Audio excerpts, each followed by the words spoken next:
Prologue. Gavril Nagarian, Lord Drakhon of Azkenda, opened the door to St. Sergius's shrine. Candle flames from ochre beeswax candles shimmered in the gloom.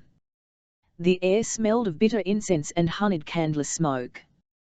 The radiant figure of the blessed Sergius dominated the ancient mural, staff upraised to defend his flock from the dark Drakhon.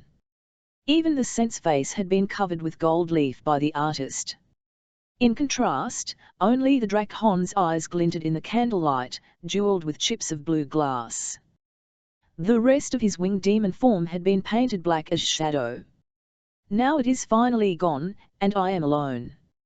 Gavril's words went echoing up into the shadows of the vaulted roof, where the angelic hosts stared down at him with their painted eyes. The strength suddenly drained out of him and he sank to his knees before the saint's stone tomb. The heavy nail-studded door to the shrine was flung open with such force that it crashed into the stone wall. Candle flames wavered in the fierce draught and some blew out, guttering trails of smoke. Warriors of his drugina stood in the doorway. Foremost among them was Bogator Skod, first officer and commander of his bodyguard, who came striding down the aisle toward him. "What have you done to yourself, my lord?" Skod's voice was harsh with grief and accusation.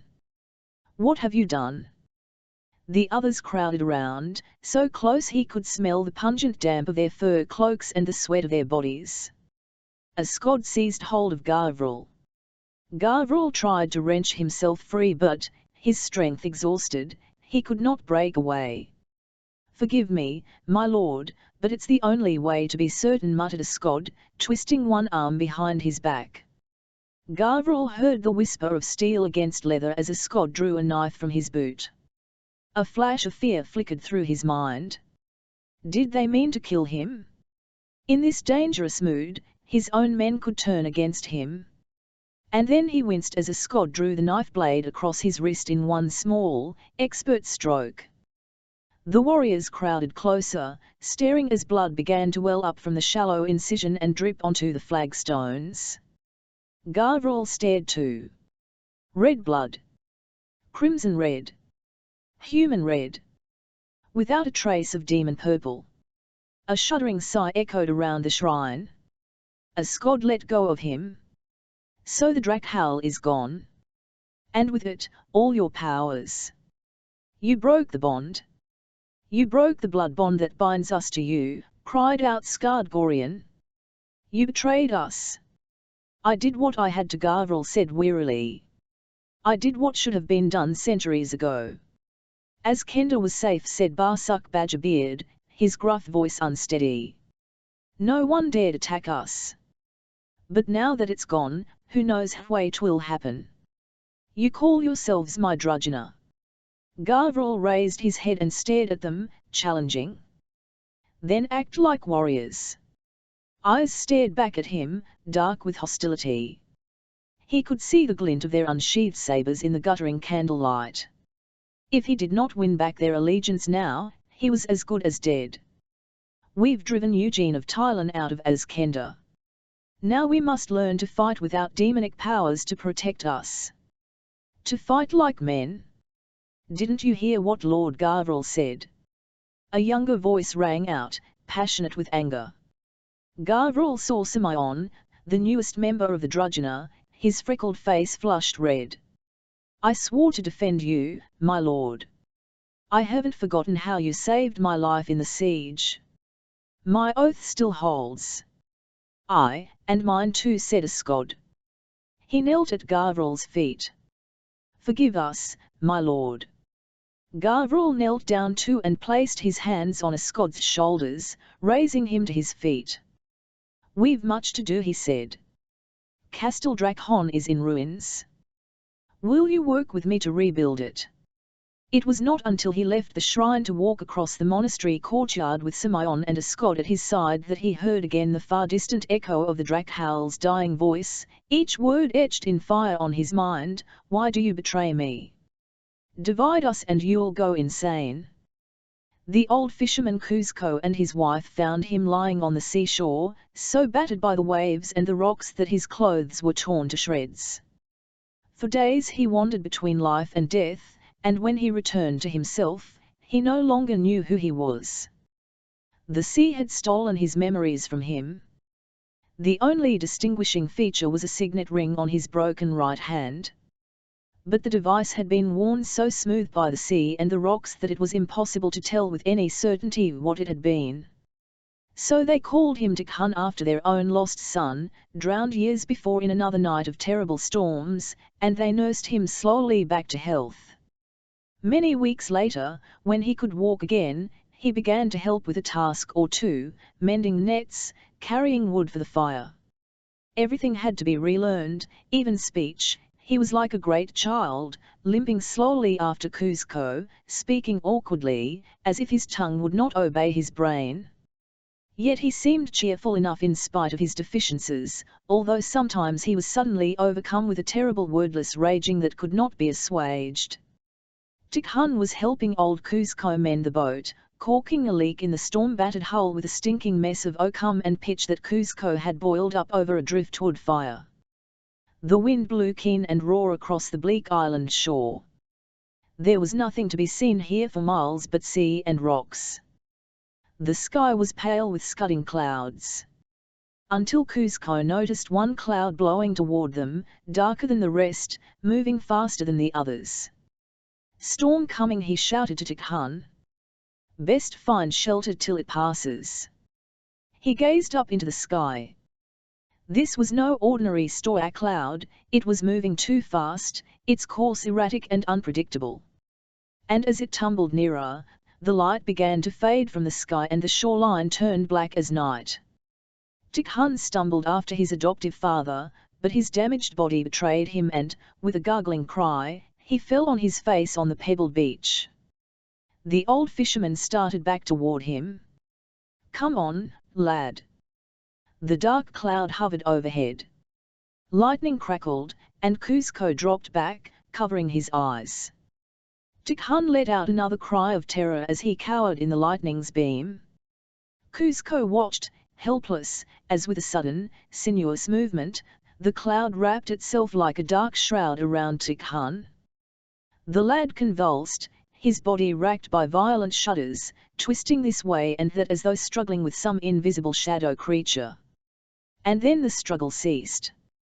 The darkness had disappeared, and the sun's pale winter light pierced the scudding clouds. Kuzco slowly picked himself up. "Tikhon," he stammered. The lad lay unmoving. Tears welled in his eyes. He had seen his son taken from him once, was he to have to endure it all again? "Tikhon," he said, extending a shaking hand to touch the boy's shoulder. Tikhon's eyes opened. He sat up. Each movement was lithe, precise, controlled. He looked at Kuzco and said, "Where am I?" His voice was no longer slurred. "Are you all right?" quavered Kuzco. The young man looked down at himself, frowning. "I think so. You're cured. It's a miracle." Kuzco felt weak now. "Come, Tikhon, let's go tell Mother." Tikhon. The young man slowly shook his head. "I fear you must have me confused with someone else. My name is Andrei." Chapter 1. Astasia Orlova leaned on the rail of the Thailand ship that was carrying her back home to Muscovado across the straits. Cold sea spray blew into her face, her hair, but she did not care. She was bearing Count Valemir's ashes back to Myrom.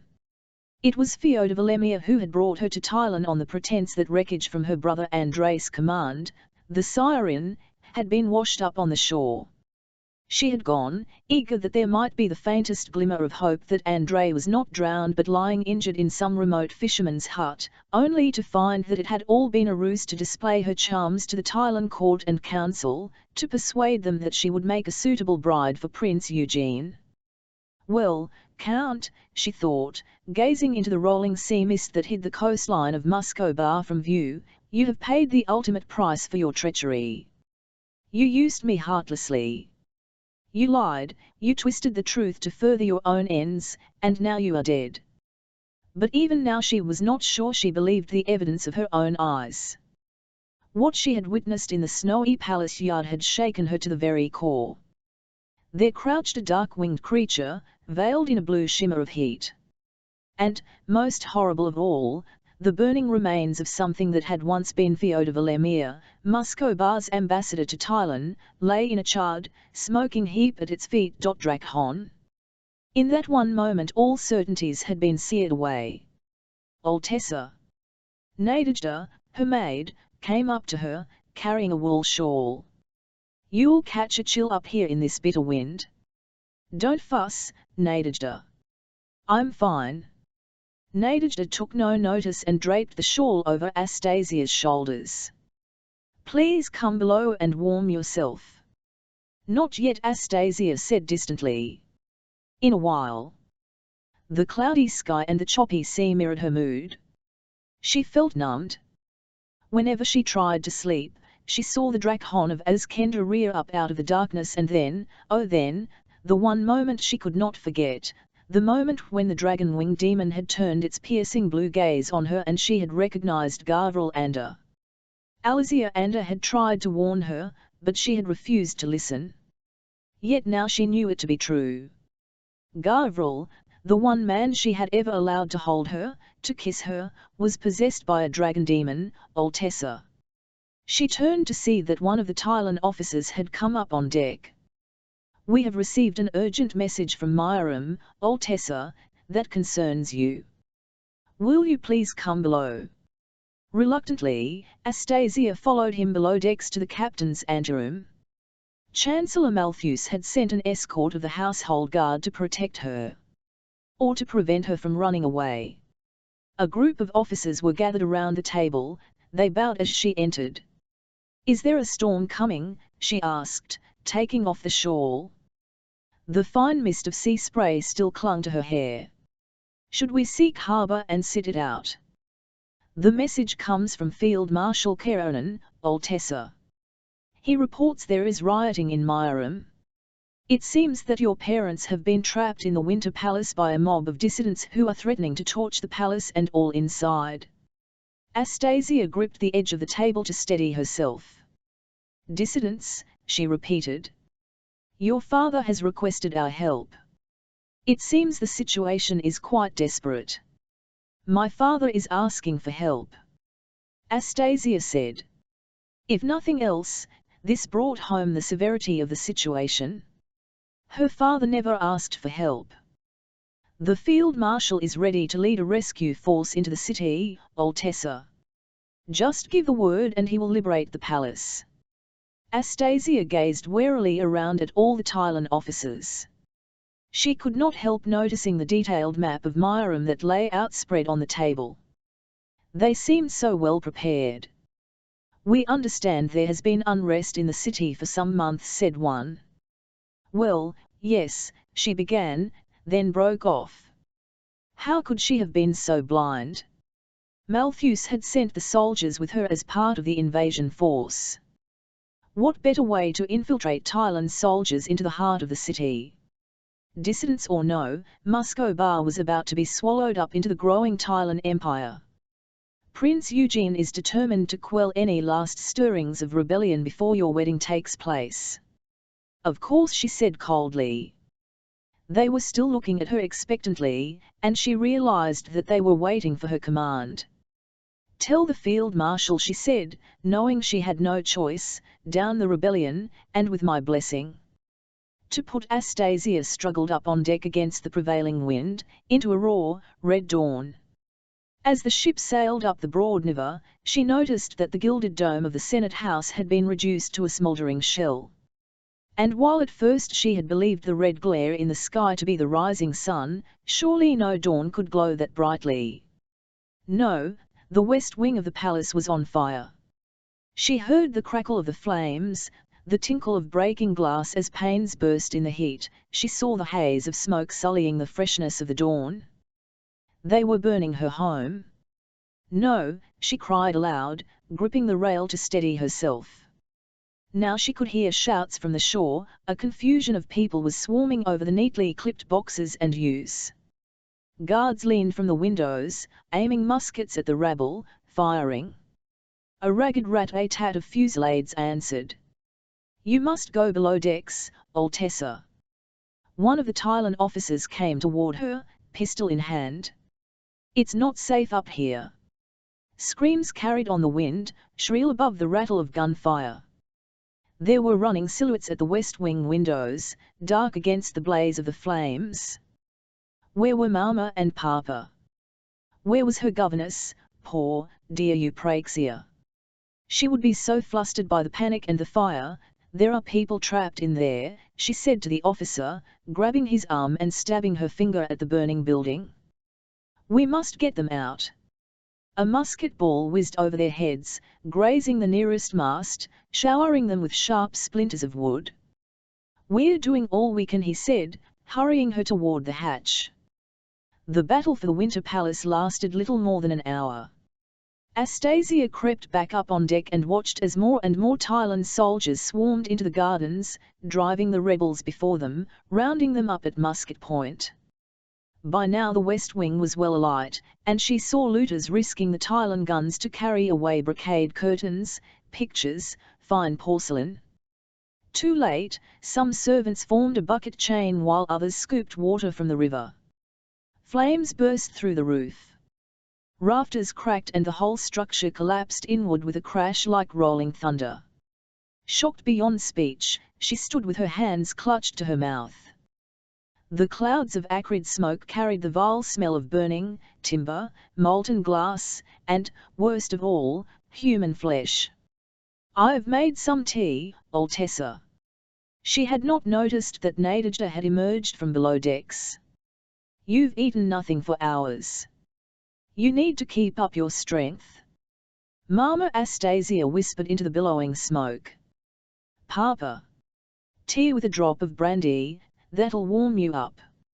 Nadejda took her by the arm and steered her back below.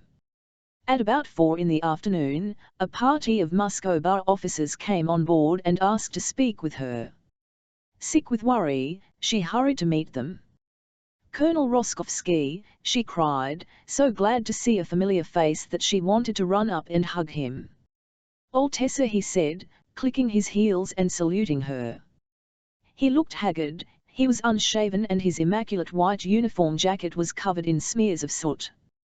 "Thank God you're safe.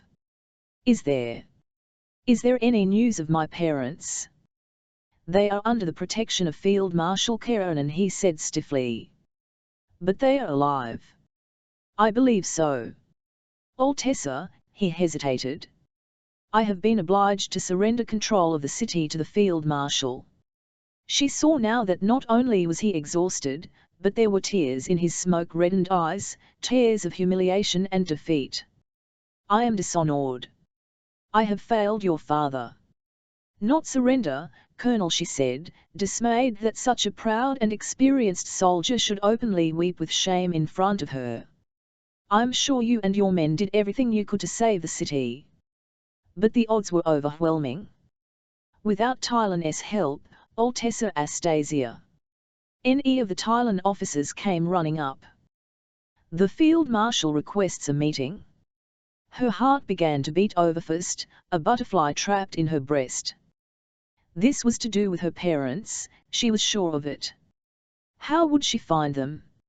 Even if they were physically unharmed, the last few days would have taken a terrible toll on Mama's nerves. "And Papa?" "Colonel," she said, "please accompany me."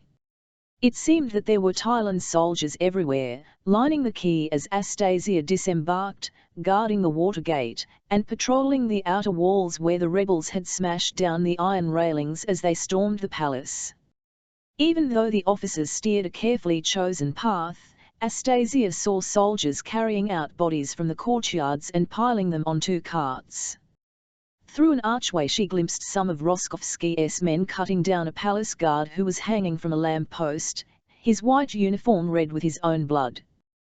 "Were many killed?" she asked, determined that she should not be treated like a child. "Enough," Roskovsky said tersely.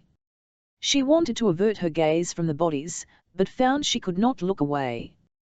One bright head of hair, as fiery as a fox's pelt, caught her eye. One of her mother's maids, Beata, had hair of just that unusual shade. The woman's head lolled at an unnatural angle over the edge of the cart, eyes fixed, staring out from a wax-pale face. A trickle of blood from both nostrils darkened her lips, her chin. Beata. But what point was there in calling her name when she was beyond hearing? And even as Astasia watched, the Tylons unceremoniously flung another body onto the cart, right on top of her. They were not distinguishing rioters from palace servants, they were just clearing away corpses. Astasia started forward, outraged, and felt a firm touch on her shoulder. "These men mean no disrespect," said Roskovsky. "They are merely following orders." "But it's Beata." Astasia was ashamed to hear how high and tremulous her own voice sounded. She was trying to behave as the heir to the Orloff dynasty should. And yet all she felt was a cold, sick sense of dread. They had wanted to kill anyone who was associated with her family. It could have been her own body slung like an animal carcass into that cart. "I would have preferred to spare you such sights." Roskovsky shot a disapproving glance at the Tylon officer leading them. The city now lay muffled in the winter dusk, eerily quiet after the din of the riot. Smoke still rose from the ruins of the West Wing, the choking smell of ash and cinders singed the evening air. "Where are you taking me?" she asked the Tylon officer as they passed through the inner courtyard and entered the palace by an obscure door. A stone stair led into a dank subterranean passageway, lit by links set in the wall. "This is no place to bring the Altessa," protested Roskovsky. A smell of mold pervaded the air and the floor was puddled with water. Astasia lifted her skirts high, wondering uneasily whether she had walked into some Tylon trap. "Is this part of the servants' quarters?" she asked, glancing at Roskovsky for reassurance. "I don't remember ever coming here before." Roskovsky cleared his throat awkwardly. "This leads to the rooms used by your father's agents to detain and question those suspected of crimes against the state." Astasia stopped. "The old dungeons from my great-grandfather's time? But my father had them converted to wine cellars. He wouldn't condone the use of such ancient, unsanitary conditions." For she stopped. How naive she sounded. There was so much she did not know about her father's rule as Grand Duke. Now she began to wonder what cruel tortures had been inflicted down here in the interests of the state, while, unknowing, she had danced at her first ball in the palace above. There was so much she had been shielded from. Had the rioters imprisoned her parents down here? Had they put them to the question? The sick feeling in her stomach grew stronger, as did the unwholesome smell. It was as if the dank water glistening on the walls and pooling on the floor were oozing in from the Neva, bringing with it the city's stinking effluent. At the end of the tunnel they came out into a small room. At a desk sat a tall, broad-shouldered man in Tylon uniform, poring over dispatches by lantern light. When he stood up to greet her, he had to stoop, the ceiling was so low. "Karenin at your service, Altessa." "My parents," Astasia burst out. "Where are they?" Field Marshal Karenin cleared his throat, evidently uncomfortable. "That is why I requested your presence in this wretched place, Altessa. This is where the insurgents imprisoned them. Now they are reluctant to come out, fearing further ill-treatment. I am hoping you might persuade them that the insurrection is at an end." They sat side by side on a wooden bench, blinking in the lantern light of a cramped, windowless cell. There was an unmistakably fetid odor of stale urine and unwashed flesh. How long had they been imprisoned here? At first Astasia did not even recognize her mother in the lank-haired, listless woman who stared blankly at her. "Mama, Papa," she said, her voice trembling, her arms outstretched. The Grand Duke half rose from the bench. "Tasia? Little Tasia," he said, his voice trembling. "Yes, Papa, it's really me." Astasia flung her arms around him and hugged him tightly. "Look, Sophie, it's Tasia," the Grand Duke said. The Grand Duchess gazed at her, her face still expressionless. Mama, Astasia said, kneeling beside her mother, we're all safe now. Safe, the Grand Duchess said with a little shiver. Did they molest you, Tasia? Did they lay hands on you? No, Mama. I'm fine. But you're not. You must come out of this cold, damp place and warm yourself. The Grand Duchess shrank back, cowering behind her husband. No, no, it's not safe. They are in the palace. They are everywhere. They want to kill Mama, look who's with me. Astasia took her mother's chill hand and pressed it between her own. It's Field Marshal Keranin of Thailand. He has taken the city from the rebels. He has rescued us all. Thailand, said the Grand Duchess distantly. Now I remember. You were betrothed to Eugene of Thailand, weren't you, child? Come, Mama coaxed Astasia. Come with me. Wouldn't you like some hot bouillon? And clean clothes? The Grand Duchess glanced nervously at the officers standing in the doorway to the cell. Then she clasped Astasia's hand. All right, my dear, she said in a wavering voice, but only if you're certain it's safe. Safe? Astasia thought as her mother ventured out of the cell, leaning heavily on her arm. Poor, foolish Mama. If I've learned one thing in the past weeks, it's that nowhere is safe anymore. Astasia stood in an anteroom in the east wing, gazing around her. Slander, hateful, obscene slander, had been daubed in red paint across the pale blue and white walls. The windowpanes had been smashed. And she did not want to look too closely at what had been smeared over the polished floors. The rioters had slashed or defaced everything in their path that they had been unable to carry away. Everywhere she saw the evidence of their hatred. But at least the east wing was intact and her parents were being warmed, cosseted, and fed by the few faithful servants who had not fled. She was not in any mood to be comforted. Her home had been violated. She hugged her arms around herself, chilled by an all-pervading feeling of desolation. Fyodor Volemir had foreseen all this. Had she judged him too harshly? Had he anticipated the coming storm and sought to prevent it? Altessa. She swung around to see the broad-shouldered bulk of Field Marshal Keranin filling the doorway. I have news of His Highness for you, from Azkenda. He came in, followed by several of his senior officers. The winter grey and blue colours of the Thailand army filled the antechamber. Prince Eugene has been gravely wounded, said Keranin brusquely, in a battle with the Drakhon.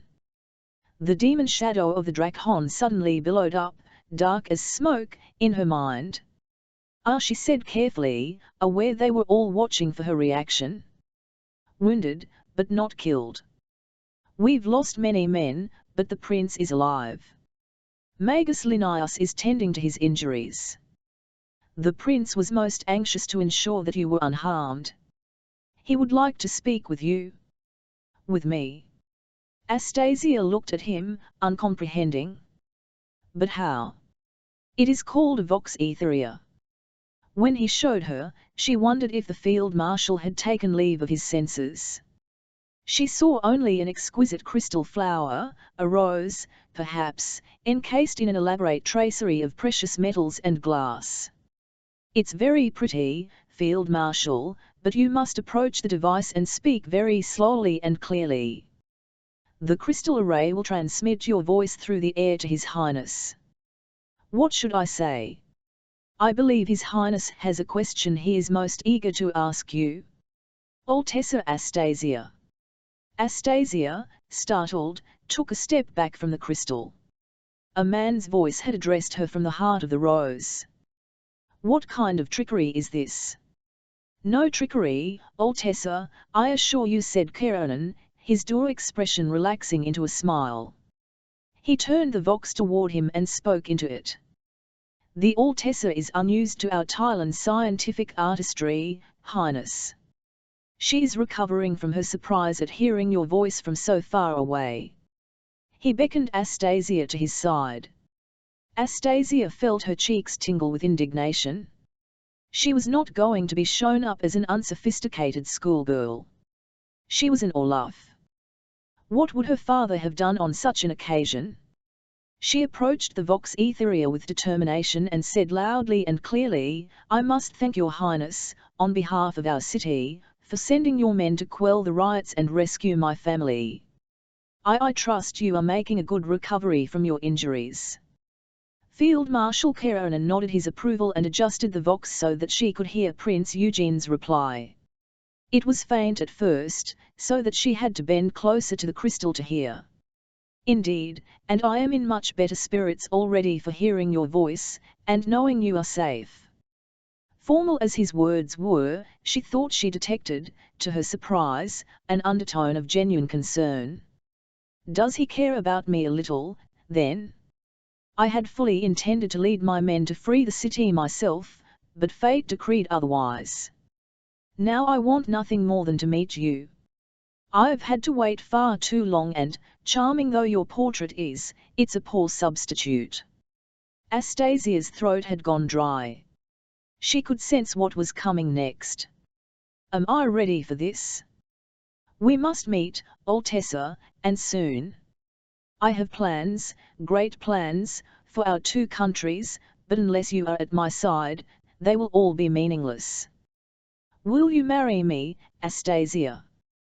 "The Altessa will not be disappointed, Highness."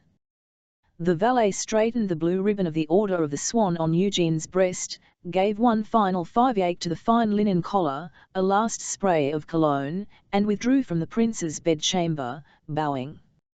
Eugene of Thailand forced himself to confront his reflection in the Cheval millimeter ore.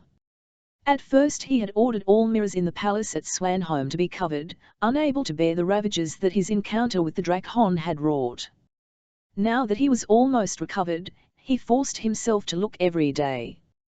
After all, he reasoned, his courtiers were obliged to put up with the sight of his disfigurement, so why shouldn't he? He had never been vain. He had known himself to be strong-featured, certainly no handsome fairy tale prince from one of Kerala's stories. But it still pained him to see the ravages of the Drakon's fire, the scarred and reddened skin that pitted one hand and one whole side of his face and head. And his hair had not yet grown back as he had hoped, though there were signs of a soft, pale ashen fuzz, the rich golden hues bleached away. How would Astasia react? Would she shrink from him, forced by court protocol to make a public show of tolerating what, in her heart, she looked on with revulsion? Or was she made of stronger stuff, prepared to search deeper than superficial appearances? He squared his shoulders, bracing himself. He had conquered a whole continent, what had he to fear from one young woman? He pushed open the double doors and went to meet his betrothed for the first time. The East Wing music room had escaped the worst of the attack. Built for intimate concerts and recitals, it was crammed to overflowing with the military dignitaries of the Thailand royal household, leaving little room for the Olaf family and their court. Astasia sat on a dais between her parents, a fourth gilt chair stood empty beside hers. First Minister Vassian stood silently behind her. Still in mourning for her drowned brother Andrei, her family and the court were solemnly dressed in black and violet. A tense silence filled the room.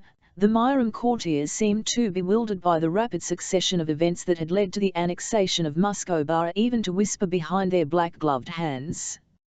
A blaze of military trumpets shattered the air. His Imperial Highness, Eugene of Thailand, announced a martial voice. The Thailand household guard came marching in, spurs clanking. Astasia felt her mother shrink in her seat. "It's all right, Mama," she whispered, patting her hand, trying to suppress her own nervousness. Then she saw all the heads in the room bowing, the women sinking into low curtsies. He was here. She rose to her feet, pressing her hands together to stop them from shaking. Prince Eugene came in, accompanied by Field Marshal Keranen.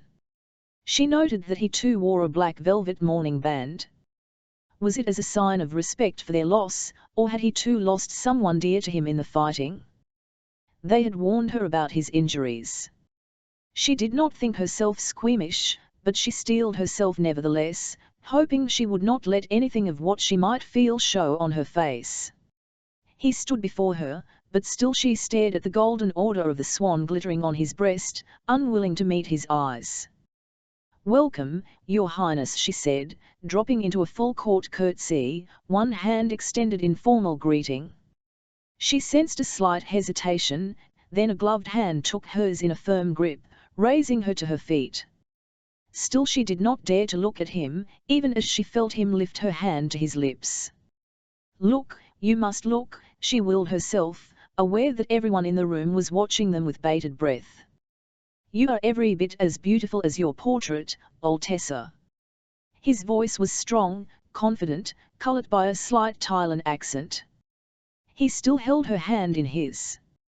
She could no longer keep her gaze lowered. She looked at him then, forcing herself to concentrate on his eyes.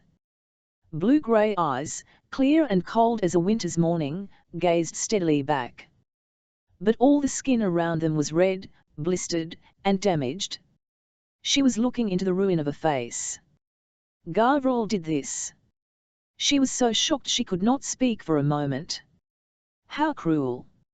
"You flatter me, Your Highness," she answered, forcing firmness into her voice. She must not forget that this was also the man who had ruthlessly ordered Alizia's execution. "Please." She gestured to the gilt chair that had been set for him beside hers.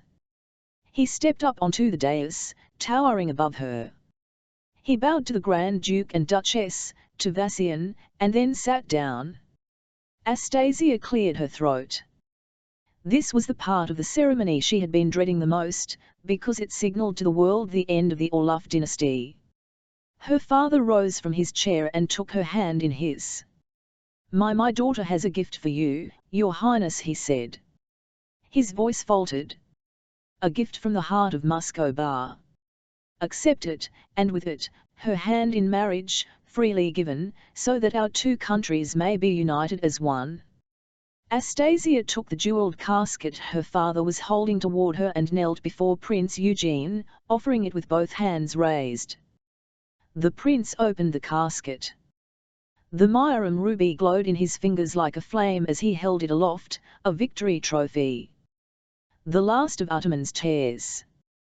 His voice throbbed now with an intensity of emotion that startled Astasia. "Now the imperial crown is complete." He helped her to rise and took her hand, closing it over the ancient ruby clutched in his fingers. "Today a new empire rises from the ashes of Ataman's dreams.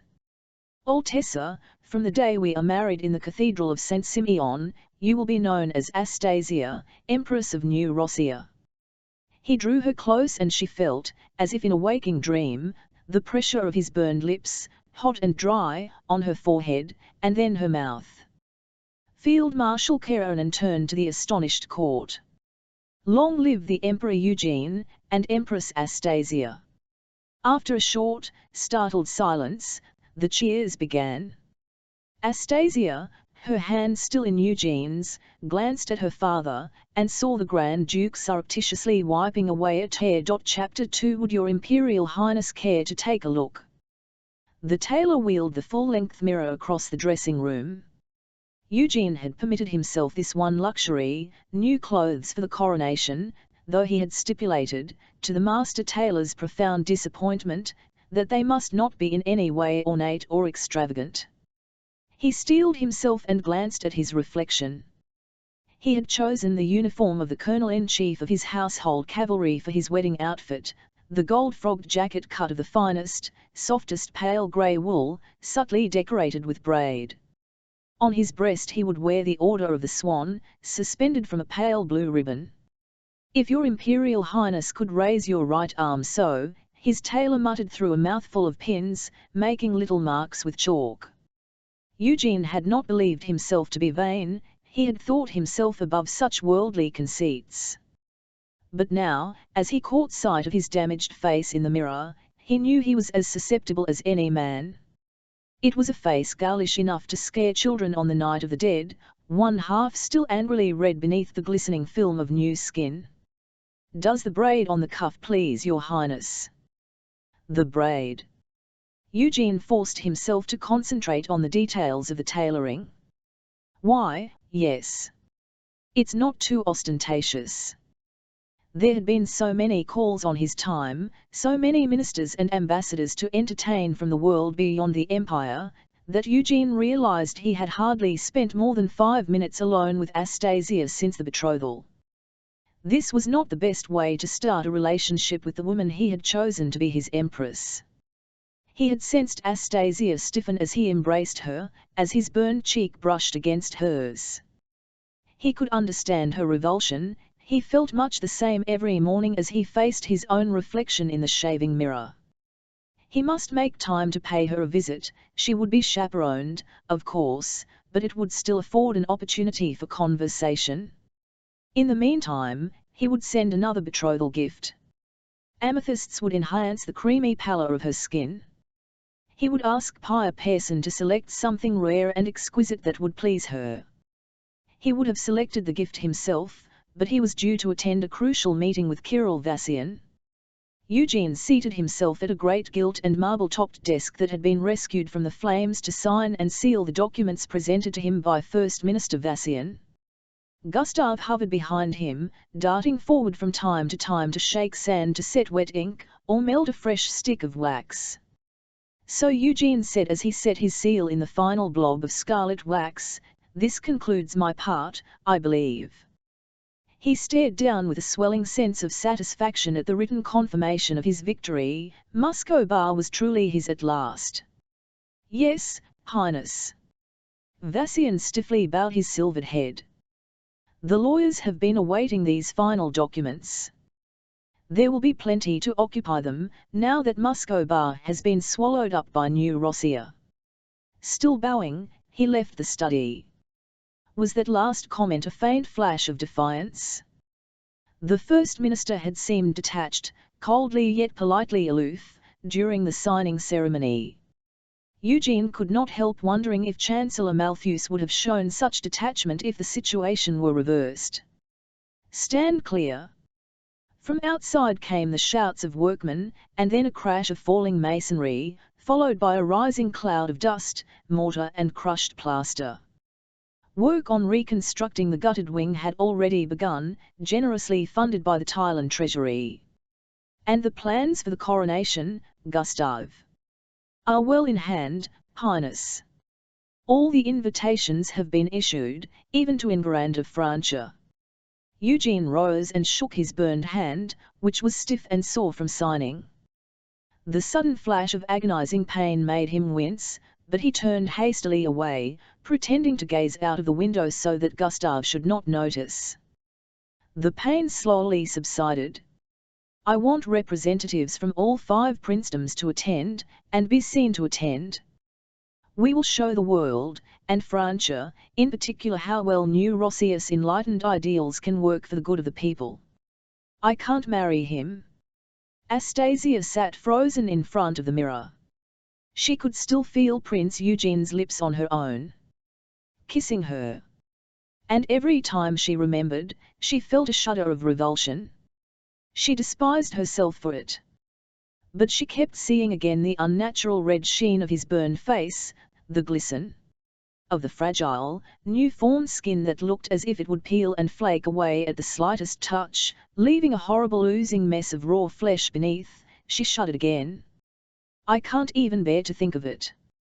There came a discreet tap at the door and, as it opened, she saw in the mirror the round, plump face of Eupraxia beaming at her. "Praxia!" Astasia sprang up and, forgetting all rules of propriety, ran to fling her arms around Eupraxia's generous girth. "Dear Praxia, how I've missed you!" "Altessa!" Eupraxia hugged her to her broad, lace-covered bosom. "Let me look at you." She gazed into her charge's face and Astasia saw tears glistening in her governess's warm brown eyes. "How pale you look! Where are those pretty roses?" And she gently pinched Astasia's cheek.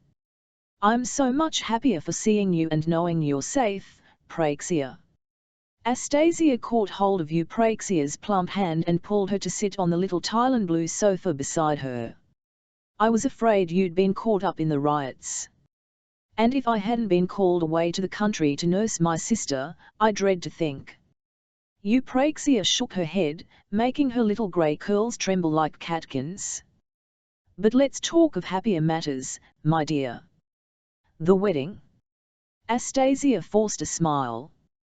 What's this? You've snared the most eligible bridegroom in the whole continent and, centimetre no.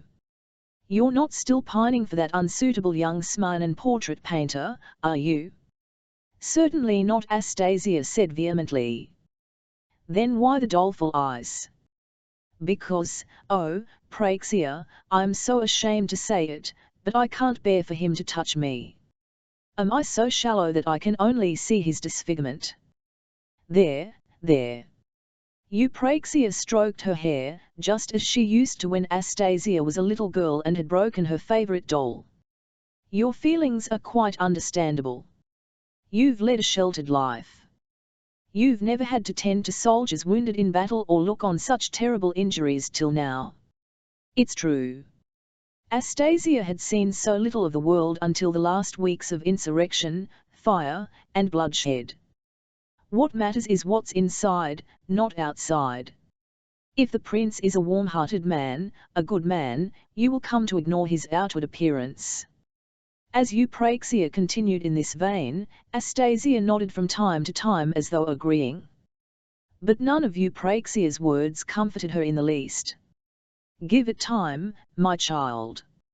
Astasia was infinitely grateful that Eupraxia had not chosen this moment to lecture her on her duty as Sol Orloff heir. Her governess had neither been outraged by her confession, nor had she reacted hysterically as her mother Sophia would undoubtedly have done. Now, as Astasia rang for Nadejda to bring tea, she felt more than a little guilty, remembering the many times she had defied her governess or had driven her to distraction with her whims and headstrong moods. In the last turbulent weeks she had begun to wonder whom she could still trust, and Eupraxia had proved herself a true and loyal ally. She sat and sipped strong, sweet tea and offered Eupraxia some of the little sugared vanilla biscuits she had brought from Swanholme. It delighted her to see her governess smile appreciatively as she sampled the Thailand sweetmeats. She had always enjoyed such treats. Eupraxia inquired after her parents' health and Astasia inquired about Eupraxia's sister. But all the while, Astasia's mind kept wandering. Is it so hard a thing, after all? To let him touch me, kiss me? To just close my eyes and pretend? But what kind of a marriage is built on pretense? Time, Imperial Highness, said Dr. Orensky, washing his hands in the basin provided and drying them on a linen towel proffered by his assistant. Time is a great healer. Eugene heard the doctor's words and understood only too well what lay behind them. He said nothing at first, but the breath he let out sounded like a sigh, ragged with despair. You were recommended to me as the most eminent physician in your field, he said. Are you saying that there's nothing you, even you, can do for me? Quite frankly, Highness, you are most fortunate that the skin tissue has not become corrupted and there is no sign of necrosis. That would have led to a hideous and agonizing death. I have seen men die of gangrene. Eugene needed no reminding of the putrefying stench of a gangrenous wound. And I have funded research at the University of Thailand into finding a remedy. Indeed, Your Highness's patronage is much appreciated in medical circles, Dr. Orensky said with a little bow. Eugene, irritated beyond patience by Orensky's evasive manner, got to his feet and faced him. I am in constant pain, Doctor. Whenever I talk, smile, eat, even when I kiss my little daughter. Every single facial movement a man can make causes me pain. It is the same with the hand. Tell me the truth. Will the pain ever grow less? The expression of professional detachment faded and the doctor's eyes registered genuine surprise at the bluntness of his question. I wish I could offer Your Highness a miracle cure. But, apart from opiates or soothing unguents to dull the pain, Eugene made a dismissive gesture. Once the skin has been damaged by a fire of such intensity, it never repairs itself properly. It was stark confirmation of what he had already suspected. So this is the face that I must show to the world for the rest of my life. He stiffened his shoulders, straightening his back as if he were a soldier on parade, standing to attention before his commanding officer. Nevertheless, I have decided to endow another post at the university in Myram so that research may be pursued into afflictions of the skin and their possible cures. Your Imperial Highness is very generous, murmured Dr. Orensky, bowing low this time. So that some other poor wretch may one day be spared the suffering Gavril Nagarian has forced me to endure. But once Orensky had bowed his way from the room, Eugene sagged, gripping the desk to support himself.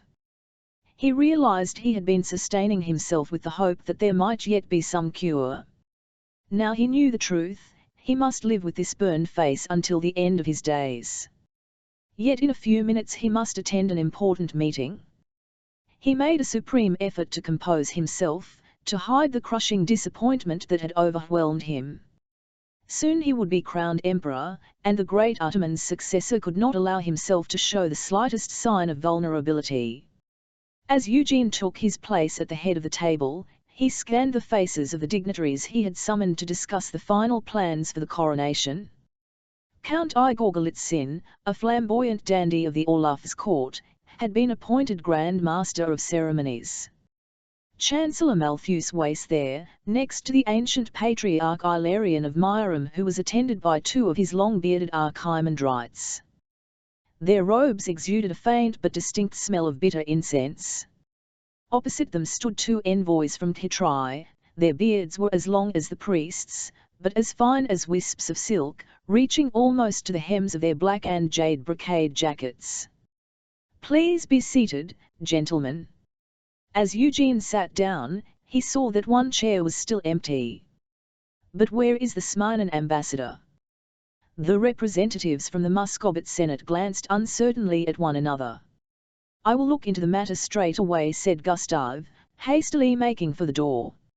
"Remind me of the name of the Smyrnan ambassador, First Minister," said Eugene, trying to hide his irritation. "Garsivani," said Vassian. Silence followed. Eugene was in no mood to exchange pleasantries. He was still brooding on Dr. Orensky's bleak prognosis. "While we wait for news of Ambassador Garsivani," Malthus said tactfully, "perhaps we might call upon the Master of Ceremonies, Count Golitsyn, to talk us through the rehearsal plans for tomorrow." The Count rose, bowed to Eugene, and began to read from a leather-bound notebook. "At 9 o'clock, the carriages will set off from the Winter Palace." Golitsyn, although renowned for having penned several successful comedies for the Myram stage, spoke with a singularly flat and uninteresting drawl. Eugene half listened, trying to keep his mind from wandering. He could not help noticing that the elderly patriarch was nodding off, lulled by the Count's dreary tones. "And then, at midday," droned Golitsyn, "a 20-gun salute will be fired from the Watergate." The door opened and Gustav came back into the room. He had been absent for almost half an hour. The Patriarch started and opened his watery eyes, blinking. "Forgive me, Highness." Gustav was breathless, as if he had been wrung. "Well, where is he?" Eugene demanded. "It seems that Ambassador Garsivani has been recalled to Smyrna." "Recalled," said Malthus, one bristling eyebrow quirked. Eugene said nothing. There could, of course, be a pressing personal reason for Garsivani's sudden departure. "It would have been courteous to send word," said Golitsyn, "but then, the Smyrnans." Malthus pounced on this seemingly innocuous aside. "What gives the Smyrnans the right to behave so discourteously to His Imperial Highness?" Count Golitsyn turned slowly to him with a knowing smile and a shrug. "I've a little villa down there, on the coast. Always take my own staff with me. The locals are bone lazy. Too hot, you see. They spend most of their time idling in the shade, drinking and arguing." So are no Smyrnan dignitaries to attend the ceremony, said Eugene, unwilling to let the matter rest. Golitsyn clicked his fingers and his secretary handed him the ledger containing the list of guests. The Count ran his finger down page after page, concluding his search with a little shrug. Not one. Eugene insisted. Not even one of the ministers. Well, there is the Countess Tamara, but she is a Muscovite by birth. Eugene glanced at Malthus, who gave an almost imperceptible nod. This sudden disappearance of Ambassador Garsivani could be interpreted as a snub. He hoped it was not an ill omen.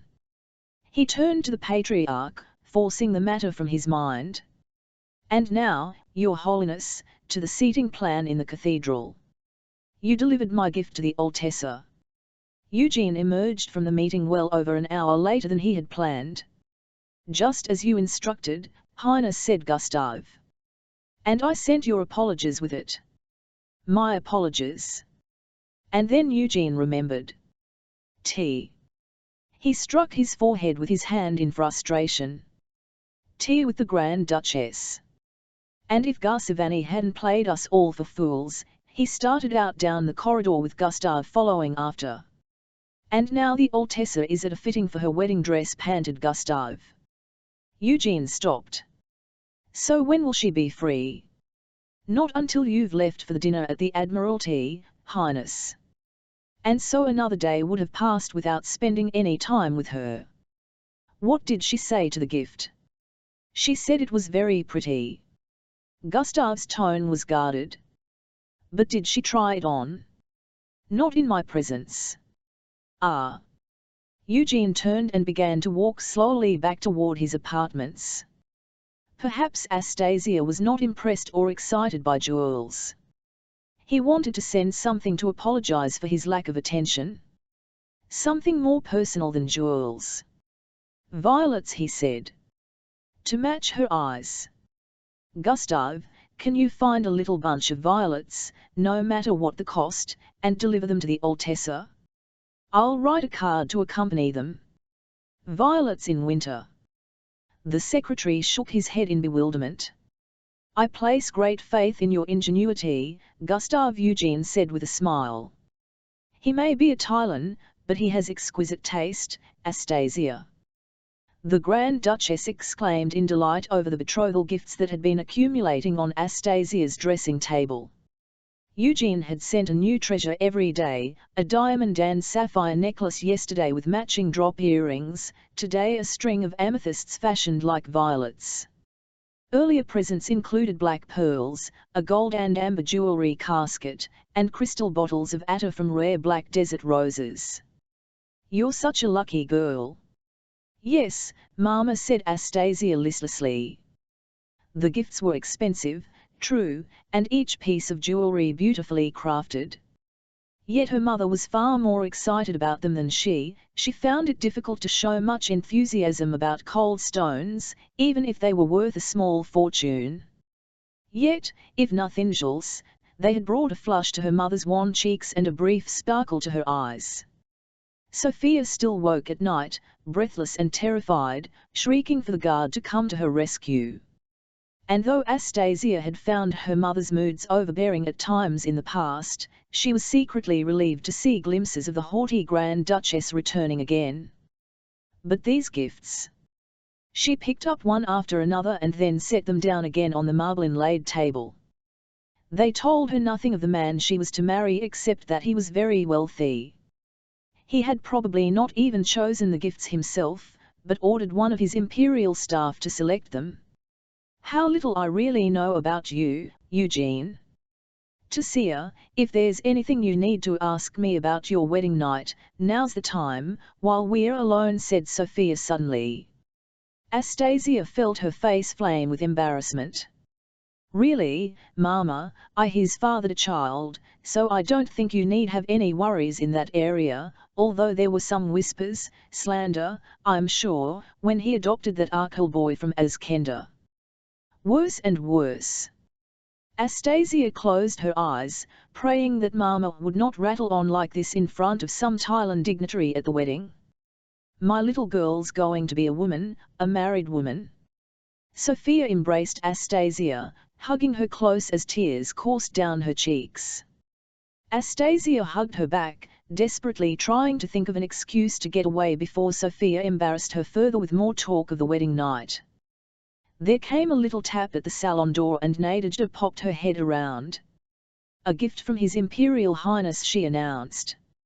"Ooh!" cried Sophia excitedly, clasping her hands together. "What will it be, Tasia?"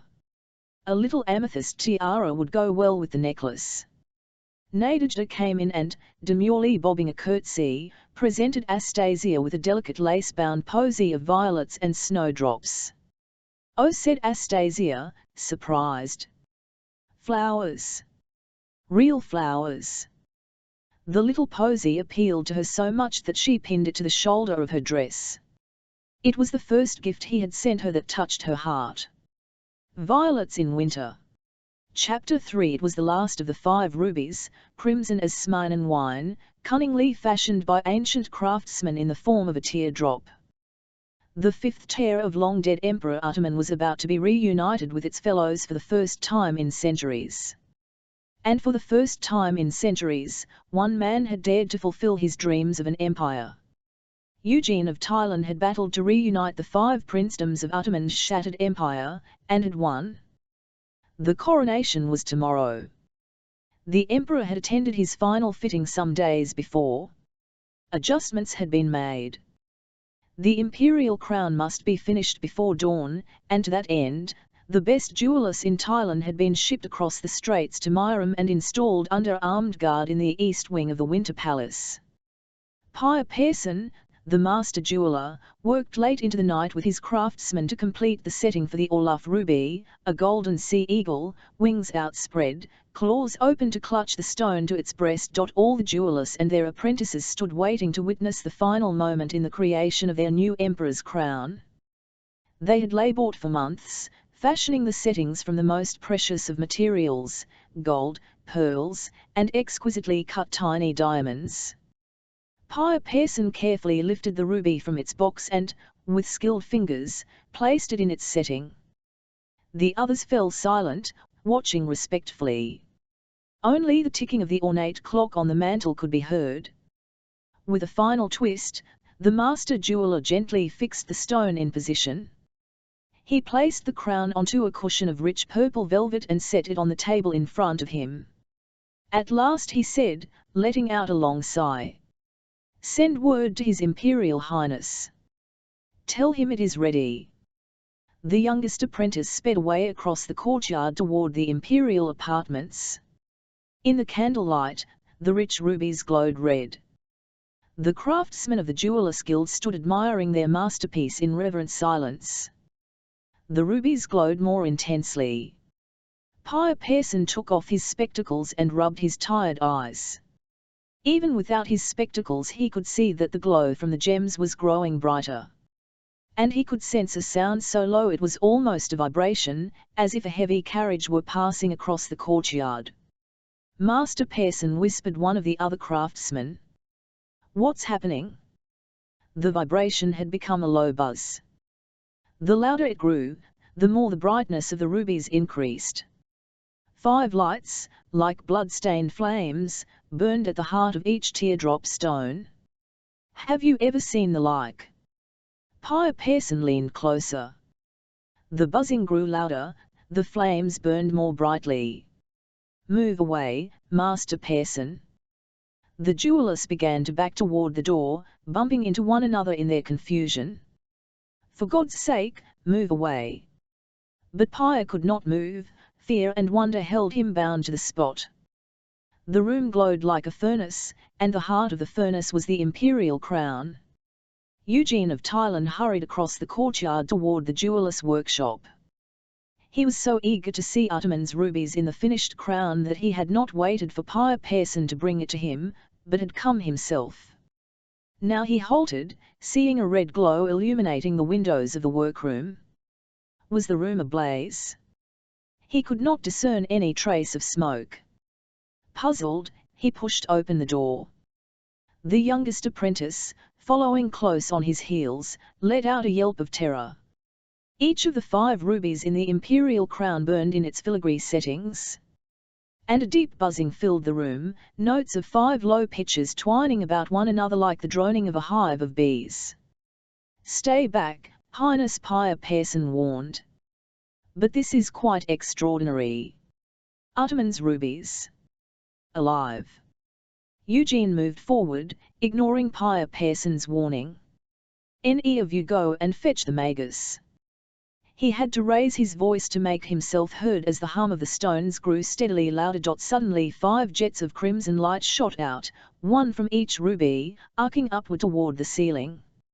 Eugene sprang back, shading his eyes. The craftsmen cowered away, hiding their faces. The apprentices whimpered with fear. The 5 shafts of ruby fire meshed together, fusing into a single column of light. It pierced the ceiling of the craftsman's workroom like a spear. Eugene ran out into the courtyard, gazing up into the black of the night sky. The ruby's spear shaft of light went shooting upward into the starry heavens like a blood-streaked comet, illuminating the pale stones and columns of the Winter Palace in its glow. For a moment the stars themselves were stained red, as though with blood. Servants and troopers of the household cavalry slowly gathered in the courtyard in awe-struck silence. And then, as suddenly as it had begun, the light died. The night air was chill, clear, and silent, except for the hushed murmurings of Eugene's astonished household. Eugene stood staring up at the empty sky. The stars glittered again, cold and white blue as the tiny diamonds Pyre Pearson had cut for his crown. A man appeared silently beside him in the darkness. And even in the uncertain starlight the prince sensed that it was Caspar Linnaeus, magus and royal artificier. Eugene beckoned him to a secluded corner where they could not be overheard. "Well, magus," he said quietly. "What does it mean?" "In all truth, Highness," came back the magus's voice, calm and distant, "I do not know. I have never seen its like before. Perhaps we may take it as a good omen. A blessing from Ataman, bestowed on the first man great enough to restore his broken empire. Oh come now, Linnaeus, you know I am not in the least superstitious. You may circulate this pretty myth, if you wish, to reassure my people. But I need answers. Scientific answers." He approached the master jeweler. "Pyre, is this the first time you have witnessed this phenomenon?"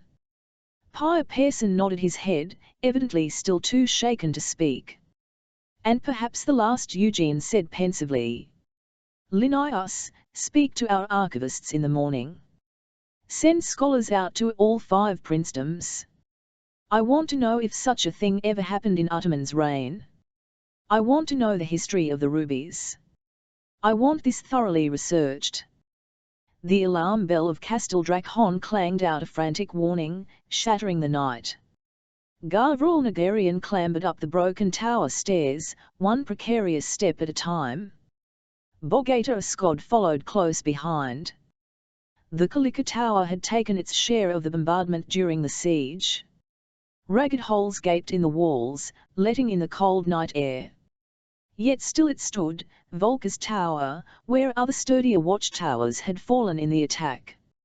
Gavril reached the top and pushed open the door that led out onto the roof.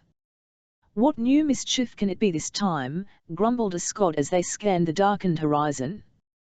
Below, servants and drudgener came hurrying out into the courtyard, pointing to the heavens. A distant column of fiery light, thin as a scarlet thread, pierced the dark skies to the east. The crystalline brilliance of the constellations overhead flushed red as blood. In that moment, it felt as if the fiery bolt of light speared Gavril's brain and a current of energy shivered through his mind. He strove to speak, but his tongue was frozen. "What do you mean, dragging us all from our warm beds for this, Sir Mion?"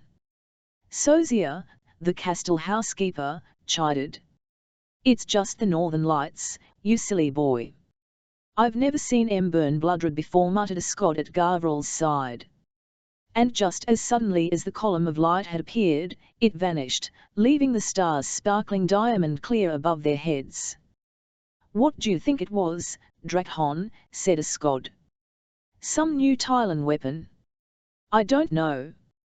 Gavral found he had regained the power of speech. His head cleared. "But whatever it was, we should stay on our guard. Eugene of Tylan won't forgive us so easily for defeating him." Kyukayu was helping Lady Alizia sort through a pile of sheets and blankets that had been dug out from the rubble when the alarm bell began to clang, a harsh, terrifying sound in the cold of the night. "Now whatever can the matter be?" Lady Alizia let drop the blanket she was mending and went to the window, raising the oiled cloth that had been nailed across the frame to keep out the worst of the drafts. Kyukayu heard running feet, Drudgena and servants calling out to one another. She could not move. "Please let it not be the Tylans," she prayed silently. "What is that light?" said Lady Alizia, peering out, her voice hushed with wonder. Kyukayu went to get up and join her at the window, and her mind was suddenly filled with voices, children's voices, all screaming out in terror. "Oh," she whispered. "Who are you?" She stands gazing out at a great expanse of moving water, bluer than Lake Ilmine. Children surround her, pulling at her hands, her clothes, their eyes wide with fear and despair.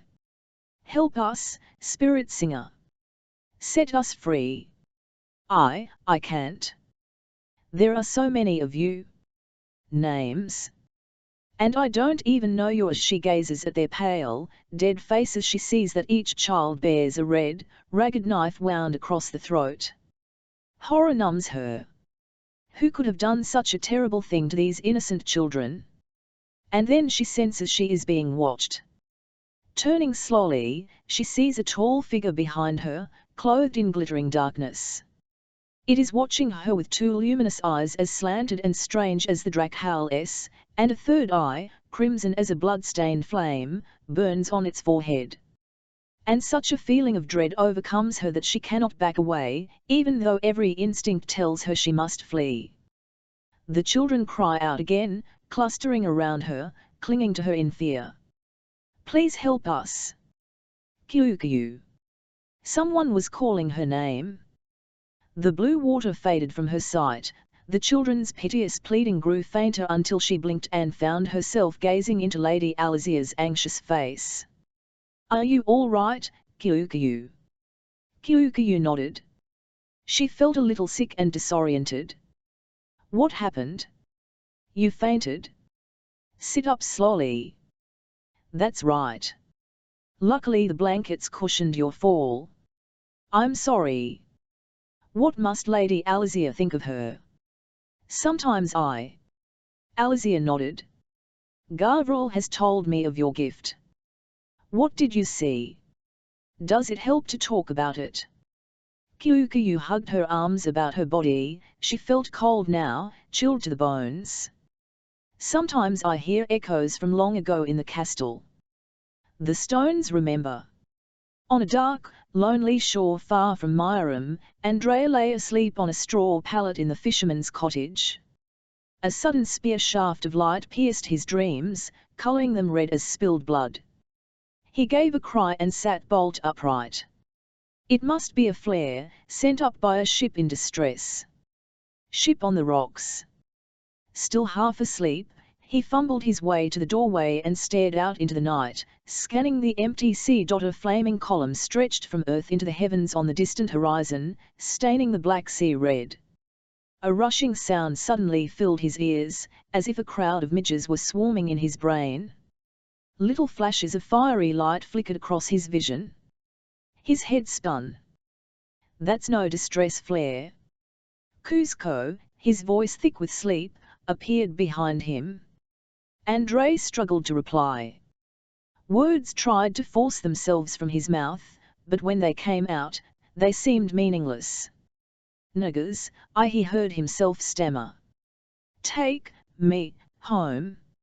"Yes, lad." Kuzco's hand came down on his shoulder. And if only you could remember where home was, we'd get you back to your folks on the next spring tide. And then the fiery column disappeared, as swiftly as if it were a snuffed-out candle flame. Andrei blinked, rubbed his eyes. He turned to Kuzco. "What did I say?" "Take me home," repeated Kuzco. "Before that. A place name, maybe. Not one I recognized." "Nagazai. Is that where you hail from, Andrei?" Andrei shook his head. The name meant nothing to him. And the disappointment now seemed almost too great to bear. For a moment it seemed as if his memory had been unlocked. But whatever had been awakened by the fiery column had been just as swiftly extinguished. Kuzco uncorked a stone bottle of spirits. He swallowed a swift mouthful, then passed it to Andrei. "I've little enough left, but you look as if you could do with it, lad. Take a good swig. It'll help you sleep." Astasia fretted on the foggy quayside, shivering in her warmest fur-lined cloak. She was waiting to welcome Kerala and her entourage to Mairum. Their arrival had been delayed because of the little princess's sudden indisposition. Her great-aunt Greta, the Dowager Duchess of Heaven, had sent a message to say that she had delayed the voyage of the royal bark because Kerala had developed a nasty cough on the journey down from the palace of Swanholm. And then they had encountered sea fog in the straits. It was strange, Astasia reflected, that she was soon to be stepmother to Kerala, when their relationship was more akin to that of older and younger sisters. She had always dreamed of having a younger sister to play with, but Mama had never been robust enough to produce another child. Palace servants brought a brazier of slow-burning coals and Astasia gratefully held her frozen hands to the warmth. Wisps of fog began to roll across the city, the lanterns on the rigging of the great ships dimmed. "You mustn't stay out here any longer," whispered Nadejda. "You'll catch your death of cold. We can't have you sneezing your way through the service tomorrow. Just imagine, when His Highness raises your wedding veil, he's not going to want to see a red nose and be greeted with a sneeze, is he?" Astasia could not help smiling in spite of the cold. "But I must be here to welcome Kerala to Mairum." "Welcome her inside the palace, in front of a large log fire," insisted Nadejda. "Royal bark approaching," came a shout from the lookout to the members of the new imperial bodyguard. "At last," whispered Astasia, relieved that her freezing wait was nearly over. Princess Kerala's little entourage had just begun to disembark at the river gate outside the Winter Palace when the night sky was pierced by a brilliant beam of fire. "Holy saints preserve us!" Nadejda hastily made the sign to avert evil. "It's not those insurgents again, trying to burn the palace." Astasia gazed up at the crimson stars. She had never seen anything like this before. It was at once strikingly beautiful, and oddly disturbing. Kerala, muffled up in her fur-lined cloak, hat, and mittens, waited dutifully on deck with Great-Aunt Greta for the sailors to lower the gangplank onto the quay. She had never made such a long journey away from Swanholm before. "There's the Winter Palace, my dear, where we'll be staying," said Great-Aunt Greta, her breath issuing from her mouth in frosty clouds. A spear of fire suddenly shot up into the night sky. Kerala gave a sharp cry. It was as if the crimson spear had pierced her throat. A wash of blood began to drip down from the wound, tinging the whole world fiery red. She dropped to her knees as a swirl of violent and incomprehensible images glittered and shifted in her mind. An indigo sea washes onto a bone-white seashore. "Whatever's wrong, child?" Great-Aunt Greta gripped hold of her and tried to pull her back to her feet. Her throat felt as if it were choked with blood. She tried to speak, but all that came out was coughing. The sailors on the Thailand royal bark had abandoned their tasks and were pointing up at the sky. "Back to work," shouted a military voice impatiently. "Have you never seen fireworks before?" It was a lieutenant of the imperial bodyguard, although from his accent, Astasia recognized him as a fellow countryman. "Fireworks," she repeated. I'll wager it's a rehearsal for tomorrow's celebrations by the royal artificier and his aides, Highness. A shrill cry interrupted his words. Help! The princess! Forgetting decorum, Astasia gathered up her skirts and ran across the frosty cobbles toward the Tylan royal party, Nadejda and the lieutenant hurrying after her. As Astasia came closer, she could hear the dry, insistent sound of a child coughing. "What's wrong?" she asked, peering into the lantern light. The coughing went on, rasping and painful. "I said we should have stayed in Tylan," fretted an elderly voice, but she was so insistent. "Curry?" Astasia asked anxiously. The huddle of maid-servants parted to let her through. She saw the elderly Dowager Duchess Greta supporting a hunched little form that shuddered and strained to draw breath. "Sia," the child tried to say her name, but only began to cough again. "We must get her indoors at once." Astasia went to pick up the little girl herself, but the young lieutenant gallantly stepped in and swung the princess up into his arms. "I said the weather was too foggy, but she was so eager to come." The Dowager Duchess sounded as if she was at her wits' end as she followed the lieutenant to the river gate where a carriage was waiting to drive them into the palace. "When did this sickness begin?" Astasia offered her arm to the Dowager Duchess, who leaned on her heavily as they crossed the quay. "Well, my dear, it's always a little difficult to tell with Kerala, you know she's a sickly child. But this latest ailment has the royal physicians baffled." Eugene looked down at his daughter as the Olaf's physician examined her. He tried not to breathe in a halting, sympathetic rhythm, he tried not to wince as the physician's sharp fingers tapped at the thin, misshapen back. Kerala endured it all without complaint. Perhaps she was too tired to complain, or perhaps this had just become a normal part of her life. "Papa," croaked Kerala at last. Her hand rose, seeking his. "Here I am." He took her hand and sat on the bed beside her. "I can still be to see as bridesmaid tomorrow, can't I?" Blue eyes looked imploringly into his. He glanced up at the physician and saw him gravely shake his head. "We'll see how you are in the morning, Curry." He kissed her flushed cheek. "Now you must rest." Outside in the dressing room, he faced the Olaf's physician. He had heard plenty of Tylan doctors prognosticate gloomily since Kerala's birth nearly 8 years ago. He was hoping that a fresh opinion might offer hope of different treatments, different cures. "Well," he said, trying not to sound too hopeful. The Olaf's physician took off his spectacles and rubbed his eyes wearily. He seemed to be searching for the right words. "Imperial Highness," he said eventually, "your daughter is very sick. Kerala has never been well." Eugene tried to keep his temper in check. "The malformation of her spine has compressed her rib cage, making it difficult for the lungs to expand." "Yes, yes. All this is well documented. But her present malady is unusual, Highness. It has all the signs of a kind of wasting sickness. But a wasting sickness unlike any other I have encountered in Myram." "Unusual?"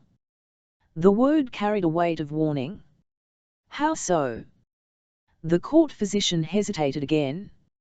"Your Highness will forgive me, but the reputation of the alchemical weapons employed by your army has reached to all parts of your empire. Is there any way the princess might have inhaled some noxious fumes?" "Certainly not." The answer was out of Eugene's mouth before he had stopped to think if the physician's suggestion could be in any way possible. Kerala was fascinated by Caspar Linnaeus, but the Magus would never have allowed her anywhere near his laboratory when he was experimenting. No, there had to be some other explanation. "So what can you do for her?" he asked curtly. "I can burn soothing vapors near her pillow to loosen the tightness in her breathing. And I shall prescribe some nourishing oils to build up her strength. But the prognosis is not good." "Papa!" The hoarse little voice called from the bedchamber. Eugene hurried back to her bedside to see her sitting up, clutching the sheets to her. You must lie down, Curry. Try to sleep. They said it was fireworks, Papa, but it wasn't fireworks. She sank back on the pillows. It was a dragon path. Through the sky. He felt a sudden chill. Kerala and her dragons. At first he had thought she would grow out of her obsessive interest. But when the Drakhon had invaded Swanholme, she had fearlessly confronted it. She had spoken with it. There was, though he had no idea why, a connection between them. A dragon path, Curry, he asked. To show the way home. Her lids slowly closed, her voice faded. He stood staring at her as she drifted into sleep, desperate to question her. Was it just some fancy of her fever, this dragon path? Or was there some deeper revelation concealed in her drowsy words? As he walked away from her bedchamber, he heard the dull strokes of the great bells at St. Simeon's Cathedral striking midnight. The coronation would take place in 12 hours. He must force his worries from his mind. His love for Kerala made him vulnerable. Prince Eugene could afford to be indulgent toward his only child. Emperor Eugene of New Russia could not. Chapter 4. The day of the coronation wedding dawned bitterly cold and grey. But Astasia had been up long before dawn, submitting herself to the ministrations of her attendants, while ladies of the Myram and Tylan courts gossiped and preened in the anteroom. Eupraxia was supervising her toilette, aided by Nadejda and Astasia's maid of honour, Lady Varvara Ilinova, the Dowager Countess's granddaughter and Astasia's closest friend since childhood. Varvara had recently returned to Myram from the city of Belestar, bringing exquisite ivory lace for the wedding gown. "You look so pale, Tasia," she said as Nadejda laced Astasia into the gown. She leaned forward and playfully pinched her cheeks. "Ow!" Astasia slapped at Varvara's fingers. "What's that for?" "To give you some natural colour. Eupraxia won't allow rouge, will you, Praxia?" "Certainly not," Eupraxia said through a mouthful of hairpins. "Rouge is for ladies of easy virtue, and actresses." Her governess's cheeks were flushed already, Astasia noticed, and little pearls of perspiration dewed her cheeks and upper lip. Poor Praxia! All this was too much for her. "All the ladies at Ilseva's court are using it in Belestar," Varvara continued, her brown eyes glinting mischievously. "I have a pot or two here in my reticule. See? This one is called Pouting Pomegranate. And this, carnal caress." Eupraxia choked and spat out the hairpins onto her palm. "Enough, Varvara." In spite of herself, Astasia felt a smile begin to break through. "That's better," cried Varvara gaily. "Such a pity the little princess is not well enough to attend the ceremony," said Eupraxia, fixing the pearl and diamond wedding tiara in place in Astasia's dark curls. "She'll be so disappointed." Astasia had been to check on Kerala's progress and had been told the princess was sleeping. Poor little Curry, brought all the way across the straits, only to fall ill on the eve of the festivities. Astasia rode to the cathedral with her father, Grand Duke Alexia, in the ceremonial Orloff carriage. The old carriage had escaped the rioters' wrath, and the proud sea eagles that perched on each of the four corners of the roof had been regilded to glitter in the foggy morning. The great square around St. Simeon's Cathedral was filled with row upon row of uniformed soldiers. Behind the ranks of grey-clad Tylan troops and white guards of Muscovy, Astasia saw the people of Myram, her people, silently huddled together, muffled up in great coats and fur hats against the cold. No one cheered. They just stared. Astasia pulled her white velvet cloak closer. Their silence was frightening. "They still hate us. They will always hate us." Candles burned in every niche of the cathedral. The dull gold of the screen of icons around the altar gleamed like a winter sunset, sun sinking beneath lowering clouds. Astasia was hastily ushered into a side chapel, away from the echoing murmur of the eminent wedding guests thronging the aisles. Dark-painted icons of haloed saints stared down at her, their faces emaciated, their eyes wild with holy revelations. The richly dressed courtiers of the new empire seemed small and unimportant beneath their stern gaze. A glowing coal brazier gave off thin blue smoke, a welcome heat in the chilly cathedral. Astasia held her numb fingers to the glow to try to restore some feeling, as her bridesmaids crowded around, fastening then straightening the gold and lace train of her gown. "Ready, my dear?" inquired the Grand Duke. Alas, wild desire to fling down her bouquet and run from the cathedral overwhelmed her. And then she looked into her father's eyes and saw a look she had never seen before, a look of pride, mingled with bitter resignation. He was a broken man, crushed by this double defeat. She could not run away now. She could not let him down.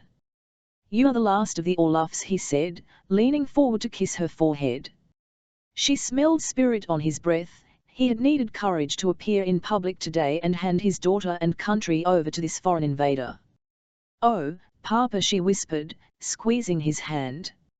A choir began to sing as Astasia appeared. Boys' voices soared into the echoing dome like a flight of white doves. Flowers spilled from urns and gilded baskets, hothouse roses in white and gold, myrtles and lilies with their orange-stamened hearts. But the sweet scent of the flowers was swamped by the overpowering bitterness of incense billowing from swinging censers. Venerable, bearded priests, white-garbed for the wedding, mumbled prayers in every side chapel. Astasia and her entourage passed. "He looks utterly confident," Astasia thought as Prince Eugene took his place before the altar, beside her. But then, this is not the first time he has been married. The choir finished their anthem. In the silence, the guests coughed and shuffled their feet. The elderly patriarch Ilarion, who had been standing near the altar, tottered forward to greet the bride and her father. A group of young girls standing by with baskets of rose petals ready to scatter, hurried to their places. The choir began the epithalamium and, before Astasia knew what was happening, Patriarch Ilarion had placed her hand in Eugene's and was pronouncing the words that made them man and wife before God. She could not even remember whispering, "I take thee, Eugene." She could only remember gazing, mesmerized, into his grey-blue eyes. And now he was leaning forward to kiss her. She could not, dared not, flinch away this time. She steeled herself. His hands were warm and firm on her shoulders as he drew her toward him. How strong he was! She shivered and closed her eyes as his mouth touched hers. After, she found herself looking up into Eugene's eyes and saw that they burned with emotion. The intensity of his gaze made her forget the red, scarred skin that marred his face. No one had looked at her in that way before. "Now you are mine, Astasia. You need never fear for your safety again," he said softly, each word charged with the same intensity of feeling that she saw in his eyes. "I will protect you." And then he turned to present her to the congregation. She glimpsed her mother and Eupraxia sobbing into their lace handkerchiefs. Even Varvara was wiping away a tear. "I am his wife. Soon we shall have to do more than kiss." The thought sent a shiver through her whole body. How could she think of such a thing in the cathedral? Eugene led her to the ceremonial throne beside his and, as her maids rearranged her heavy train, she sat down. Then he took the imperial crown from the shaking hands of the patriarch and raised it high over his own head, then slowly lowered it until it rested on his burned scalp. Trumpets blazed triumphant fanfares from all corners of the cathedral. And as Astasia watched, she thought she saw a faint glow of fire radiating from the emperor. Though it might have been caused by a sudden ray of sunlight penetrating the gloomy cathedral, catching light in the crimson depths of the 5 tiers of Ataman. Great Tid chandeliers, hastily imported from Thailand, lit the hall of black marble with waterfalls of crystal light. Eugene had ordered an army of craftsmen to restore this room in the Winter Palace first so that he might officially receive the overtures of goodwill from the many foreign ambassadors and politicians who had attended his wedding and coronation.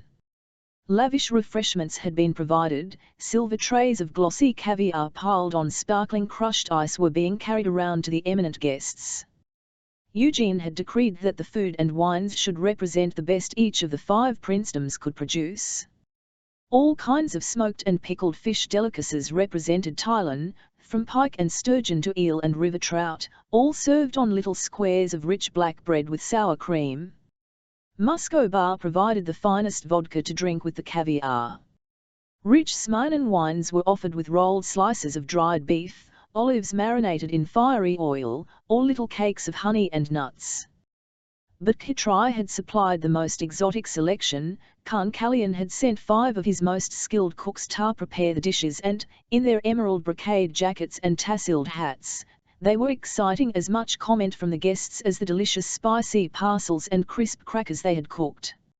Only Azkenda was poorly represented. All that could be found in the food halls of the Musco Bar merchants were a few barrels of salted herrings and some jars of cloudberries and lingonberries from the moors.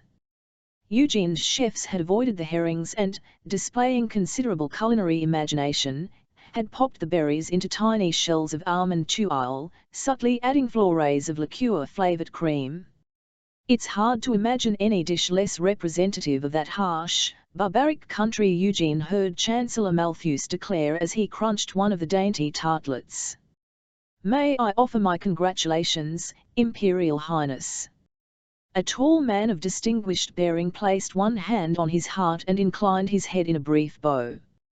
His Excellency, Fabien d'Abrizard, the Franchian ambassador, Chancellor Malthus said, shooting Eugene a significant look from beneath his bushy brows. Relations between Francia and Thailand had been chilly since Eugene's father Karl had defeated a Franchian invasion fleet some 25 years before.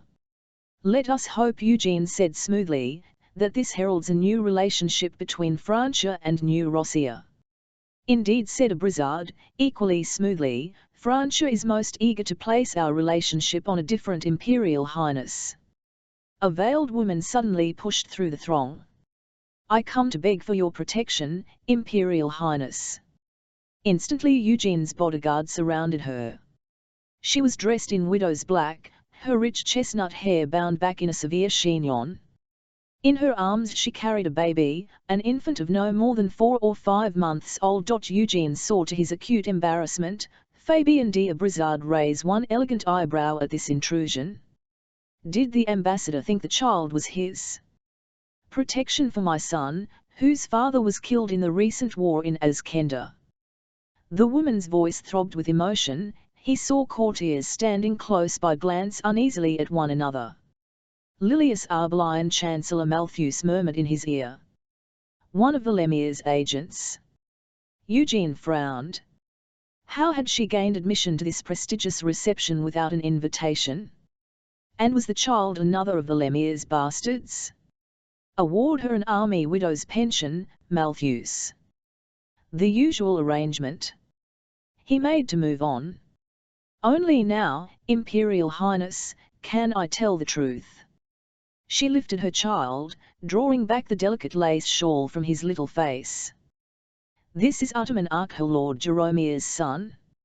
A lightning flash of memory flung Eugene back to a bare wintry hillside in Azkenda. Jaromir Arkhel gazed at him, asking eagerly, "Lilius? And the child? Are they safe?" Blinking back sudden, unbidden tears, he put out his undamaged hand to touch the soft cheek of the little child. His son? The baby's fine wisps of hair glinted gold, dark Arkhel gold in the candlelight. He became vaguely aware that Malthus was whispering, "She is an adventuress, Highness." She was Valemir's mistress, then Volker's. "Don't trust her." He did not trust her word, but he trusted Jaromir's. In all the bitter ashes of loss, one faint hope suddenly glimmered. He could not bring his dearest Jaromir back to life, but he could care for his son, and ensure that the boy's rightful inheritance was restored. A plan began to form in his mind. Now that he was crowned emperor, it was time to bring Azkenda to heel. "You presume much, Madame Arbelion, in giving your son an imperial name." Choose him an Arkell name instead, and I will see you both want for nothing." "Then let him be called Staviomir," she answered, unabashed, after his grandfather, Stavia. Eugene laid his hand on the baby's golden head. "I rename you Staviomir Arkell." The child did not whimper or flinch at his touch, but stared back at him with wide, wondering blue eyes. "Your father should be here at my side, little one, to share in the victory celebrations. His death will not go unavenged." "I must confess myself a little surprised not to encounter any delegation from Azkenda at the celebrations," said Fabian d'Abrizard. "Until now," he added, gazing after Lilias Arbelain as she was ushered away by red-faced palace officials. He turned back to Eugene. "Indeed, rumor has it, Imperial Highness, that the Drakhon and his household are still defying your claim to his kingdom. How like a Frantian to make such a malicious yet apt, little dig in front of so many illustrious guests." Eugene stared levelly back at Fabian d'Abrizard, refusing to allow his indignation at the ambassador's insolent observation to show. "I can assure you, ambassador," he said, "that the Drakhon no longer presents any threat to the stability of the Empire. And the atrocious weather conditions in Azkenda have prevented Lord Stoyan from attending the ceremony," Chancellor Malthus put in hastily. "Let me introduce you, ambassador, to—" As Malthus led the ambassador away, Eugene beckoned to Lieutenant Petter, his newly appointed aide. "Ask Field Marshal Keronen to attend me in my study," he said softly. "I have urgent instructions for the Northern Army. Return to Castle Drakhon, Imperial Highness." Field Marshal Keronen looked at Eugene, his pepper and salt brows raised in an expression of incredulity. "I learned some weeks ago from a secret source," Eugene said, rather relishing the Keronen's reaction, "that Gavril Nagarian has lost that certain advantage he held over us. I've been biding my time, Keronen, waiting for the right moment to crush that rebellious little country. And now that moment has come. The heir to the Arkell lands was here, in the palace, tonight. Lord Jaromir's son." Keronen's brows shot up again. "He sired a son? His mother managed to smuggle him safely out of Azkenda. She brought him here. That wispy hair of dark gold, those wide blue eyes, were all that he had left to remind him of slain Jaromir, who had been dearer to him than any brother. It's time the Arkhells were restored as the rulers of Azkenda and Clan Nagarian toppled from power." As he spoke, Eugene realized that he had been waiting for this opportunity a long time. "How soon can you mobilize your men?" "The Northern Army is stationed on the border between Muscobar and Azkenda." Keronen pointed to the map spread out over Eugene's desk. "The weather's still pretty chilly up there. No sign of a thaw yet. Issue extra winter rations, new boots, and gloves, and fire sticks." Eugene felt the same glow of power and confidence he had experienced in the cathedral earlier that day. "This mission takes priority. And my orders? Arrest Gavril Nagarian. I want him alive, Keronen. I want him to stand trial here in Muscobar so that the whole world can hear of his crimes against us and our empire." Varvara and Nadejda set to work to release Astasia from the tight lacing of her wedding dress. In the anteroom, the flower girls, the daughters of the noble houses of Tylan and Muscobar, chatted and giggled together, eating little quince jellies flavoured with rose or lavender, and sipping sparkling wine. They were waiting for the next part of the ceremony, the singing of the traditional bridal song as the emperor was brought to the empress in the bridal chamber. Eupraxia and Grand Duchess Sophia, exhausted by the long day's excitements, both reclined on velvet chaise longues, resting their swollen feet. Sophia's maid had brought a silver tray of little delicacies from the reception, as well as a crystal bowl of fruit punch, and the elder ladies were sampling the sweetmeats with enthusiasm. Astasia let out a slow sigh of relief as the lacing was undone and layer after layer of frothy lace and sleek satin slid down about her ankles. "My ribs ache from all that whalebone," she said, drawing in a deep breath without constraint for the first time since dawn.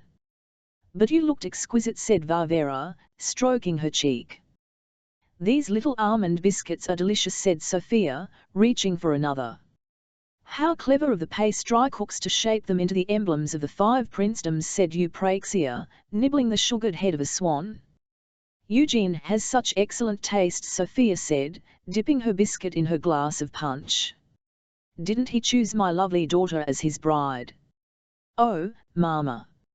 Astasia hoped her mother was not going to start weeping again. She was apprehensive enough about her bridal night without having to deal with Sophia's emotions as well. "Come and give your mother a kiss." Astasia dutifully bent down to be smothered in her mother's perfume-scented embrace.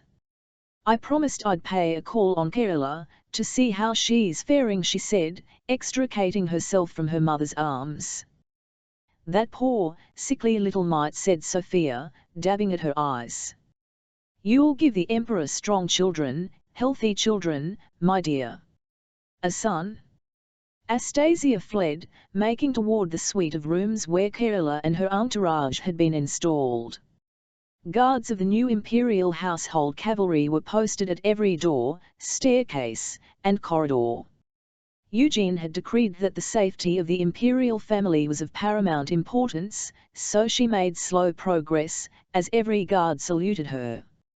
"Don't announce me," she whispered to the guard at Kerala's door. "The princess may be asleep and I don't want to disturb her." He nodded and quietly opened the door for her. In the anteroom, the Dowager Duchess Greta dozed in a chair beside the crackling fire. The bedroom door was ajar and, as Astasia tiptoed closer, she heard a man's voice.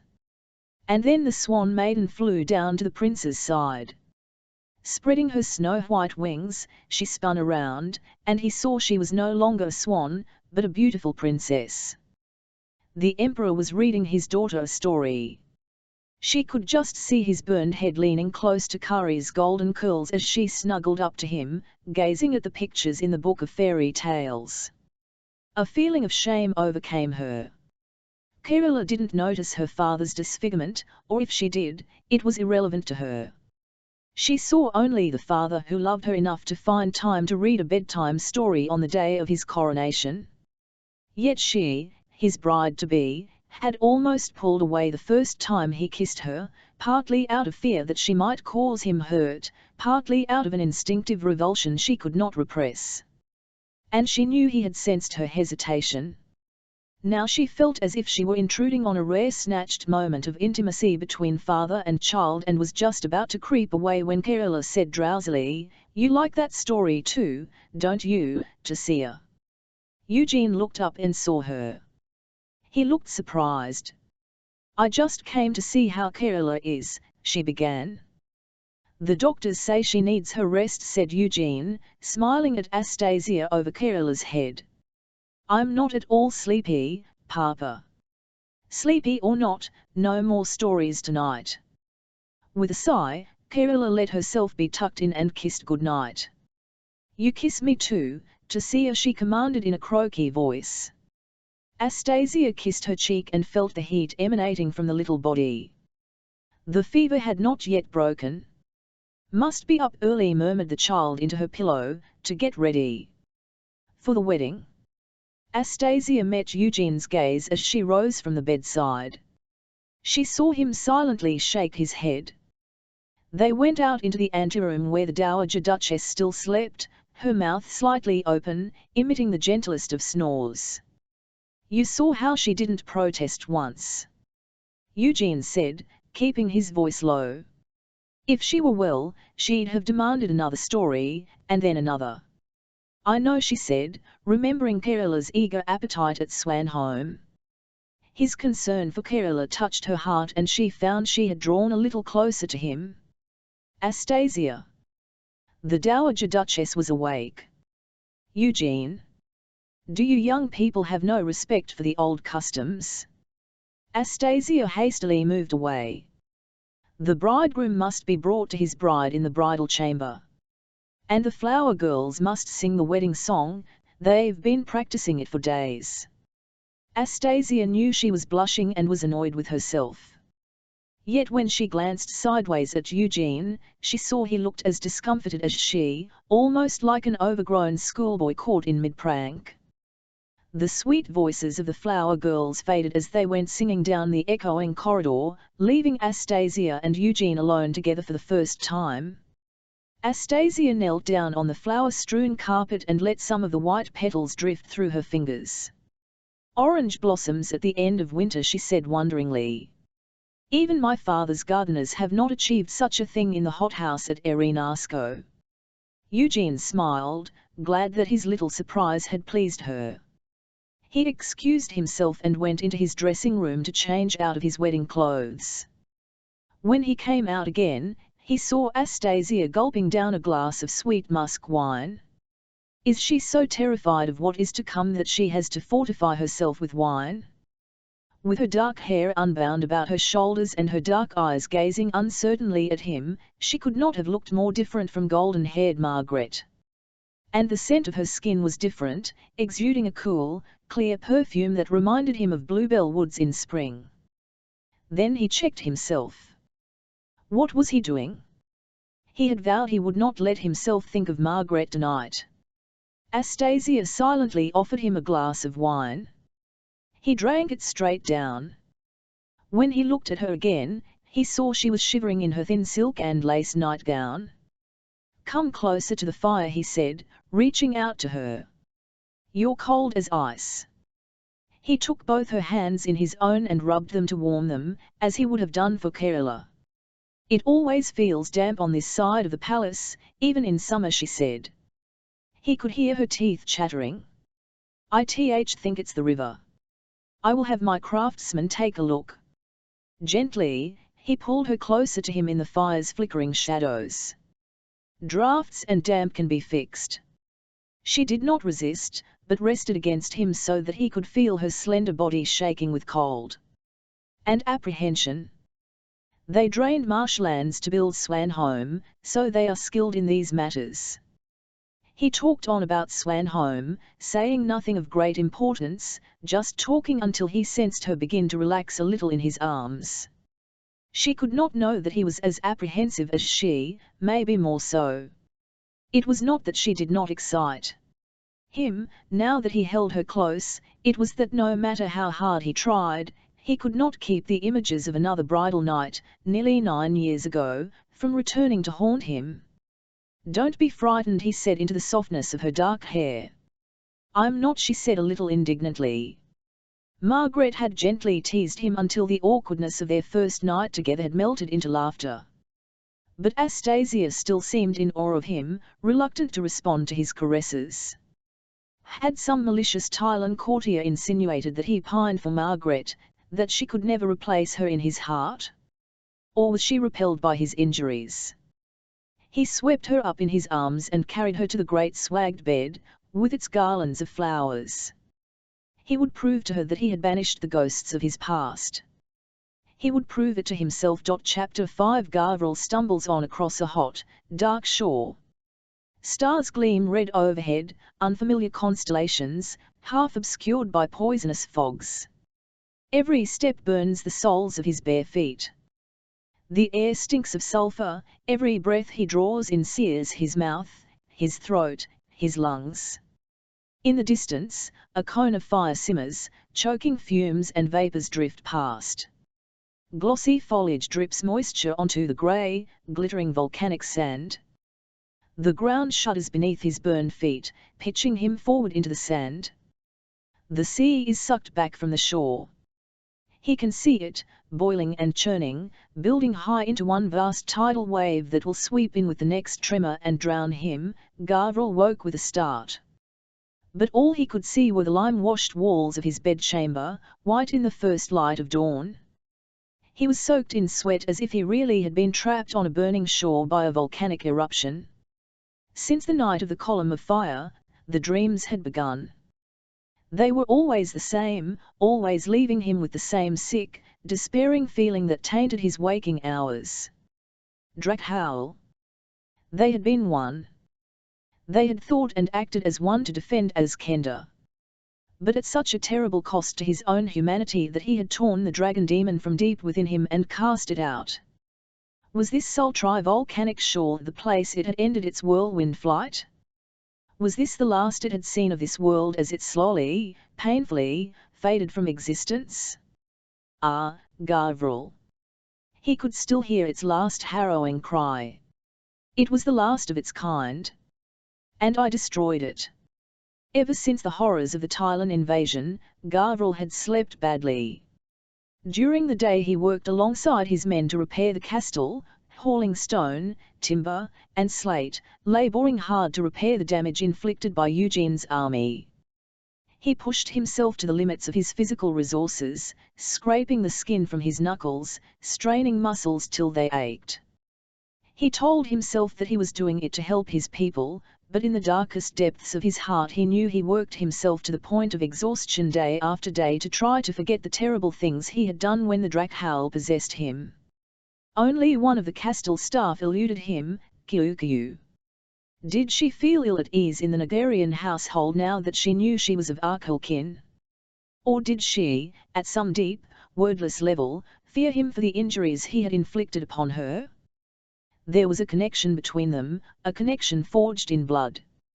But he could not forget that he had hurt her, had nearly killed her.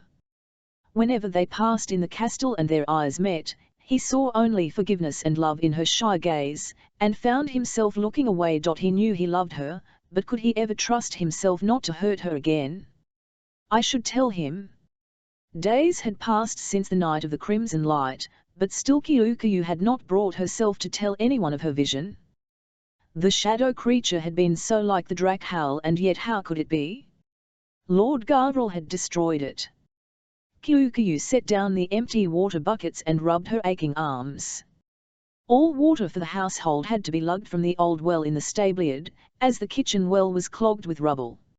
She had hoped Lord Gavriel might be back from Asgarod today. He had ridden there with Bogator Ascod and some of the Drudgener, in search of materials that could not be found on the estate, lead, putty, and window glass.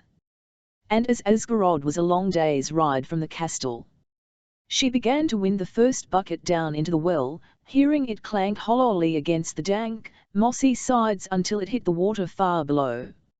She leaned out over the ragged rim of the well to check that the bucket was full. The water was alive with ripples and her reflection broke up into spinning circles. All those poor, dead children. She shuddered as she strained to wind the heavy bucket up again. The Drakhons of old had committed terrible atrocities as the Drakhowl drove them to seek out innocent blood to feed their cravings. Like as not, the ghost children were victims of the Nagarians' uncontrollable lusts. The rebuilding work in the disused East Wing must have disturbed the place where their bones had been buried. Except she heaved the bucket up onto the top of the well, cold water sloshing over the top and splashing her dress. She yelped and hastily pinched the water out of the thick folds of cloth. Except for that endless span of blue. She had never in her life visited the sea, but she had seen it in Lady Alizia's portrait of Lord Gavriel, the portrait that had caused her to fall in love with him long before she had ever met Kyukayu, called Sozia from the kitchens. She divided the well water between her buckets. Kyukayu, where's that water for the soup? Called Sozia again. A small wisp of a sigh escaped. She wished she could stop herself thinking about Lord Gavriel. Was he deliberately avoiding her? They had barely exchanged more than the briefest greetings in the past few days. But then, he had been so busy organizing the rebuilding work. If he truly loves me, he'll speak when he's ready, she told herself as she braced her legs to pick up the buckets again. Or was that just the kind of foolish self-delusion that servant girls indulge in when telling love tales around the kitchen fire? Why have you brought me here? Can't you hear my boy's blood crying out for vengeance? Grandma! Kyukayu recognized her grandmother's voice, shrill with fury and hatred. What was she doing here? She had left her in the care of the monks at St. Sergius's monastery. The damaged castle was far too draughty and damp for an elderly woman. And where's my granddaughter? Tell her I want to leave tonight. She hurried to the courtyard to see two of the monks helping Malusha down from their cart. Brother Cosmas, from the infirmary, looked utterly bewildered by her vehement protests. "There you are, Kyukyrlia," he said, his worried frown melting into a smile of relief. "Your grandmother insists she wants to go home. But Brother Hospitaller says she's not strong enough to make the journey alone." "Nonsense," insisted Malusha. "Kyukyu, go and get the sleigh ready." "It's too late to set out now," Grandma Kyukyu said. She would have to use her strongest powers of persuasion. "Come inside and I'll make you some tea. Tomorrow we'll plan the journey together." The monks nodded gratefully at Kyukyu. "Stay here," Malusha cried. "I'd rather you turned me out on the moors." "Just one night," Kyukyu pleaded. "Then put me in the stables with Harim. I won't cross that blood-stained threshold." Malusha spat on the flagstones. "There's a little drying room in the laundry." "Warm?" "Near the stables." "Near the stables? Well, I suppose it'll have to do." Kyukyu realized from the heavy way Malusha leaned against her that, in spite of her show of defiance, her grandmother was utterly spent. Kyukyu settled Malusha underneath the hanging sheets in a chair in the drying room and knelt down to tuck her blanket around her. "Let me look at you, child." Malusha leaned forward and tilted Kyukyu's chin to one side. Kyukyu instinctively raised a hand to cover her throat as her grandmother's gnarled fingertips touched the ragged scars left by the Drakhowl. "Why are you still here, Kyukyu? How can you bear to stay under the same roof as the man that mauled you?" "You know very well," Kyukyu said defensively, "that the Drakhowl drove him to it. It was the only way to save him. I wanted to save him." Why didn't her grandmother understand? "It was my choice." Malusha shook her head. "And what do you think he thinks every time he sees you? Your scars remind him of a deed he'd far prefer to forget. Then that's why he's been avoiding me. He's ashamed of what he did." Kyukyu's hand closed on the scars, pressing into them as if her touch could somehow erase them from her body. She wished Malusha had not put into words the fear that had been haunting her for days. Malusha gave a disdainful sniff. "I thought you said it was warm in here. I'm chilled to the bone." The fire in the little brazier that dried the linen had burned down to glowing embers. "I'll go fetch fresh kindling." Kyukyu fled, glad to have an excuse to escape. As she hurried down the passageway she could still hear her grandmother muttering virulent little curses against the house of Nagarian under her breath. Dusk had fallen. As she crossed the yard, she heard a soft, hooting call. Out of the shadows Lady Iceflower came swooping down in a shiver of snowy wings to land on her shoulder. She had waited for dark, to follow her mistress from the monastery.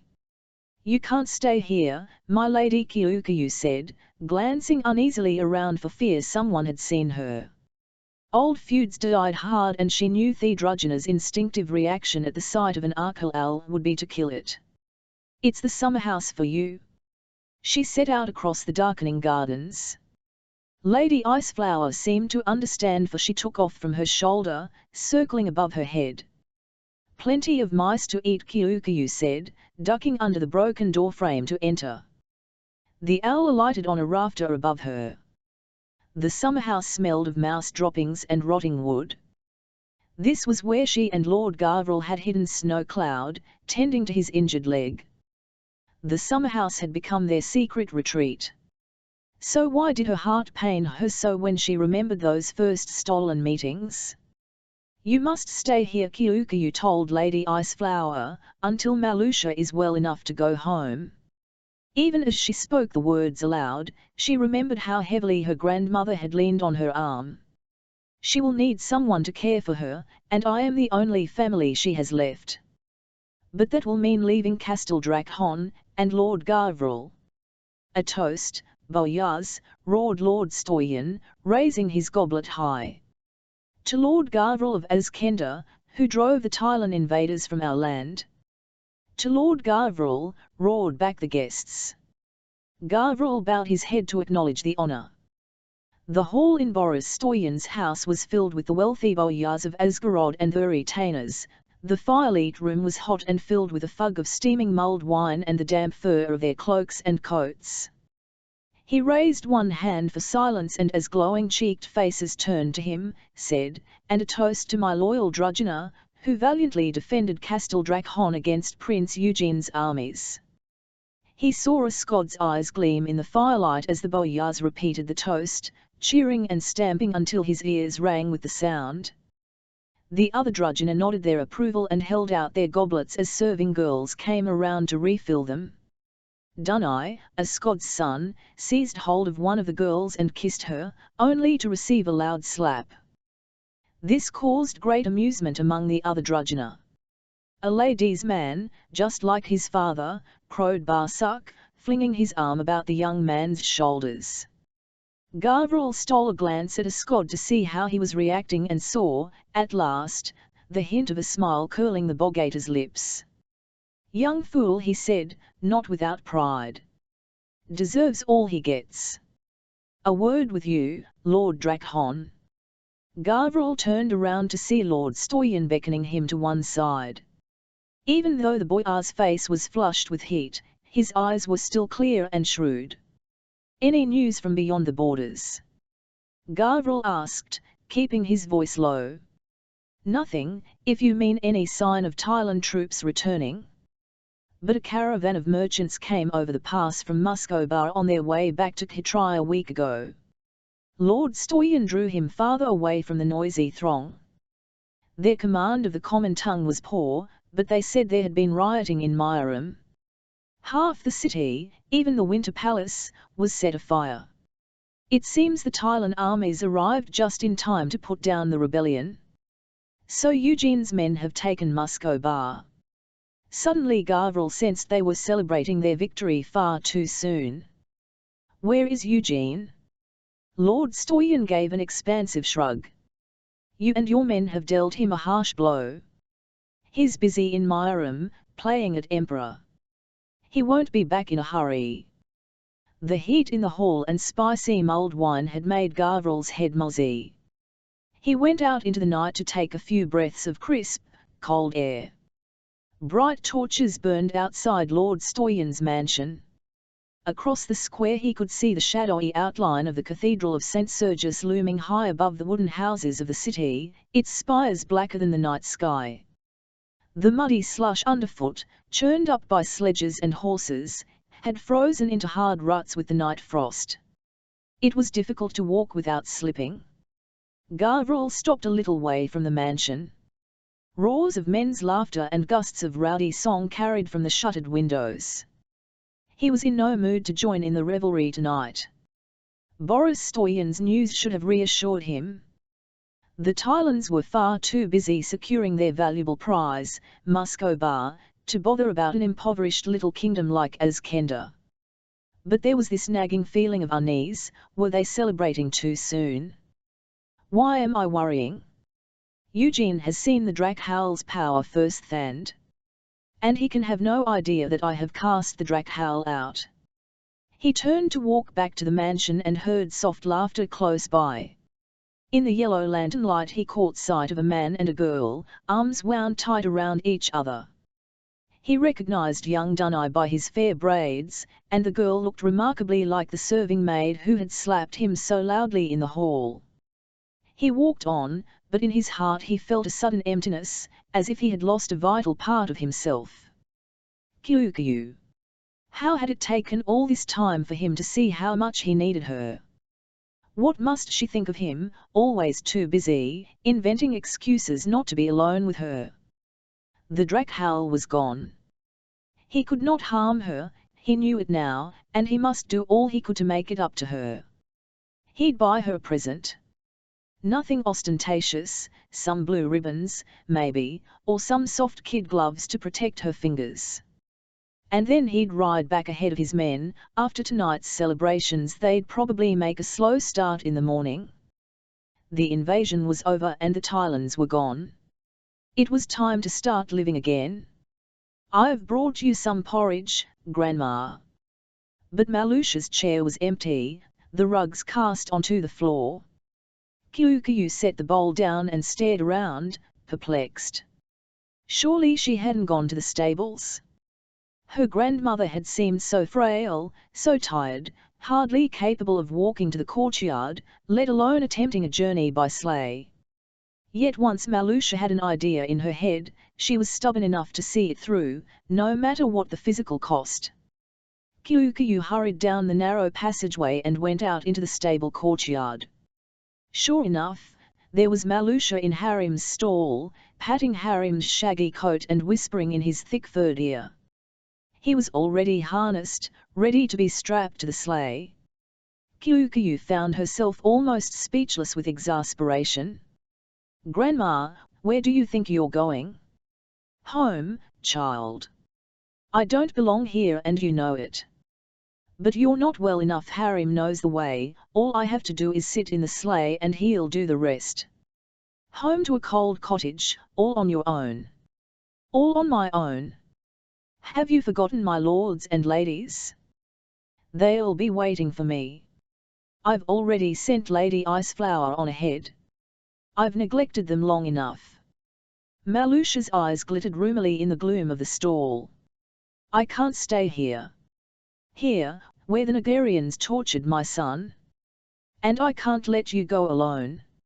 If Malusha refused to stay in Castle Drakhon, then she had no choice but to see her safely back to her cottage. "But your heart is here, Kyukyu." Kyukyu felt her face go warm with a sudden, uncontrollable blush. Were her feelings so easy to read?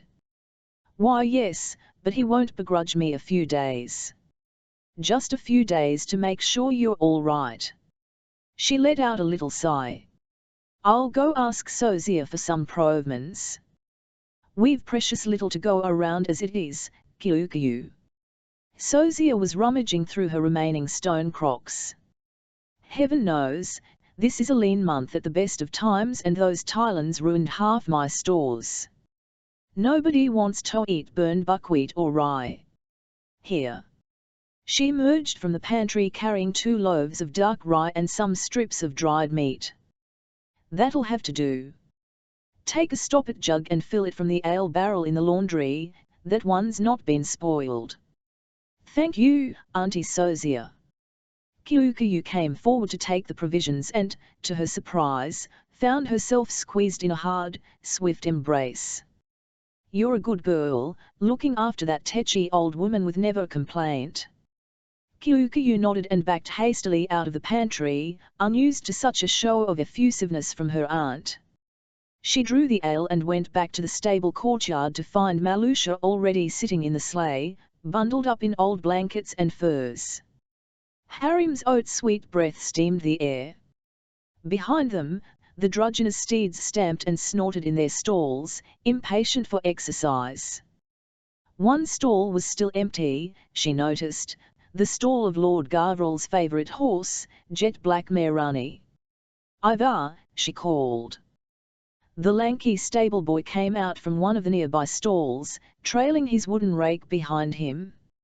"Did the Drakhon leave no word of when he would return?" "He's the Drakhon, he does as he pleases." Ivar gave a shrug and turned away to continue raking out the stalls. "Hurry up, child. The sun's already climbing high in the sky and the dark comes on soon enough." So there was not even the chance to say goodbye. Kyukyu took Harim by the bridle.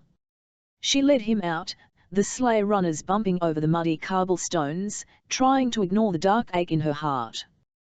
Perhaps it was for the best. "Goodbye? What am I saying? Am I leaving Lord Garvrel forever? My poor bones!" Malusha complained, grabbing hold of the side of the juddering sleigh. "We'll be on compacted snow soon. Hold tight." Kyukyu led Harim the long way around, away from the burned, scorched ridge where so many Tylons had died. No one from the castle chose to use the old road anymore, the scarred earth exuded a tainted air of desolation and death. The road wound upward above the castle, past a mined watchtower where a gang of Drudgener whistled and chanted as they labored to repair the damage. As the moorlands opened out before them, Marluxia began to sniff the air. Best hurry. Thor's coming fast. And as if to confirm her words, a skein of grey geese appeared high overhead, their wild cries carrying on the wind. Kyukayu squeezed in beside her grandmother and gave 2 sharp tugs on the reins. Harim put his shaggy head down and slowly set off across the snow. The wind blew keenly across the moorlands, and though there was no longer a bitter taste of winter to it, it still stung Kyukayu's eyes to watering. Yes, it was the wind, she told herself angrily as she stared out at the blear of cloudy sky through tear-blurred eyes. Beside her, her grandmother said nothing, lulled into a doze by the movement of the sleigh. Soon they would reach the wide tarn and the icebound beck that flowed into it from the distant Kars Gills. Harim would pull the sleigh so much more swiftly along the frozen watercourse. Far ahead, something moved, a black speck against the blur of white. Kyukayu sat up, straining to see. Renegade Drudgener, or Thailand deserters. 2 defenceless women alone on the moors stood little chance. Old Haute had nothing worth stealing except a loaf of bread and a jug of ale. Marluxia had fallen asleep before she could weave a cloak of mist around the sleigh, and she had not yet taught Kyukayu that useful trick. Kyukayu sat upright and clutched the reins tight, her palms sticky with sweat against the worn leather. A lone horseman was speeding toward them. She felt her thudding heart trip a beat or two. The horse was black, jet black. Could it be? Kyukayu. His voice carried to her on the keen wind. Harim's ears twitched at the sound of his voice and his steady trot faltered. It was almost as if he were expecting her to halt him. Lord Garvril, she whispered. Her heartbeat thrummed in rhythm with the approaching hooves. There was no avoiding this encounter. Where are you going? He cried as he drew near. I'm taking Marluxia home. She steeled herself not to look at him, concentrating on the snowy track ahead. Why now? There was bewilderment in his voice. I thought Thor's coming. We'll travel much faster before the ice melts. Kyukayu swallowed back any suggestion of emotion. Lord Garvril pulled Mehrani around, forcing him to match Harim's pace beside the sleigh. Harim slowed to a stop. And you were just going to slip away unnoticed? Without even saying goodbye. Lord Garvril swung down from Mehrani's glossy back and approached the sleigh. Kyukayu's heart thudded faster, but she glared resolutely ahead, willing herself not to look him directly in the eyes for fear she would lose all resolve. There's been so much to see to. Lord Garvril made an awkward, self-deprecatory gesture. You're the Lord Drakhon, she said with a little sniff. I had to be sure, he said, almost as if speaking to himself. Sure. Kyukayu, yes. It was the way he pronounced her name. She found herself helplessly, recklessly, gazing into his eyes. Say what's in your heart. Say it. Garvril gazed into Kyukayu's eyes and felt his courage fail him. He had ridden ahead of his bodyguard to try to make sense of his feelings. He had chosen to go on alone, against Askod's advice, because he needed time to think. All the way back from Asgarod he had been rehearsing what he would say to Kyukayu. And now, before he had fully worked it out, here she was and he was tongue-tied. There was only one way to put it to the test. He reached out and, taking her hand in his, drew her from the sleigh until she was standing close to him in the snow. My lord, she said in a whisper. The icy wind whined about them and he saw that she was shivering. You're trembling, Kyukayu. Was she afraid of him? Just cold. He had to be sure that, in spite of her protestations, she would not flinch from him. And he had to be sure of himself, sure that the lust for innocent blood was finally purged from his system. He drew her closer until he held her pressed against him, his arms tight around her. Slowly he felt the trembling cease. "Look at me," he said. She raised her head and looked steadily at him. His hands moved to cup her face, tilting her mouth to meet his. Still she did not flinch away as his lips touched hers. Astasia's kiss had been sweet, her lips cool as the delicate sheen of hyacinth petals. But to kiss Kyukyu was to taste the rich earth of Azkenda. Her mouth was warm and she kissed him back with a passion and intensity that surprised him. "Are you going to leave me to freeze to death here?" inquired a testy voice from the sleigh. "I have to go," Kyukyu said softly. "I know." Still he held her close, reluctant to let go of her now that he knew how much she mattered to him. "Is there any hope for us, do you think?" he said at last, his voice unsteady. "Arkell and Nagarian? No good'll come of it," Malusha muttered to herself. "Take no notice," Kyukyu said in a whisper, blushing beneath her freckles. The blush charmed him. "When we've finished the work on the Kalika Tower, then I will come for you. Whether your grandmother likes it or not," he added. A smile lit Kyukyu's face, sun-piercing winter clouds. "I'll wait for you," she said. "Gavriel." He found himself smiling too, happy to hear her say his name without any trappings of rank or class. Not Lord Drakhon, just plain Gavriel. What better confirmation that he was truly himself again? "Kyukyu." Malusha was fully awake now and glaring at them from her cocoon of furs. "I must go." Kyukyu drew away from him, turning back toward the sleigh. Still he kept hold of her hand. "Shall I ride with you?" "No need. Harim will take good care of us." "Travel safely, then." He let go of her hand at last and she climbed back into the sleigh. "We'll be together again soon." She gave the reins a little tug, clicking her tongue. Harim raised his shaggy head and obediently lumbered off. Gavriel stood in the snow, watching the sleigh until he could see it no longer. The wind off the mountains still whined across the moorlands, but he no longer noticed its keen edge. Mehrani gave an impatient whinny and nudged his shoulder. It was only then that he remembered the gift he had brought for her, a pair of soft fringed gloves of brown kidskin that he had carefully placed inside his saddlebags, ready to give to her. He smiled again. Now he had the ideal excuse to pay her a visit. "I'll wait for you, Gavriel." Each word glowed, as though etched in gold on his heart. She would help him forget the darkness that flooded into his dreams at night. She would show him the way to live a simple life again, free from the shadows. Chapter 6 The hours of daylight grew longer. Wooden struts and props shored up bulging walls, ladders blocked the passageways, and the castle echoed to the ring of hammers and chisels. Gavriel and Ascod were at work repairing the wing that overlooked the gardens. And all the time Gavriel was busy shoveling sand for mortar or carrying out buckets of broken plaster, his mind was free of the horrors that haunted his dreams.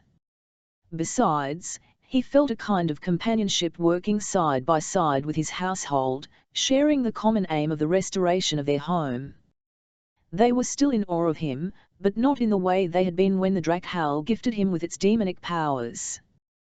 There was still a bond between them, but it was a bond of shared adversity, strengthened and enriched by mutual respect. Ascod straightened, wiping sweat from his brow with the back of one hand. "Look, my lord," he said, jabbing a grimy finger down the garden.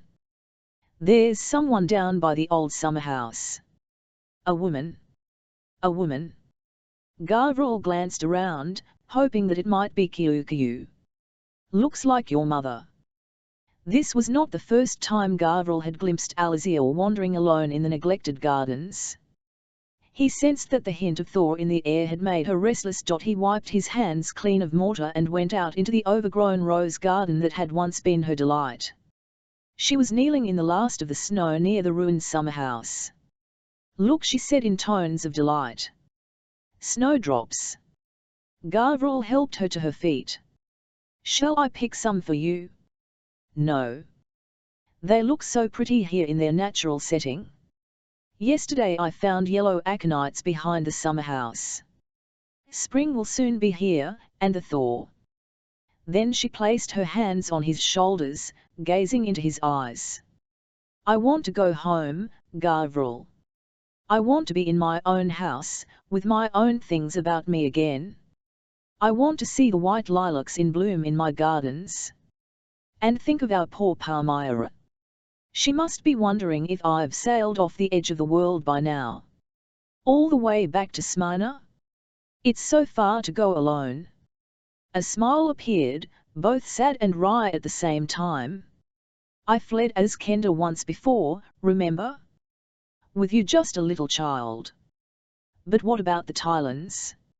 It's been weeks now, and there's been no news from beyond the borders. She took his hand and pressed it firmly between her own. Smyrna will be safe. From what I heard at Swanholme, Eugene was intent on conquering Muscovy. Why would he bother with an insignificant little republic like Smyrna? Every time she said the name, memories came surging back, memories of the warm, wine-gold Smyrnan sunshine. Lord Drakhon. Ivar the stable boy came hurtling toward Gavril and Alizia as if propelled from a mortar. Oleg's found something in the cellar. Oleg. Alizia said with a knowing little smile at Gavril. So the wine fumes have given him visions again? Gavril hurried on ahead and arrived just as Oleg emerged from the darkness of the wine cellar carrying a great canvas almost as tall as himself. He propped it up against the wall and began to brush away the thick veil of dust and cobwebs that covered it. Gavril stared as the portrait of a young man was revealed. A young man who, except for the coal black of his glossy hair, resembled him so closely he might have been gazing at his own reflection. "My father," he whispered. The only portrait he had seen of Lord Volk was the brooding, grim-browed painting that hung in the Great Hall, executed by some unknown artist of the old formal school. But the young man in this picture had been portrayed with a skillful, naturalistic touch. The artist had caught an expression at once charming, idealistic, and proud in the dark blue eyes. His father stood on a white balcony overlooking a sun-bright bay, his black hair tousled by the breeze off the sea. He was informally dressed, his white linen shirt open at the neck. The only sign of his status was the golden chain around his neck from which a magnificent ruby pendant hung, crimson as vintage wine. From the way the artist had captured the subject's smile, Gavril had no doubt that it was his mother's work. Wasn't this how they had met, the young Drakhon commissioning his first portrait, and falling in love with the painter? Volker's eyes seemed so full of hope and optimism, unclouded by any premonition of what was to come. The portrait blurred as tears trickled down Gavril's cheeks. He let them flow, unashamed to be seen to weep for the father he had never known. "I thought it was burned." He had not noticed old Garam, who had been Lord Volker's valet, till then. Now the old man shuffled forward to inspect the canvas more closely. "That's what my lord ordered, burn it. I can't bear to look on it any more," he said. He turned on Oleg, wagging an arthritic finger. "So what was it doing in the cellar?" Oleg shrugged. "No idea. Someone must have hidden it." "My portrait." Gavril heard the mingled emotions in his mother's voice, surprise and regret. He hastily wiped the tears from his cheeks with his sleeve. Alizia had arrived, closely followed by Sozia and the serving maids. "Mother," Gavril said. She stood utterly still, gazing at her work. By now word had spread, and the echoing din of hammers and saws ceased as the drudgener working in the hall laid down their tools and came out to gaze at the portrait. Lord Volker's name was whispered as they respectfully removed their fur caps before the image of their dead master. "I was good then, wasn't I?" Alizia said at last, half jesting. But Gavril could hear the profound sadness that lay beneath her words. He put his arm around her shoulders. "There was no one to touch you, mother. Flatter." She kept her tone light, but she would not meet his eyes, gazing steadfastly at Volk. She went up to the canvas to examine it. There's some damage here, and here on the corners. Probably mice, but it could easily be restored. By now a little crowd had gathered in the hallway. It soon became obvious to Gavriel from their murmured comments that the younger members of the Dragina had never seen the portrait before either. "That splendid ruby," he said. "Didn't you wear a stone like that sometimes, mother?" Her hand crept to her neck, as though unconsciously feeling for the jewel. A deep blush colored her cheeks. "It was a wedding gift from your father. It should have gone to you, Gavriel. And now?" Her voice dropped. "My jewelry is at the Palace of Swanholm with my paints and the rest of my luggage. I doubt I'll ever see it again." "No matter," Gavriel said, wanting to spare her embarrassment. "I'll commission a new frame for the portrait. It will hang in the Great Hall again." The murmurs changed to nods and mutters of approval.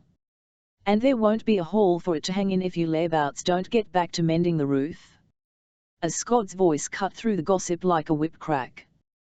The servants scattered, the Dragina trooped back to work until only Gavriel and Alizia remained. Sminan light. Gavriel still stared at the painting, recognizing the balcony on which Vox stood and the view of Vermeil Bay beyond. He had been mired so long in the darkness of the Azkendi winter, he had almost forgotten the intensity and clarity of the summer sun. Suddenly he found himself yearning to paint again, a yearning so strong it was like a physical ache. But painting was a luxury he could only afford when the repairs to the castle were finished. There would be views of the moorlands and the distant mountains in spring to capture, and the clear, cold Azkendi light would be both inspiration and challenge to a painter who had not lifted a brush in many months. "It's time for me to go home," Alizia said softly. A gateway gapes open, darker than a thunder-racked sky. Little crackles of energy fizzle across the opening. And now he sees the bolts of energy are forked tongues, flickering from the carven mouths of great winged serpents whose coils tower above him, forming an archway leading into darkness. And high above, a serpent eye, blood-red, transfixes him in its burning gaze. Lying there in the darkness, Gavriel tried to reason what the dreams might mean. Did they presage some cruel punishment to be inflicted upon him by the Tylons? His mother had told him the little she knew of Magus Caspar Linnaeus, Eugene's court alchemist, who had tried to kill him with subtle poisons. She was certain he possessed occult powers and had seen him control the wind with a twist of his fingers. If the scarlet thread of light that had caused such chaos in his brain emanated from Linnaeus, except that the vivid dream images had a tinge of Drakhowl glamour about them. "As if it has left its memories in my brain. It's..." He could not sleep. He lay staring at the lime-washed walls, still half wandering in the fire-riven dream world. If only Kyukayu were here. She would hold him in her arms and stroke his hair and he could lose himself in her embrace. But she was far away in Arkhill country, the other side of the moors, caring for her grandmother. "You think you can live without me, but without me you will go mad." 2 ice-breaking vessels sailed out of Arkhelskoye yesterday, my lord. The messenger was a sailor, rough-bearded and smelling strongly of tobacco. "The port-master sends his compliments and invites my lady to make her way to the port in readiness for her passage to Smyrna." "So the thaw has really begun at last?" Gavriel asked. The news was not entirely welcome. Not just because it meant Alizia would leave him and the parting would prove difficult for them both, but also because, if icebreakers could sail out of Arkhelskoye, other ships, Tylon men o' war could sail in. He must summon the boyars to discuss ways of protecting the harbours from unfriendly foreign powers. "The thaw is well underway, my lord. I'll go and tell my mother." Gavriel came upon Alizia at work on the portrait of his father, painstakingly cleaning away the dust and grime, watched by old Garum. "The port's open," he said. Good, she seemed to only half hear him, concentrating all her attention on the painting. "You can go home, mother." "Then all the more reason I should finish this." She smiled at him and continued with her work. One fact about the canvas had been bothering Gavriel. Now that it had been cleaned of its shroud of dust and cobwebs, it was even more obvious. My father was Drakhon, wasn't he, when he came to Smyrna? He was, said Alizia distractedly, picking at a loose chip of oil paint with a fingernail. Then why is there no sign of it? She turned to face him, her auburn brows drawn together in a frown. The Drakhowl only leaves the Drakhon's body at the moment of death to seek out his heir. Isn't that right? I painted him as I saw him, Alizia said, gazing at the portrait. Her voice softened, her hand, still holding the fine brush, moved almost caressingly over the dark, painted locks of hair. But look. His eyes, his hair, his skin, all normal. Not even a glint of Drakhowl blue, she sighed. Volk told me that in his case, it was different. The Drugina made him Drakhon when his father, Zakhar, disappeared. My grandfather disappeared. This was new territory. But then, there was so much about the Nagarians she had kept from him. Lord Zakhar set out on a voyage. Old Garam now spoke up. My father went with him. They never returned. The old man's voice quavered. But years later, a black thundercloud came speeding over the mountains, swift as an eagle, seeking out Lord Volk. It was the Drakhowl. We knew then that Lord Zakhar was dead, and my own father with him. But why? Why did my grandfather leave Azkenda? Garam gave a rheumatic little shrug. That question always haunted your father, my lord. He spent hours in the Kalika Tower going through Lord Zakhar's books, searching for clues. The books belonged to Lord Zakhar. Gavral had puzzled over the books left open in his father's study at the time of his murder. The turbulent events of the past weeks had pushed them out of his mind.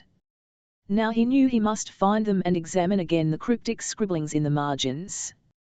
Mother, don't forget to pack, he called back over his shoulder as he hurried away.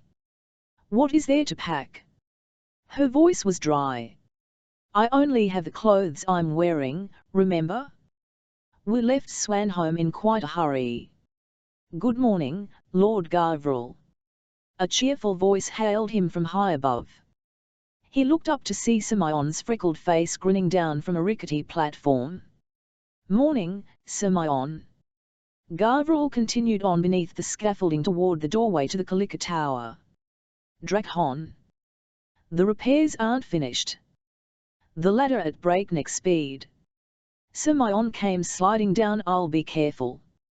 The lower door had been blown off its hinges, so Gavral had to clamber over shattered timbers to reach the spiral stair. A cold blast of air reminded him that one ragged hole in the tower wall still gaped open to the elements. He made his way slowly up the ruined stair, testing one step at a time. As he opened the door to his father's study, a rush of memories overwhelmed him. He saw it glittering with Dr. Casimir's tubes and alembics, transformed into a chemical laboratory as the scientist worked on the elixir to reverse the Drakhowl's influence on his mind and body. And then the Tylons had come. The Drugina had nailed up sheets of vellum to cover the broken windows so that the room was infused with a turgid sepia light, even at midday. At least the books and maps were protected now from weather damage, although it was necessary to light a lantern to read or write in the gloom. There were still fragments of glass everywhere, coloured shards from the shattered windows and fine, clear splinters from Casimir's broken files. Before the repairs, wind, sleet, and smoke had blown in, causing yet more damage to his father's maps and books. Some lay open, sodden pages a mush of paper pulp. They must still be here, he muttered. They must be. The first time he had come to the Kalika Tower with Kostya, he had noticed the books lying on his father's desk. At the time he had wondered why Volk had been so interested in titles such as Through Uncharted Seas, a sailor's account of a perilous voyage of exploration. Now he wondered if his father and grandfather had also been cursed with the Drakhowl's dreams and had been searching for clues as to their origins in these ancient volumes. The top of the desk was covered in a layer of dirt, dust, and broken glass. Gavriel began to brush the debris away. Beneath, he could just make out 2 or 3 volumes. The first was Travels in the Westward Isles, but as soon as he picked it up, he could see that a corrosive chemical of Casimir's had leaked onto it, burning a great, brown-edged hole into the heart of the book. The tempest had blown our vessel so far from its course that we found ourselves far beyond the bounds of our maps and charts. The page that lay open read. Almost dead for lack of fresh water, we sighted land toward nightfall of the 3rd day and anchored in the bay of an uncharted island, lush with green vegetation and fresh springs of clear water. Having slaked our thirst and refilled our water casks, we made camp on the shore. In the dark of night, we were awakened by a terrible sound, like groaning or roaring. Some of the more men called on the names of the holy saints to protect them, the rest was illegible. Gavriel put the book down and picked up another, trying to suppress the growing feeling of frustration. As he brushed the dust from the cover, the title glinted dully in faded gold, Tainaga, Legends of the Lost Land of the Serpent God. Tainaga. Gavriel whispered and felt a shiver, as though saying the name aloud invoked some latent enchantment long dormant in the dusty pages. He opened the book gingerly and, flicking through the first few pages, saw with a growing sense of excitement that most of the text was intact. The fabled land of Tainaga cannot be found on any chart or map.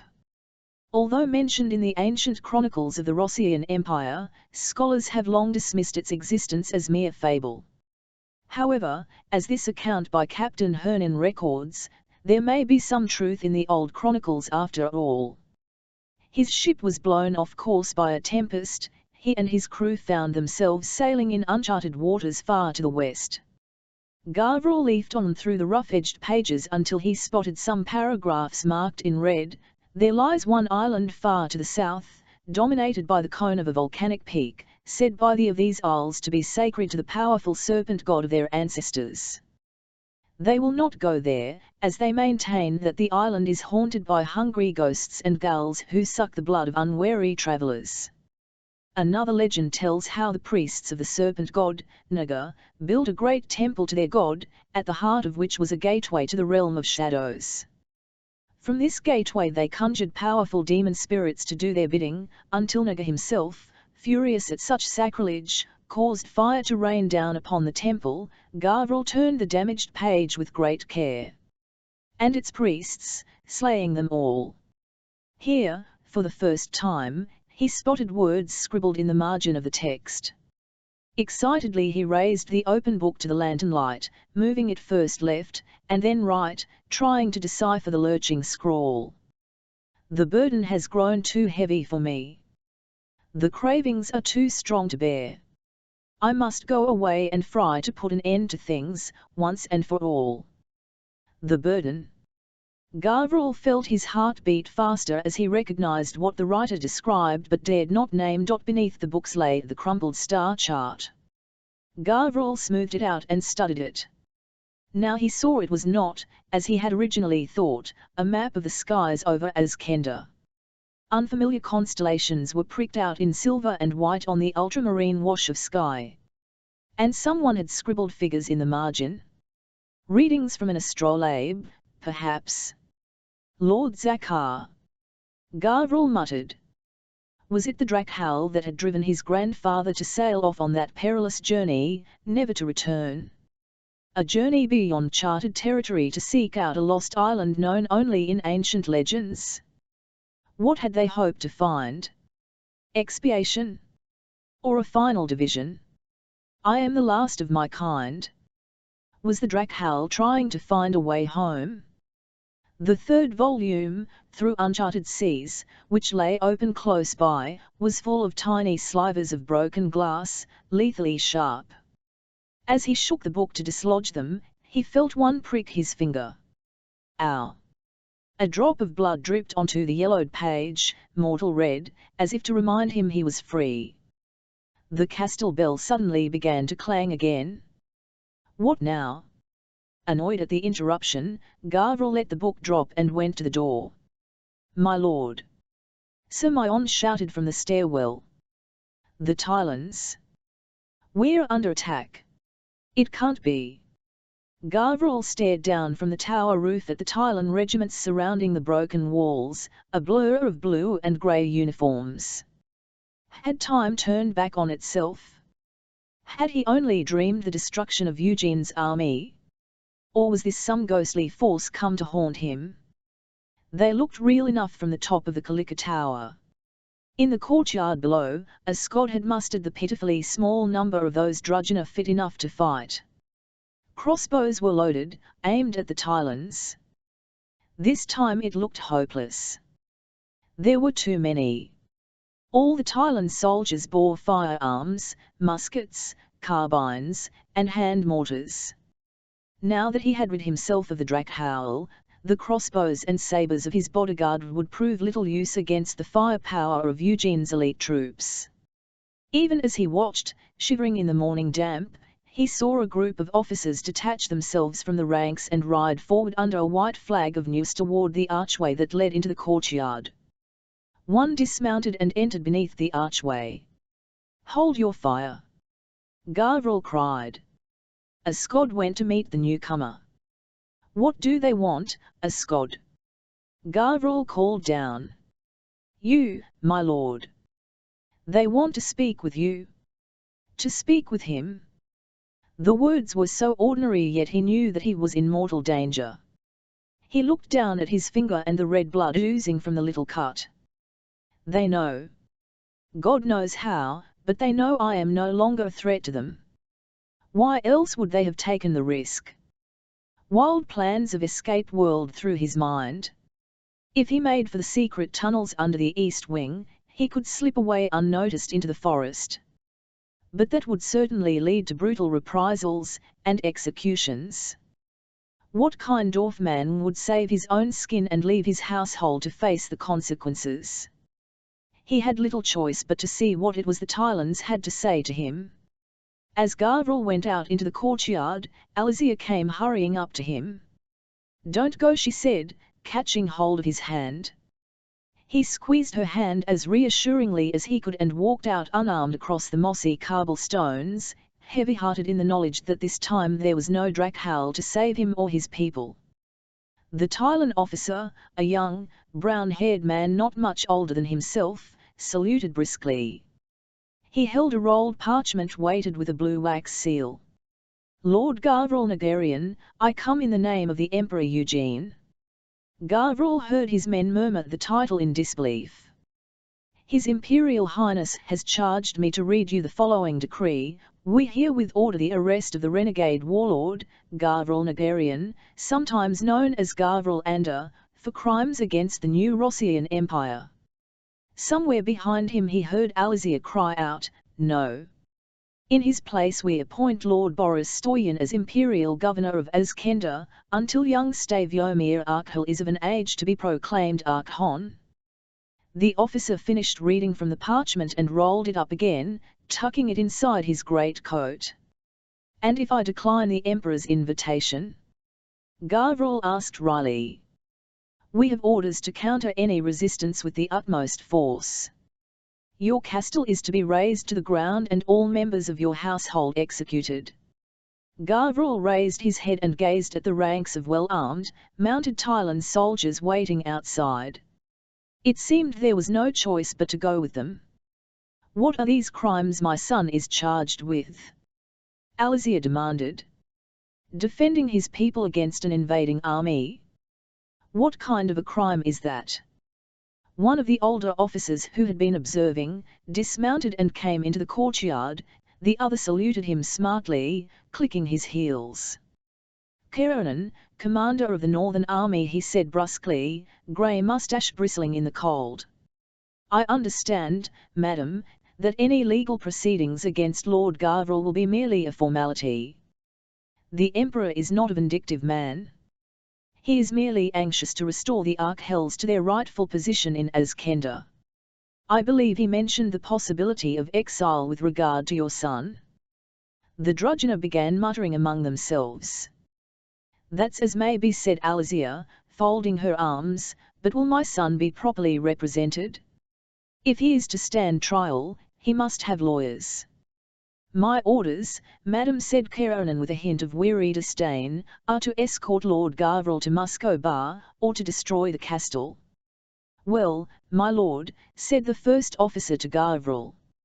It seems, Garverel said, hearing the words issue from his mouth as if another were speaking them, that I must come with you. Who is in command of the castle garrison? Demanded Caroline curtly. I am. Ascot took a step forward. He stared at the field marshal through narrowed lids. You will surrender your weapons to Captain Lindgren? He and his regiment will be stationed here, a further 2 regiments will be installed in Asgorod, a 4th at Arkhelskoy, and a 5th on the eastern coast. Ascot stared at Caroline. We are the Drakons Drugina, he said slowly, stubbornly. We are oath-bound to die in the defence of our master rather than surrender. Ascot, Garverel said. Do as the field marshal says. I want no more deaths. Ascot turned and Garverel saw scorn in his eyes. He stared at him as if he were a stranger. You dishonour us, Garverel Ander. You dishonour your own bodyguard. His words cut Garverel to the heart. His own men whom he was trying to defend, didn't want his self-sacrifice. Locked into their archaic warrior code of honour, they didn't understand what he was trying to do for them. For a brief while he had been their warlord, but now they looked on him as a weakling and a deserter. We're wasting time. Caroline signalled to 2 of the waiting soldiers. They marched forward and placed their hands on Garverel's shoulders. My son needs warm clothes. Alizia protested. At least let me fetch him a coat, Caroline shrugged. He beckoned the soldiers to lead Garverel after him. I'll be all right, mother, he said, forcing a bravery he did not feel into his voice. I'll be there, Garverel, she cried. I have friends in Musco Bar. Friends in high places. Garverel tried to look back over his shoulder, but the troopers were increasing their pace now, walking him briskly under the archway. The last thing he saw was the Drugina go slowly forward, one by one, to drop their weapons at the Tylan captain's feet. Chapter 7 The Empress Astasia sat in front of her mirror listlessly brushing her hair. Nadejda usually performed this task for her, but she had dismissed her early, wanting to be alone with her thoughts. She was remembering her bridal night. All the ladies in waiting had teased her with lewd tales about men's lusts and appetites. And it was not as if she had been ignorant of what was expected of her. But she had not anticipated this remoteness. Eugene had been courteous, even respectful, as though the act of consummation were some faintly embarrassing but necessary diplomatic procedure. He had murmured some affectionate words. But she felt they were spoken out of duty, rather than spontaneous feeling. She had seen the portraits of golden-haired Margaret, his first wife, at Swanholme. Perhaps he still held her in his heart and she could never hope to compete with the distant, dead beloved in his affections. Or perhaps he will never see me as anything other than a commodity in a political transaction. At least Garverel loved me for myself alone. And where are you tonight, husband? She asked. Oh yes, urgent affairs of state. All through dinner, he had had a distant and preoccupied look in his eyes. She had tried to make conversation, telling him that Carola's cough was much improved, but he had only nodded distractedly. Then he had made his excuses and left before dessert, kissing her on the top of the head just as if she were his elder daughter, not his wife. The bristles snared on a tangle. Eyes smarting, she dropped the silver-backed brush and picked the knotted strands apart with her fingertips. I'm not crying, she told her reflection angrily. It was only a tangle of hair. I'm not crying. Her reflection stared back through the gauzy light of the candle flames. She forced herself to smile, willing the tears to stop. I am Empress now. I have a duty to my country and my husband. More coffee, Highness? Asked Gustave. Why not? Eugene stifled a yawn. He had stayed awake into the small hours to read the reports specially prepared by the Myram Senate, fortifying himself with strong coffee. It was a task he had intended to delegate to Malthus, but after a first glance, he had seen that he needed to understand fully for himself the chaotic state of the Musco Bar finances that had led to the uprising. It made sorry reading. The Musco Bar economy seemed precarious, largely based on shipbuilding, exports of iron from foundries close to the Niver, and herring. The Orloffs had drained the country of money to fund their lavish lifestyle. All the nobles owned large estates that were only just self-sufficient enough to feed the life-bound peasants who served them and worked their lands. Both the army and navy, starved of investment, had not enough revenue left to pay their men. There was no state schooling and the few hospitals were run by religious institutions. If your Highness has no further requirements tonight. Eugene looked around and saw Gustave was still in attendance. I didn't mean to keep you up so late, Gustave. I can see to myself. By 3 in the morning, Eugene was rubbing his sleep-starved eyes as he outlined a plan to turn around Musco Bar's economy. It would have to be negotiated with both Tylon and Muscovite councils, for it involved a substantial amount of investment from Tylon coffers to exploit Musco Bar's natural resources and to develop manufacturing industries. It would mean persuading the Musco Bar nobility to part with many of their peasant servants to work in the new factories. Silk mills and looms could be established on each estate. Though this would not be an easy task. He would have to buy the nobility's support with promises of privileges and subsidies. They had been used to a life of indolence and luxury for far too long. The flame in the oil lamp began to gutter and a thin thread of black smoke snaked upward. The wick was almost burned out and the light was too dim to read by. Eugene rose from his desk and stretched his stiff back. He had heard St. Simeon's clock strike 3 some while ago. It was too late to disturb Astasia. As a precaution, he had had Gustave set up his camp bed in his study, just as if he were on campaign. He kicked off his shoes and took off his jacket by firelight. He raked the embers of the dying fire and replaced the fireguard. He liked doing things for himself. So much less fuss.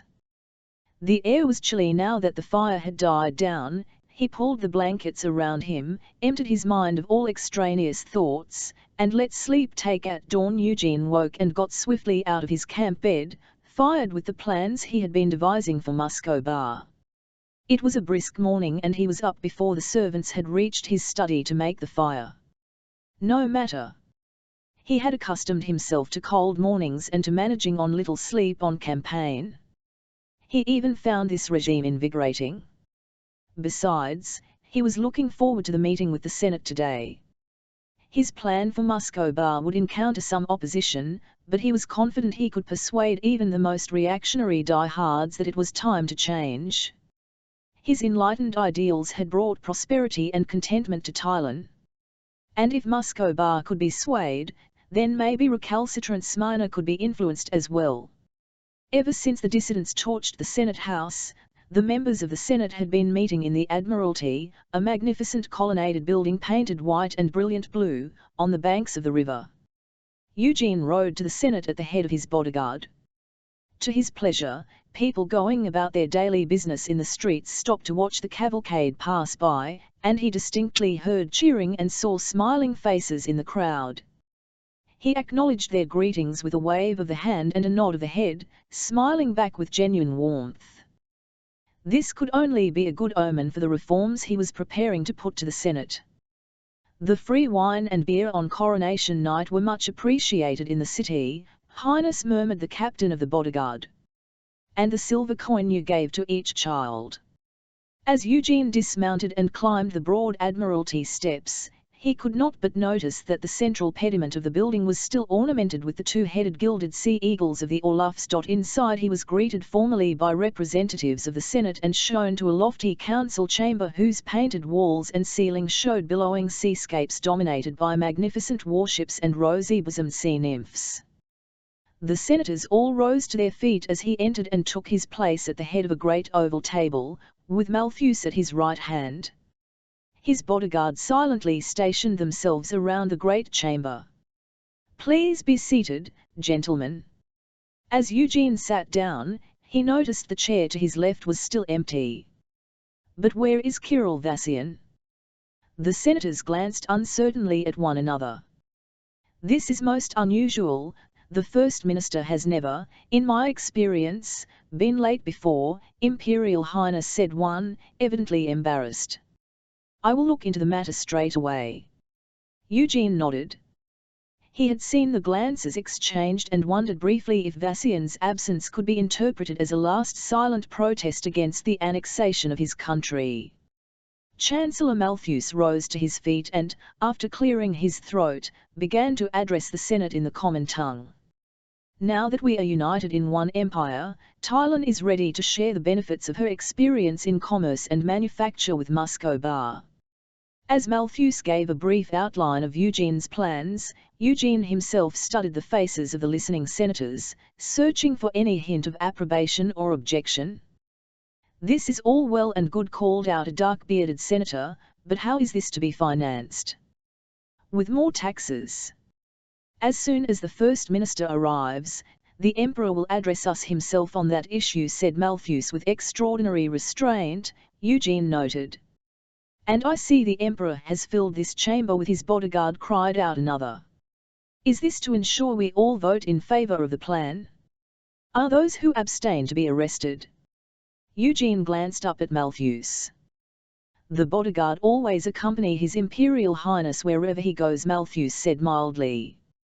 They are all specially chosen men whose sole task is to protect the Emperor. The door opened and a man hurried in. It was the official who had gone to fetch Kirill Vassian. There's been a terrible tragedy, he stammered. The First Minister, he held out a piece of paper to Eugene in a trembling hand. As Eugene read aloud the handwritten message, he noticed it was faintly speckled with tiny spots of dark red. I have dedicated my life to Muscobar and her people. But I have failed in my duty to the city of Myram and to the house of Olaf. I can no other course of action but to end it all. May God have mercy on my soul. Vassian. Eugene looked up and saw the shocked expressions of the senators.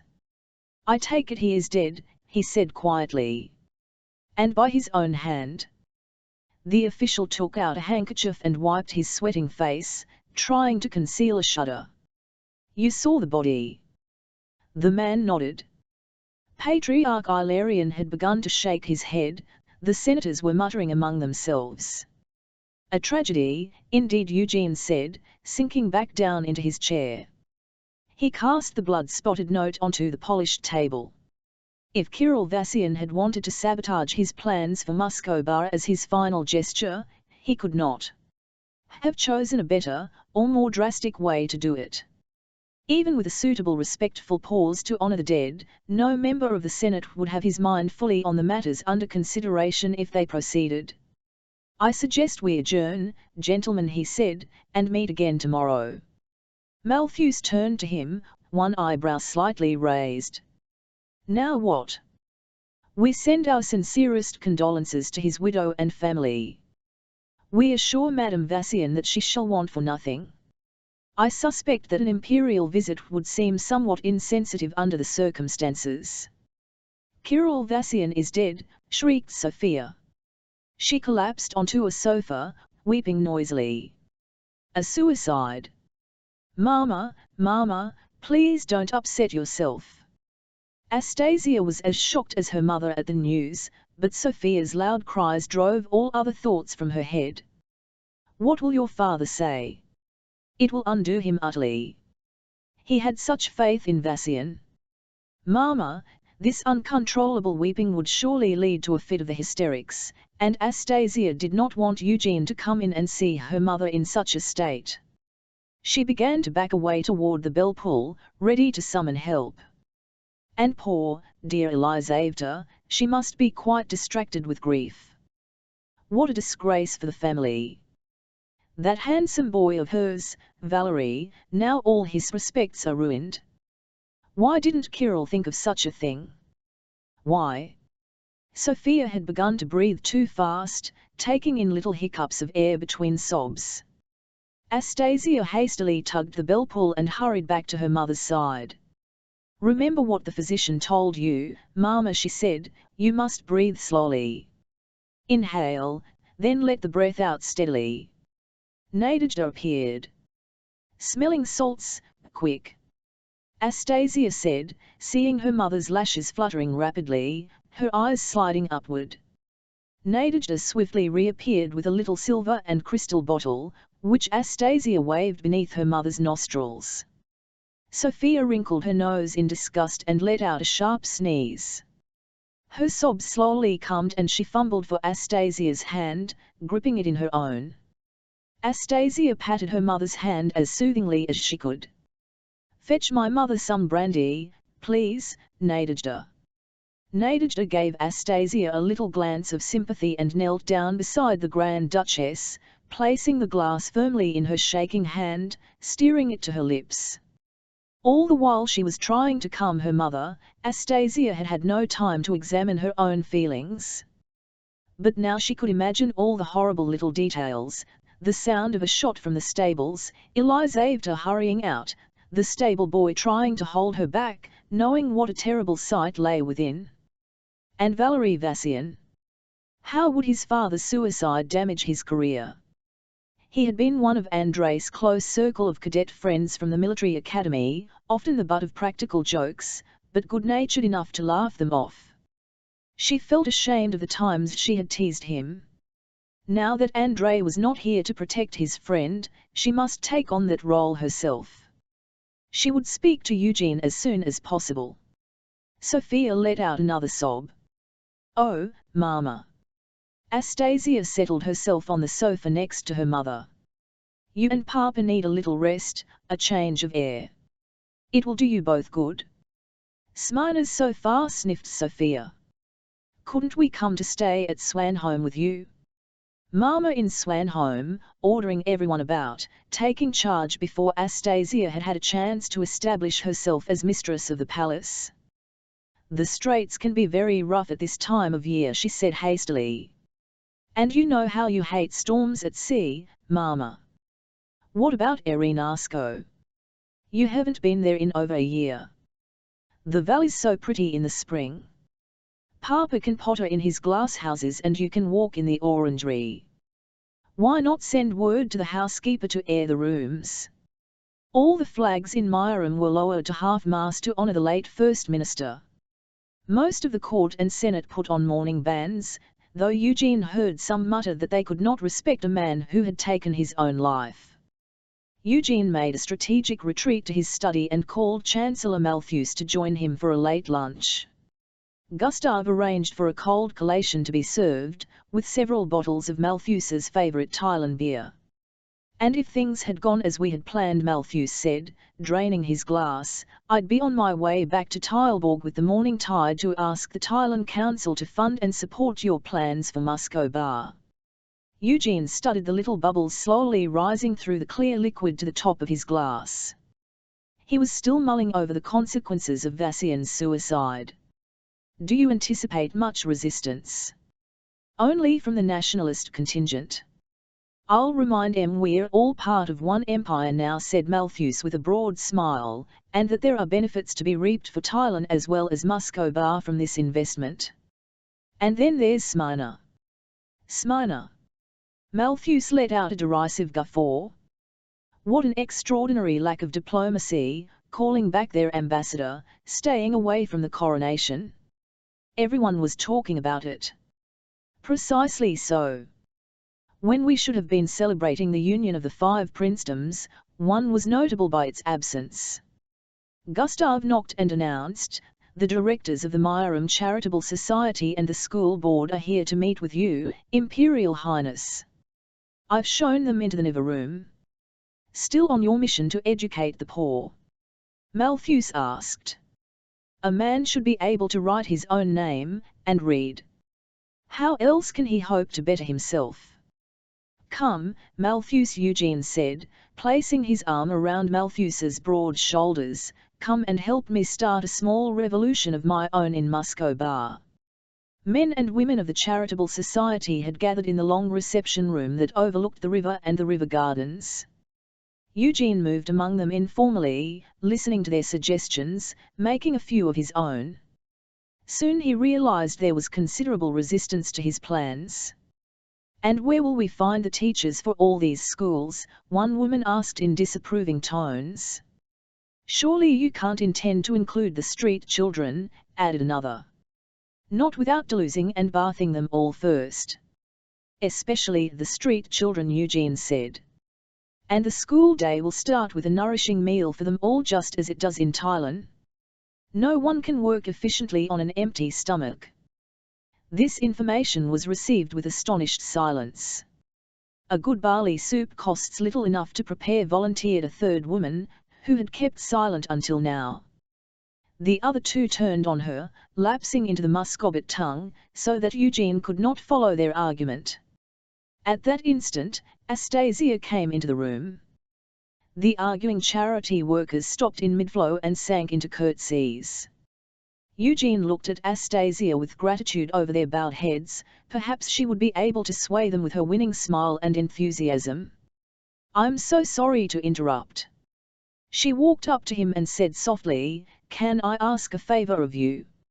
Surprised, he nodded, wondering what request she was about to make. "Vassian's son, Valery. He was a friend of my brother's. Could you find some way to give him a position so that he can support his mother and sisters?" Why had she chosen this moment to make her request? It was just the kind of spontaneous, inappropriate interruption he might have expected from Kerala. "We will talk of it later," he said, trying not to show his annoyance. He took her by the hand and addressed the visitors. "The Empress is, I believe, very interested in our proposed education program." He could sense that she was looking askance at him. He pressed her hand, saying, "I am so pleased to have your support, my dear." And suddenly the unreceptive throng was smiling and applauding. What magic had she wrought to persuade them? Beyond the smiling faces, he saw Gustav in the doorway. He left Astasia to the appreciative reception and went to see what was the matter. "Refreshments will be served now, as you ordered, Highness," Gustav said in a loud voice, flinging the doors wide to admit liveried servants carrying silver trays of sweet wine and cakes. Then he continued quietly, "I thought you might be interested to learn that a detachment of the Northern Army has just entered the city. They have an Azkendi prisoner with them. They are taking him, as you ordered, to the naval fortress on Gunhwharf Island." Eugene left the Winter Palace by the river gate and, accompanied only by two of his most trusted bodyguard, crossed to Gunhwharf Island. They arrived as a small, curious crowd gathered to watch the coach with its barred windows pass under the archway of the forbidding fortress. "Do you wish to interrogate the prisoner yourself, Imperial Highness?" asked the commanding officer. Eugene shook his head. All he wanted was to look again on the face of the man who had bested him and nearly brought all his plans to nothing. He stood a little apart from his soldiers, to watch the prisoner emerge from the carriage. The prisoner descended slowly, awkwardly, to the cobbles, hampered by his shackles. Pale and unkempt, with several days' growth of stubbled beard, he looked around him, blinking dazedly in the daylight. The last time they had met, those blue eyes had stared at him, filled with hatred and anger as the Drakhon swept down on him and his men from the wintry sky. Now all he saw was a bewildered young man, alone and bereft of his powers. He would almost have felt pity for his enemy had the rain not started to fall, the cold drops stinging his burned skin. He had to live with the pain of the injuries the Drakhon had inflicted, to the end of his days. Now Gavril Nagarian would learn what it was to suffer the bitterness of defeat. Chapter 8 Stop moping around, Kyukayu, and fetch me some beeswax. Kyukayu started. Where did her grandmother keep the beeswax? In the earthenware jar next to the honeypot? Or alongside the wood varnish in the row of tarnished little glass bottles on the high shelf? As she stood staring up at the rows of jars and pots on the shelf, she could think of only one thing. Gavril Nagarian. He had promised he would come for her as soon as the work on the Kalika Tower was complete. Do you want me to mend this gusli for you in this life or the next? Malusha was regaining her strength by the day, and as her strength increased, her tongue grew more tart. Kyukyu went up on tiptoe to reach a little black pot on the end of the shelf.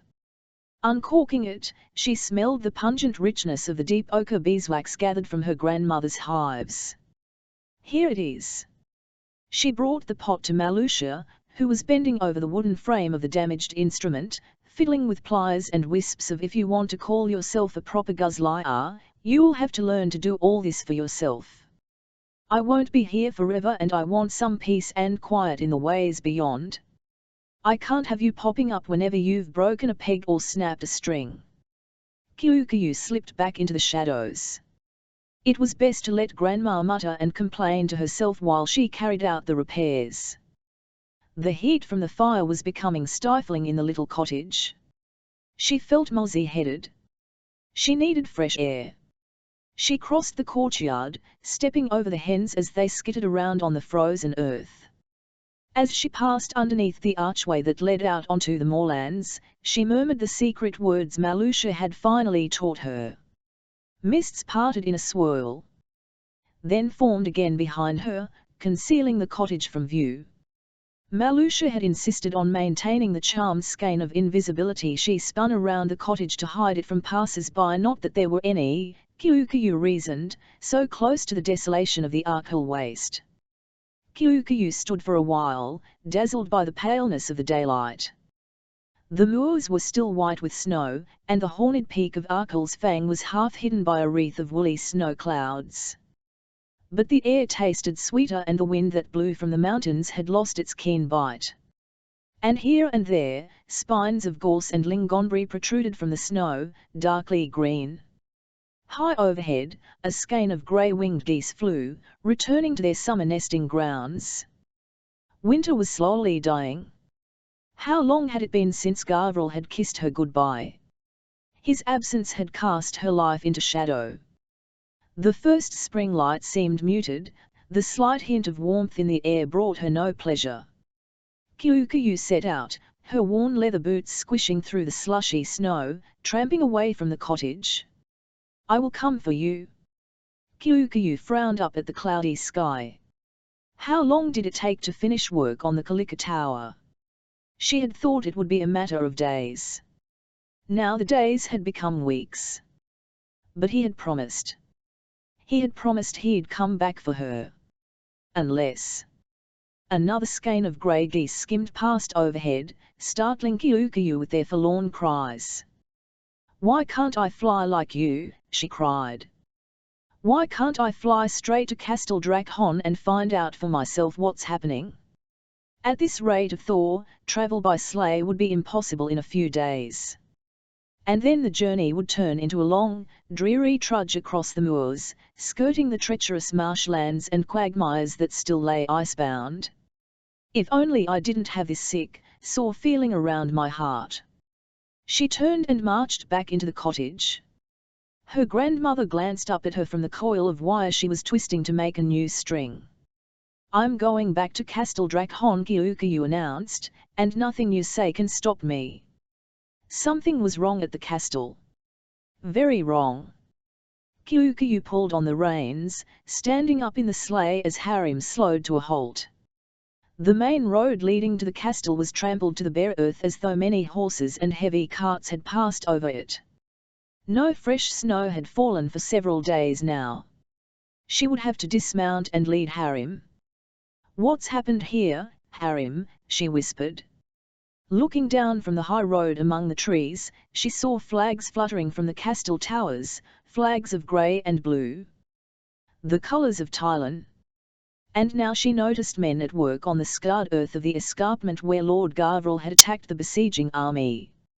She let the reins drop and hurried to the edge of the road, peering down through the low-hanging branches of fir and pine. What were the Thailands doing? Building new fortifications? Great mounds of raw earth had been piled up. They seemed to be tunneling deep into the ground. She could see shafts lined with planks of wood, pulleys from which swung huge buckets filled with earth.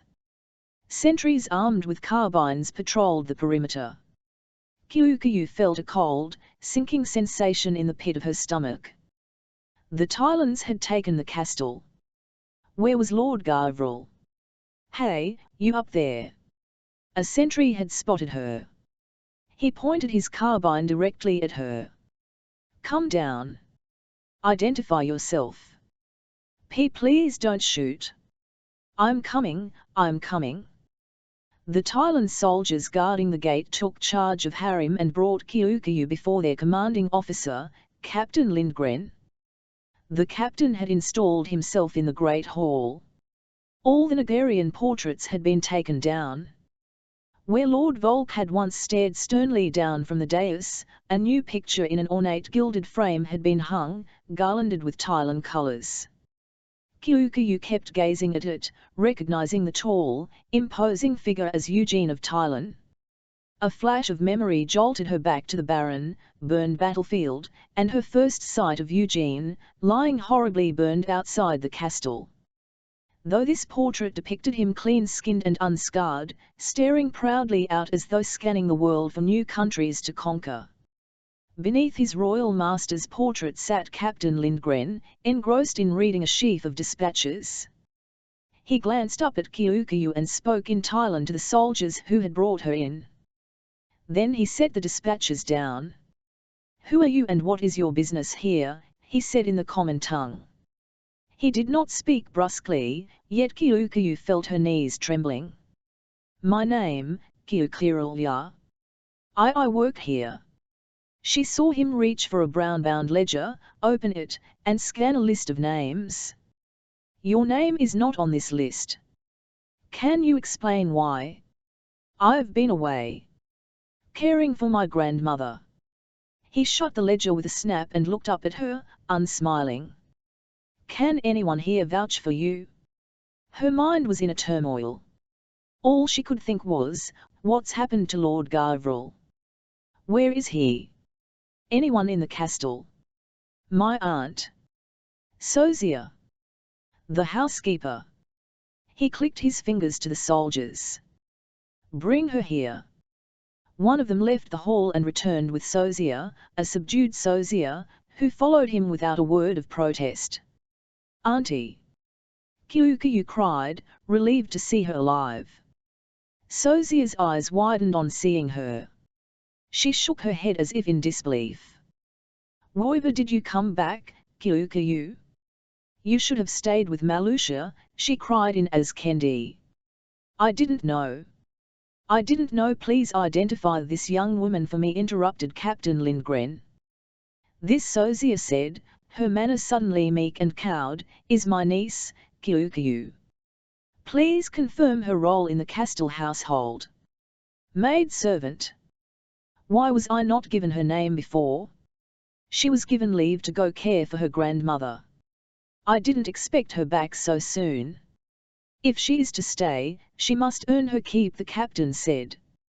"We have too many mouths to feed here as it is. I will not tolerate idlers. Is that understood?"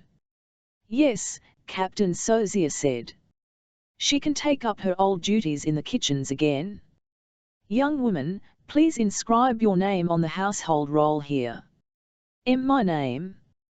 Kyukyu shot Sozia an agonized glance. "Do your best," Sozia mouthed at her. With reluctant fingers, Kyukyu took up the pen and dipped it in the invel. She had had so little opportunity to practice writing, let alone sign her name. When she laid the pen down again, the untidy, blotched result marring the captain's neatly inscribed list made her glance away, her face red with shame. He took back the ledger and she saw him shake his head as he looked at her efforts. In Tylon, all children must attend school until they are 12, obviously this doesn't happen in Azkenda. But there was no censure in his words. "Well, all that will change now." Was the interview at an end? Kyukyu shot another glance at Sozia. "So my niece is free to go?" Sozia ventured. "Back to her tasks in the kitchen, that is." Captain Lindgren looked up at Kyukyu again. His expression was severe. You must understand that no one leaves or enters the castle without my permission. Written permission. Anyone caught breaking this rule will be severely punished. Is that clear? Kyukayu nodded. Now, you may both resume your duties. Sozia took hold of Kyukayu by the wrist and hurried her outside. What's happened? Kyukayu burst out. SSH. Not here. Sozia pushed her toward the servants' quarters. Only when they were in Sozia's little room, with the door shut tight, did Sozia let go of Kyukayu's wrist. She had clutched her so tightly, her fingers had left red marks. Where is he? Kyukayu demanded. Where is Lord Gavril? Oh, Kyukayu, such troubles here. Sozia began to speak and burst into tears, wiping her eyes with a corner of her apron. Kyukayu's imagination overflowed with terrible possibilities. Is he dead? Tell me, auntie. Lord Gavril was getting ready to take his mother to the port. And then they came. The Tylons. They arrested him. They took him away, Kyukayu. Where? To Musco Bar, the Tylon commander said. Why didn't the Drugina defend him? Lord Gavril forbade it. There were too many in the Tylon army. He gave himself up to stop them attacking the castle. Kyukayu just stood there, stricken. I must go to him, she said at last. You heard what the captain said. No one leaves without his permission. We're prisoners here, Kyukayu. Only Lady Alizia stands a chance, and she's been to see the captain every day since he arrived, begging for an exit permit. I know secret ways across the moorlands. It's not just getting out, silly girl, Sozia said sharply. It's getting into Musco Bar. These Tylons are sticklers for papers, orders, permits, everything has to be in writing. But I can't just stay here doing nothing when he's all alone in prison. Think straight for once in your life, Kyukayu. Musco Bar is far away. You have no money. You have no influence. You're a kitchen maid. A nobody. Kyukayu scowled at her. And don't pull that sour face at me. If you want to stay here, you'll have to earn your board and lodging, same as the rest of us. Sozia. Come see what they've found in Lilius' rooms. Kyukayu recognized the shrill voice outside as Ilse's, and she felt a shiver of repulsion. Ilse, the highest ranking of the maids in the castle, had made her life below stairs a constant misery. What now? Sozia asked, raising her eyes heavenward. Come quick. Sozia opened the door and hurried out. Kyukayu trailed reluctantly after her, dreading the inevitable reunion with the rest of the castle staff. I don't belong here anymore. I belong with Lord Gavril. Kyukayu hovered in the doorway, watching while the castle servants crowded close to Ilse. The men were digging through the rubble in Lilius' apartments, Ilse gabbled, and they dragged this out from under one of the fallen beams. Are her jewels in there? Nina Shah asked, her voice soft with desire. She had such gorgeous jewelry. One of the Tylon soldiers came up behind Kyukayu and pushed her aside. I am to supervise the opening of this trunk, he announced. Captain's orders. Any weapons found inside are to be confiscated. The servants drew back, muttering to one another. He'll confiscate anything of value, you mark my words, whispered Nina Shah. Kyukayu edged a little closer, curious in spite of herself. Dented and filthy with masonry dust, the trunk did not look particularly promising. The Tylon soldier unsheathed a knife and slid its thick blade between the lid and base, grunting with the effort. Suddenly, with a click, the lock broke and the lid sprang open, powdering the onlookers with a fine shower of dust. Oh, said Nina Shah greedily. Clothes. Take them out, the Tylon ordered Sozia. All these dresses. Sozia pulled out one after another from the trunk, until the flagstone floor looked like a waterfall of jewel-bright silks and taffetas. One for each day of the month. More like every day of the year, murmured Nina Shah, her dark-lashed eyes wide with longing. How could she bear to leave them behind? Serves her right, said Ilse with a sniff, for stealing another girl's fiancé. You were never engaged to Michelo, cried Nina Shah. We had a secret understanding. An understanding? Is that what it's called nowadays? Kyukyu knelt beside her aunt in the billowing folds of Lilius Arbelian's wardrobe, reaching out to touch the shining folds of silk. So soft, so luxurious compared with the rough linen of her own patched skirt. What should we do with them? She asked wonderingly. Burn them, said Sozia. Burn anything to do with that treacherous woman? If it weren't for her, our Kostya would still be alive. They are bad luck.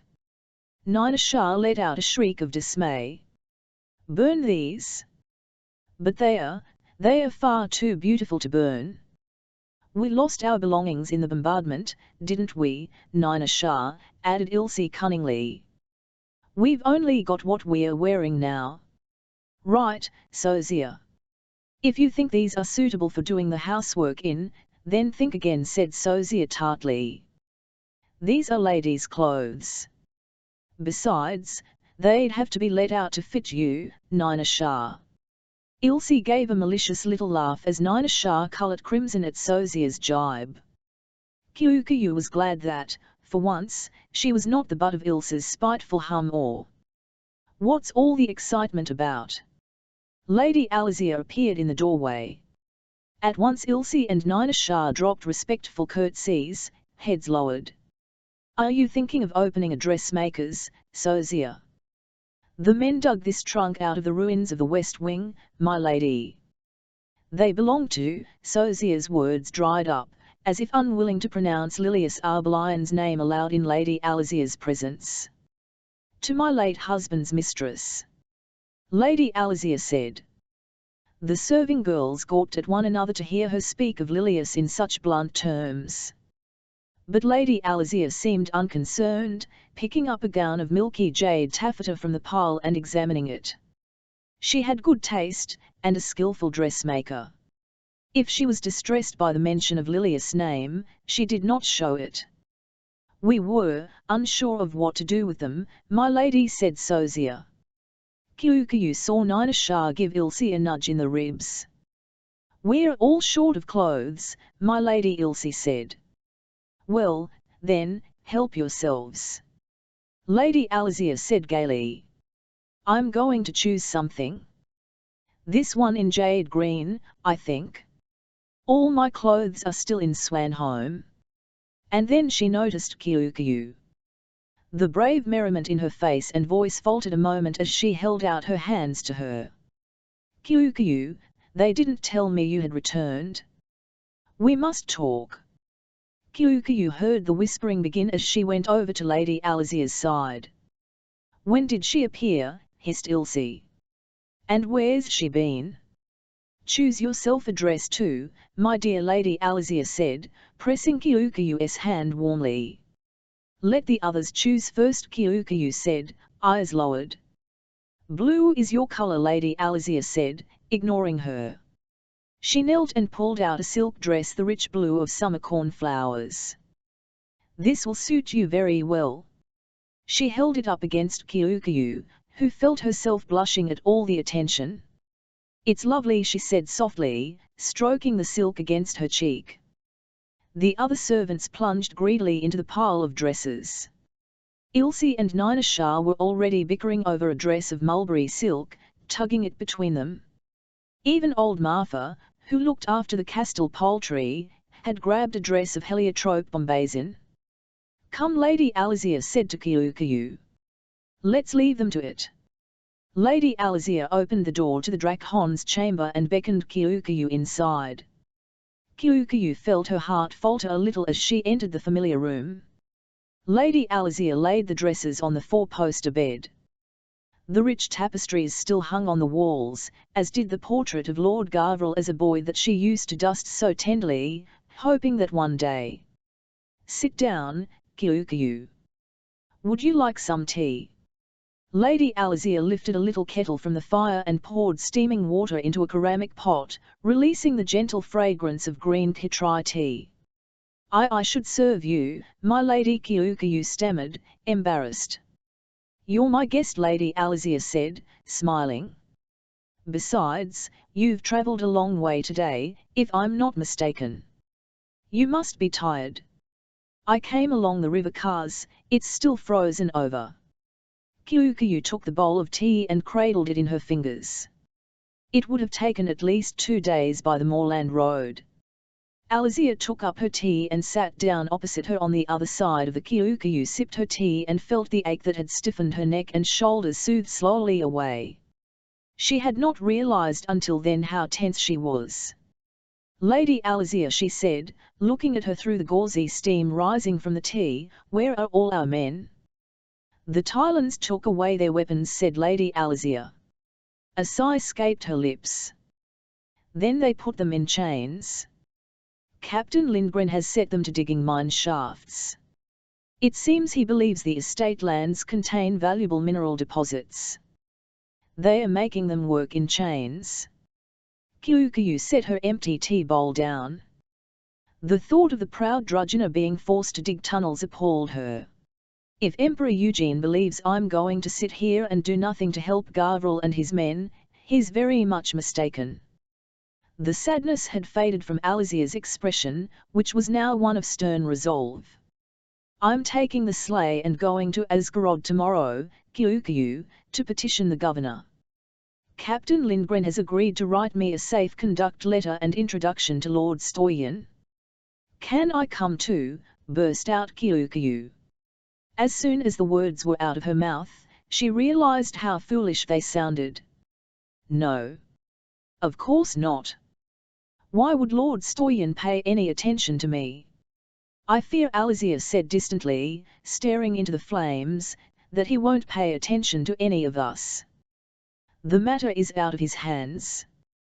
Kyukyu slipped away when no one was looking with a bowl of scraps and leftovers gleaned from the Tylans' dinner. Months ago she had crept out of the kitchens, night after night, to feed Snow Cloud, the young snow owl she and Lord Gavril had rescued. But now the scraps were intended for a different purpose. First she slid into the stables, where she found Harim contentedly munching from a nose bag.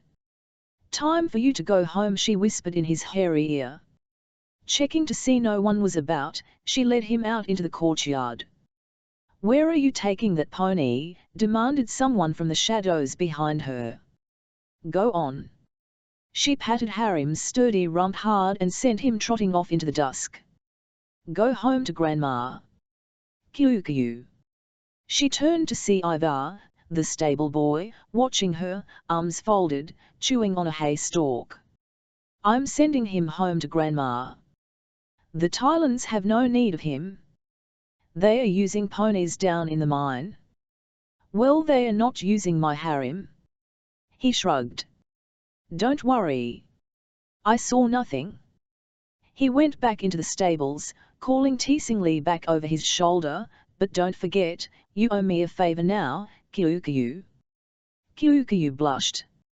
So he wants me to kiss him, she thought. And his voice hasn't even broken properly yet. Now that Ivar had gone, she gathered up the bowl of scraps and set out toward the escarpment where she had seen the diggings. She managed to slip past 2 sentries without being noticed and made her way through the fast-gathering dark toward the mine workings where the Tylans were lighting torches. Surely they can't still be working now that it's night? Then she remembered that it was always dark underground. As she came nearer, she saw a group of Azkendi men lying down around the dying embers of a fire. Were they sleeping? She thought she recognized the straw-fair hair of the nearest prisoner. Crouching down, she threw a pebble at his back, whispering his name. Sirmion. Sirmion, he rolled over and she heard the clinking of chains. What is it? He asked. His eyes looked dull and glazed and he moved sluggishly, as though only half awake. Food, she hissed, pushing the bowl toward him. You look half-starved. Food, he repeated dazedly. And then he grabbed the bowl and started to cram the scraps into his mouth, chewing ravenously. His blanket dropped away and she saw with horror how thin he was, all skin and bones. What's that noise? It was one of the Tylons, who had spotted the movement.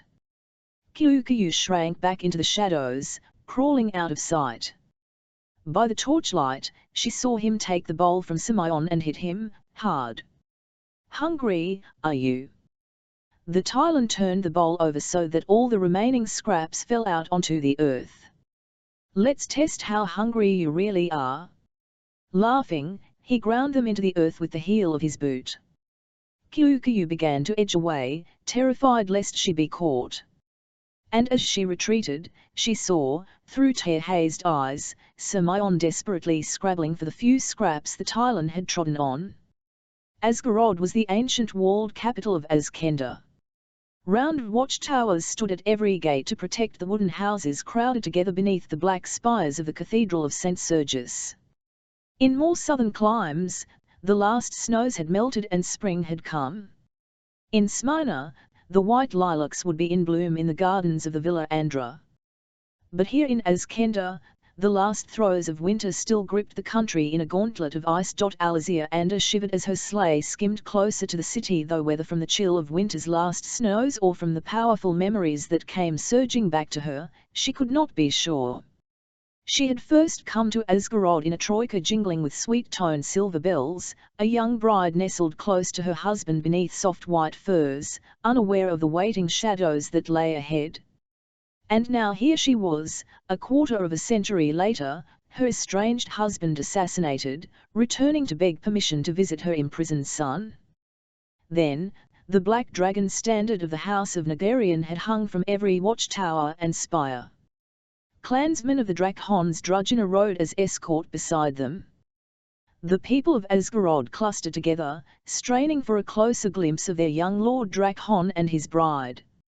Now the blue and grey pennants of Tylon fluttered from the watchtowers, emblem of the empire of New Rossia that had swallowed up Azkenda and the other surrounding countries in its gaping maw.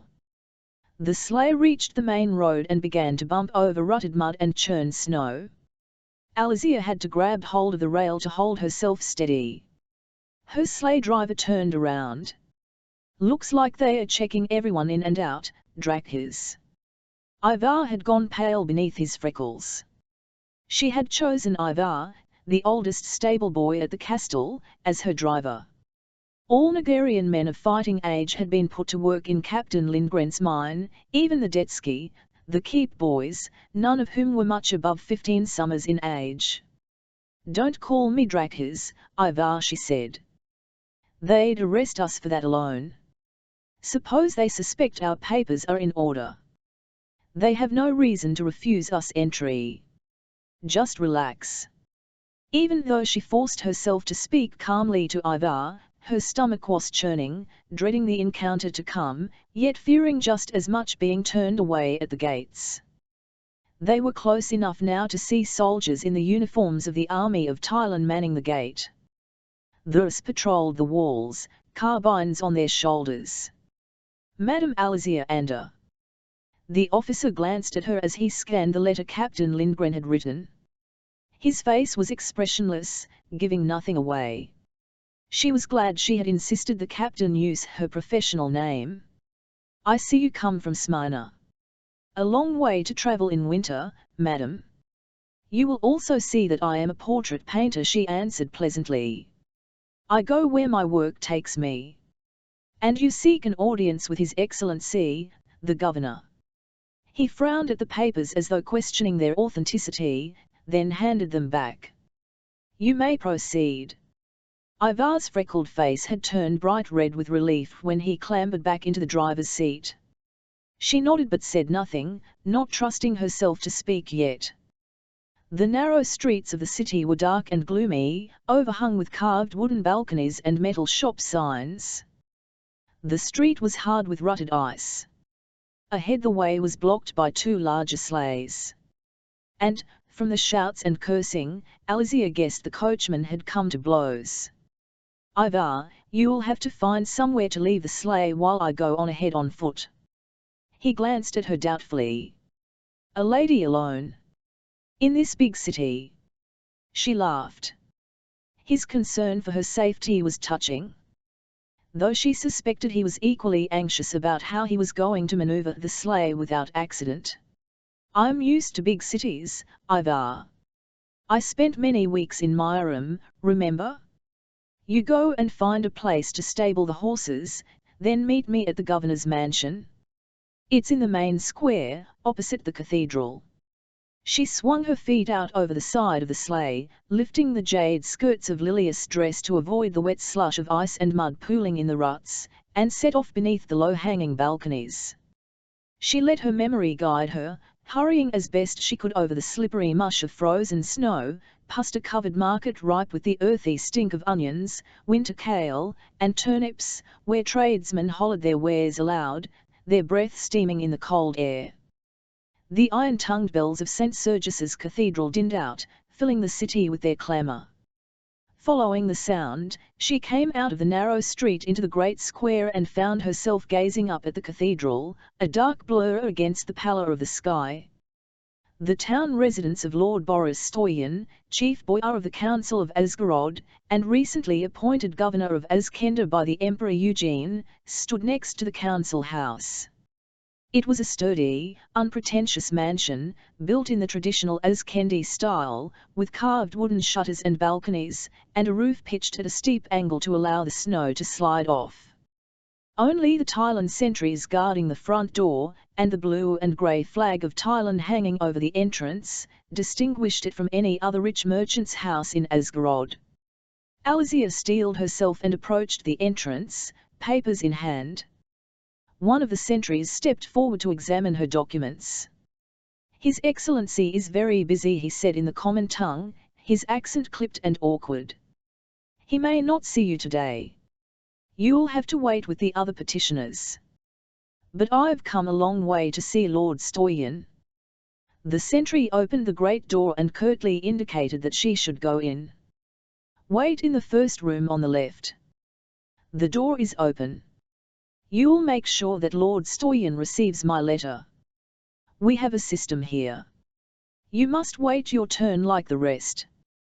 The petitioners, all older men dressed in fur coats and hats, were huddled close to a little wood-burning stove. Alizia nodded to them, but they all looked away as if she were not there. Where was Ivar? He had only been to Asgorod once before, he had told her, to the butter fair. And then he had been 8 years old. But why was she fretting about what had become of Ivar? He was old enough to take care of himself.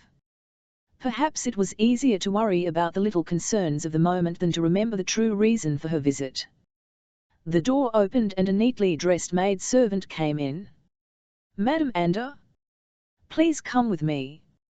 Alizia glanced up, surprised that she should be called so soon. The other petitioners looked at her resentfully and one or two began to murmur behind their papers. Ignoring them, she swept out of the room, following the maid-servant. She was shown into a large, painted wood-panelled chamber. A fire of logs crackled in the great stone fireplace, filling the room with the sweet cider-y scent of burning apple wood. So you are Alizia Ander. It was a woman's voice, cool and yet tinged with a familiar accent, which Alizia could not quite place. Alizia turned, caught off guard, and saw a red-haired woman in the doorway. I am sorry, madam, you have me at a disadvantage. Are you Lady Stoyan by any chance? The woman came closer. Alizia's instincts as a portrait painter noted that she was plainly yet elegantly dressed in a gown of black and violet, the colours of mourning. Her hair was more russet than red, her skin was richly creamy, and her eyes were a languid yet intense green. In spite of the sober colours of her costume, Alizia detected a strong aura of sensuality and something else, less easily defined, that made her feel distinctly uneasy. Lady Stoyan. The woman smiled, a teasing, knowing smile. No. I'm not the governor's wife, madam. Or should I call you Drakkes? Alizia felt the heat from the applewood fire colour her cheeks. Ignoring the sly dig, she pressed on. I think there's been some mistake. I came here to see Lord Stoyan and my petition is for his attention only. You want permission from His Excellency to go visit your son Gavril in prison? But why should His Excellency grant you or Gavril Nagarian any favours? I fail to see what this has to do with you, madam. My name is Lilias Arbalion, and my son is Staviomir Arkell. Now do you understand? Lilias Arbalion. Her late husband Volker's mistress. Alizia stared at the younger woman who stood before her so calmly, evidently enjoying her little moment of triumph. Beside Lilias she felt dowdy, middle-aged, and desperately needy. And then there was the matter of the jade-green dress from Lilias' own trunk that she was wearing. Surely Lilias had noticed by now? Ah! Might he try jade silk? Lilias said, staring at the dress. Jade really doesn't flatter an older complexion. Utterly embarrassed by now, Alizia felt a flush of heat redden her face and neck. She opened her mouth to reply, then thought better of it. I see you know who I am. Yes, Alizia said, recovering a little. Alton Casimir has told me a great deal about you. To her satisfaction she saw a slight frown darken the limpid green of Lilias' eyes. I don't know what you hope to achieve from this interview, Madame Arbalion, she continued, determined to maintain her advantage, but if you've nothing of significance to say to me, then I shall not waste my time, or yours, any longer. Please tell me when Lord Stoyan will grant me an audience. Perhaps I have not made myself clear. Lilias' voice had a hard-edged ring to it now, all the earlier sweetness gone. Since my little son Staviomir was named heir to Azkenda by the Emperor himself, the governor and I have grown quite close. Quite close. Well, of course, Alizia thought, and she had been a fool not to observe how Lilias' morning dress had been subtly altered to enhance and display the milky bloom of her full breasts. A flurry of tart comments filled her mind, but she forced herself to leave them unspoken. You may be unaware, Madame Arbalion, that I have good friends at the court in Mairum. Oh really? Well, I have been at the imperial court in Mairum and I find that old allegiances have altered considerably since Eugene became emperor. First Minister Vassian, for example. Oh, said Alizia uncertainly. Put a bullet through his brains. Such a tragedy for the family. They say he killed himself because he had failed in his duty to protect Muscobar. The news of Vassian's suicide shocked Alizia. She had only met him on a handful of occasions, but she remembered him as a dignified, self-composed man, who, unlike many at court, had shown her courtesy and understanding. I'm so sorry, said Lilias callously. I hadn't realized you knew him. Another potential ally dead. Alizia tried not to let her disappointment show. And I am sorry to hear that such a faithful servant of Muscobar is dead, she said, forcing her voice to remain steady. But I must remind you, Madame Arbalion, that I came here to see Lord Stoyan. My letter of introduction from Captain Lindgren is addressed to Lord Stoyan himself, not to you. Well now. What a shame that I discovered your letter was a forgery and was obliged to destroy it. Lilias suddenly drew a paper from her low-cut bodice, moving toward the sizzling fire. Too late, Alizia realized what she was about. She darted forward, hands outstretched to try to wrest her precious letter from Lilias, but the younger woman moved the more swiftly. With a flick of the wrist, she cast Captain Lindgren's letter into the flames. Alizia let out a cry and seized the tongs, trying to pull the letter from the fire, but it was too late. The paper had been consumed, crumbling to black. Shame on you, Madame Ander, for stooping to such a low trick. Did you think you would get away with it? A little smile played about Lilias' full lips. I believe it is a very serious crime to forge the signature of one of the Emperor's officers. I should report you to the authorities. It was no forgery and you know it. Alizia stood, still clutching the tongs like a weapon. She was so angry she did not trust herself to say more. To her surprise, Lilias let out a piercing scream. "Help me! Help me!" The doors burst open and 2 of the Tylan guard hurried in. "She attacked me!" Lilias, her face twisted in anguish, trembling finger at Alizia. "With the fire tongs?" "Drop the tongs," Madame pointed at Alizia. Let the fire tongs slip from her grasp as the guards advanced. Lilias had begun to sob into a delicate lace handkerchief. "Bravo, Lilias Arbeline," Alizia said, forcing as much cold contempt into her voice as she dared. "I had not realized you were such a talented actress." "Come, madam." One of the guards gripped her by the arms and started to propel her toward the doorway. "What shall we do with her?" the other asked. "Take her to the city jail." "Oh no, I am not a vindictive woman," cried Lilias. Madame Ander was distraught to hear news about her son. "I, as a mother, can understand how concern for one's child can make a rational woman behave irrationally. Escort her from the mansion, please, and ensure she is not readmitted." But as the guards hustled Alizia out, Lilias said in a low voice in Azkendi, "Did you think I would help you and your darling son? Understand that I will do everything in my power to ensure Gavril never returns to Azkenda." Chapter 9 Gavril Nagarian, you are accused of treason against the Empire of New Rossiya. After weeks of confinement in a subterranean cell, Gavril's eyes ached. He squinted into the pale daylight, trying in vain to identify a familiar face among his accusers in the courtroom. The chief of the 3 judges leaned back in his chair, staring at him fixedly as the prosecuting lawyer read out the charges again. "That you brutally murdered Count Fyodor Volemir, broke your sworn pledge to Eugene of Tylan. The prisoner will stand to hear the sentence." Weak and faint, Gavril forced himself to concentrate on keeping upright. His wrists and ankles were shackled so that he could do little but shuffle when prodded by his guards to move forward. "Well?"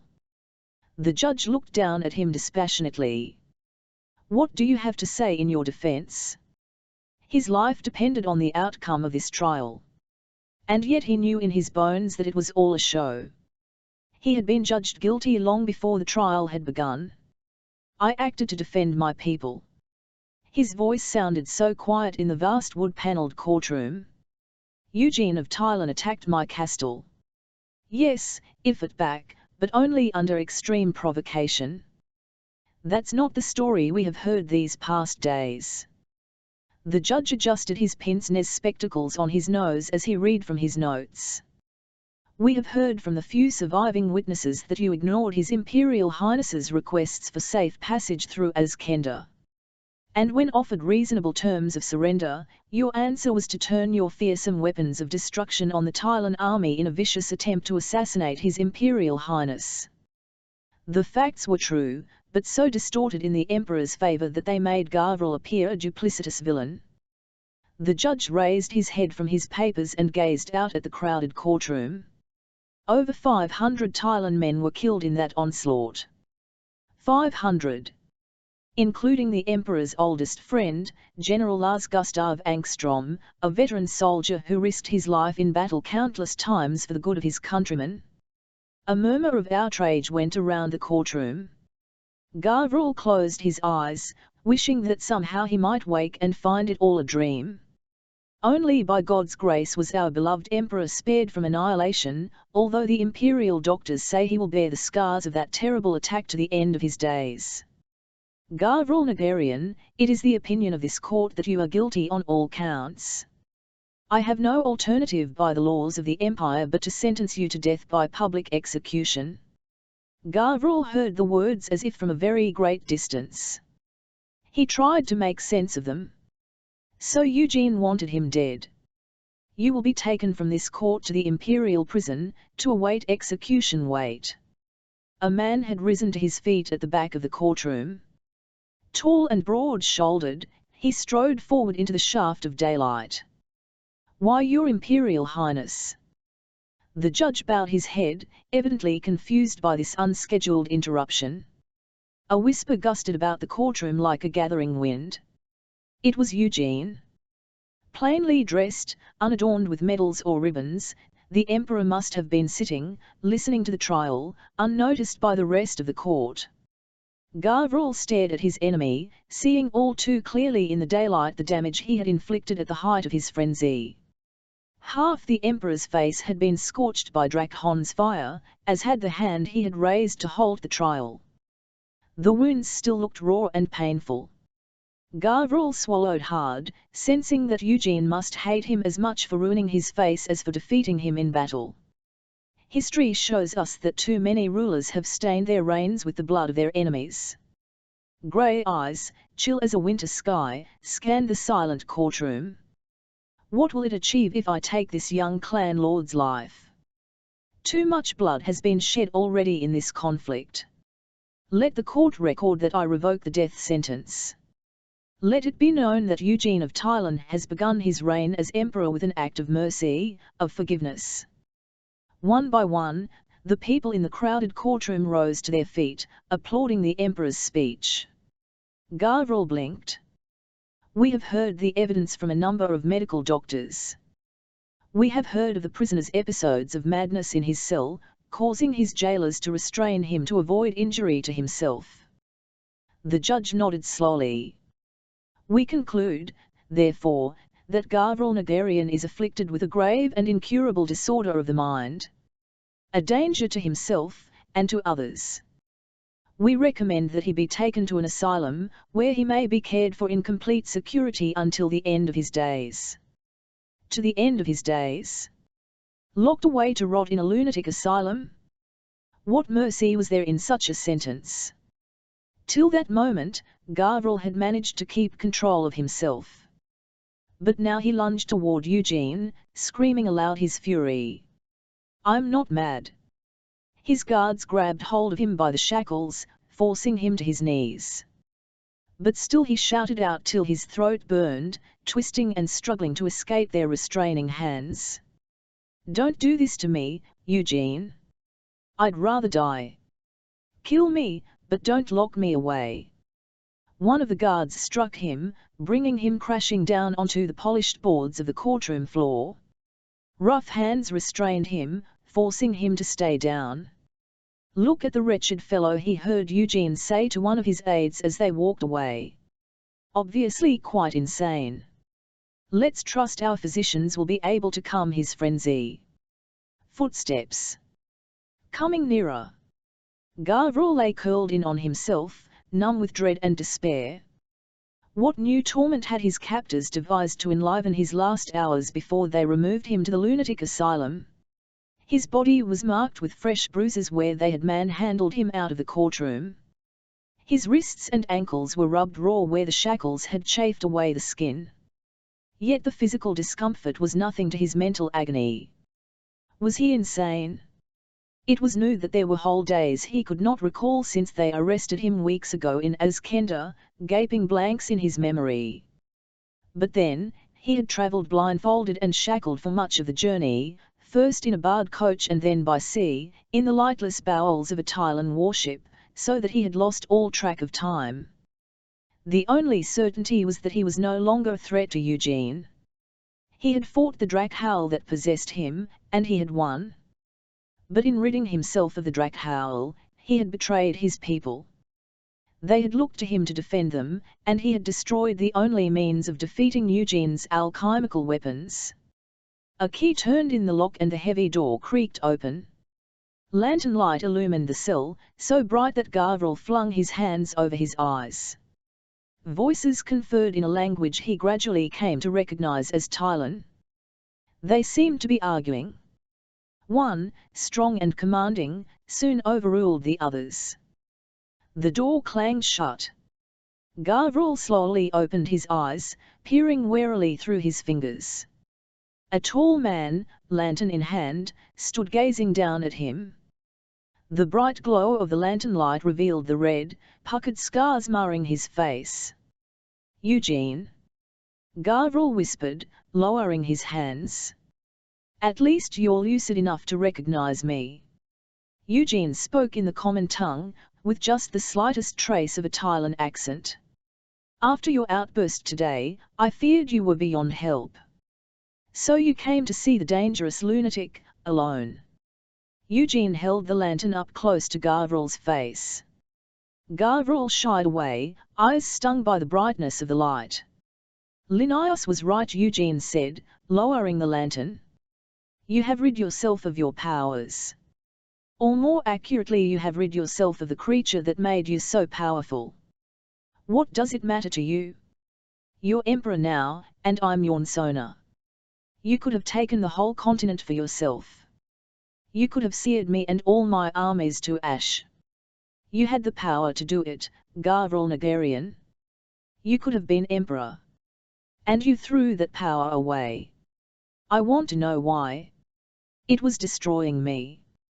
Surely there was some way you could have come to control the creature. Eugene leaned closer. Impose your will on it. Subdue it. You're implying that I was not strong enough to master it. Gavril said slowly. And that another, less weak-willed, could have forced it to obey him. He began to shake his head. You have no idea what you are saying. It wins itself into your will, your consciousness, until you no longer know who is in control. Tell me where it has gone, and I will see your sentence is greatly reduced. A year in confinement, little more. Why? Gavril stared up at the emperor. Why is it so important for you to know? Don't you understand what I'm saying? Sooner or later, it destroys you. It refashions its host, body and mind, to resemble the being it once was. I see a little evidence of that refashioning in you now. Eugene held the lantern close to Gavril's face, gazing searchingly into his eyes. There are still traces. Gavril held up his shackled hands. Look at my nails. See those streaks of blue? And my hair, though your doctors have shorn most of it away. He ran one hand ruefully over the short prison crop they had given him after clipping his cobalt-streaked locks, for reasons of hygiene.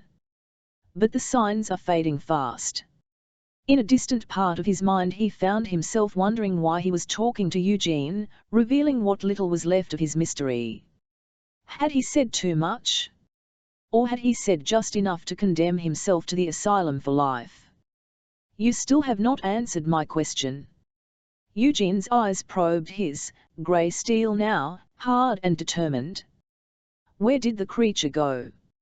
I have evidence it passed east over Swanholme. But after that, its trail went cold. I severed the link between us. Don't you understand? I don't know where it went. Gavril forced himself to control the desperation in his voice. It told me it would die without an Nagarian host to sustain it. For all I know, it's already dead. Eugene stepped back from him. You fool, he said, his voice quiet, expressionless. Suddenly Gavril's confused mind made a connection. He understood why Eugene had come in secret to interrogate him. So you want to become Drakhaul, he said, bitterness darkening his voice. You have the whole continent of New Rossia in your power, you have Astasia or Lover as your bride, and it's still not enough for you. Be thankful that the creature is dead. Be thankful that you don't have to endure the unnatural lusts and desires the creature imposes on its host. I, Eugene said coldly, have had greater men than you silenced for such insolence. I have stripped their families of everything, even their name. Gavril felt a sudden fear chill his heart. For one moment he had forgotten that this man was emperor and could destroy the people he loved with a single word. He had endangered his mother, his household, his bodyguard, and his faithful Kyukyu. They might be far away from this dismal prison, but none would escape the emperor's wrath. He swallowed. Forgive me, your highness. I forgot myself. Well, it's gone. And there's an end to it. But Gavril heard no hint of resignation in Eugene's voice.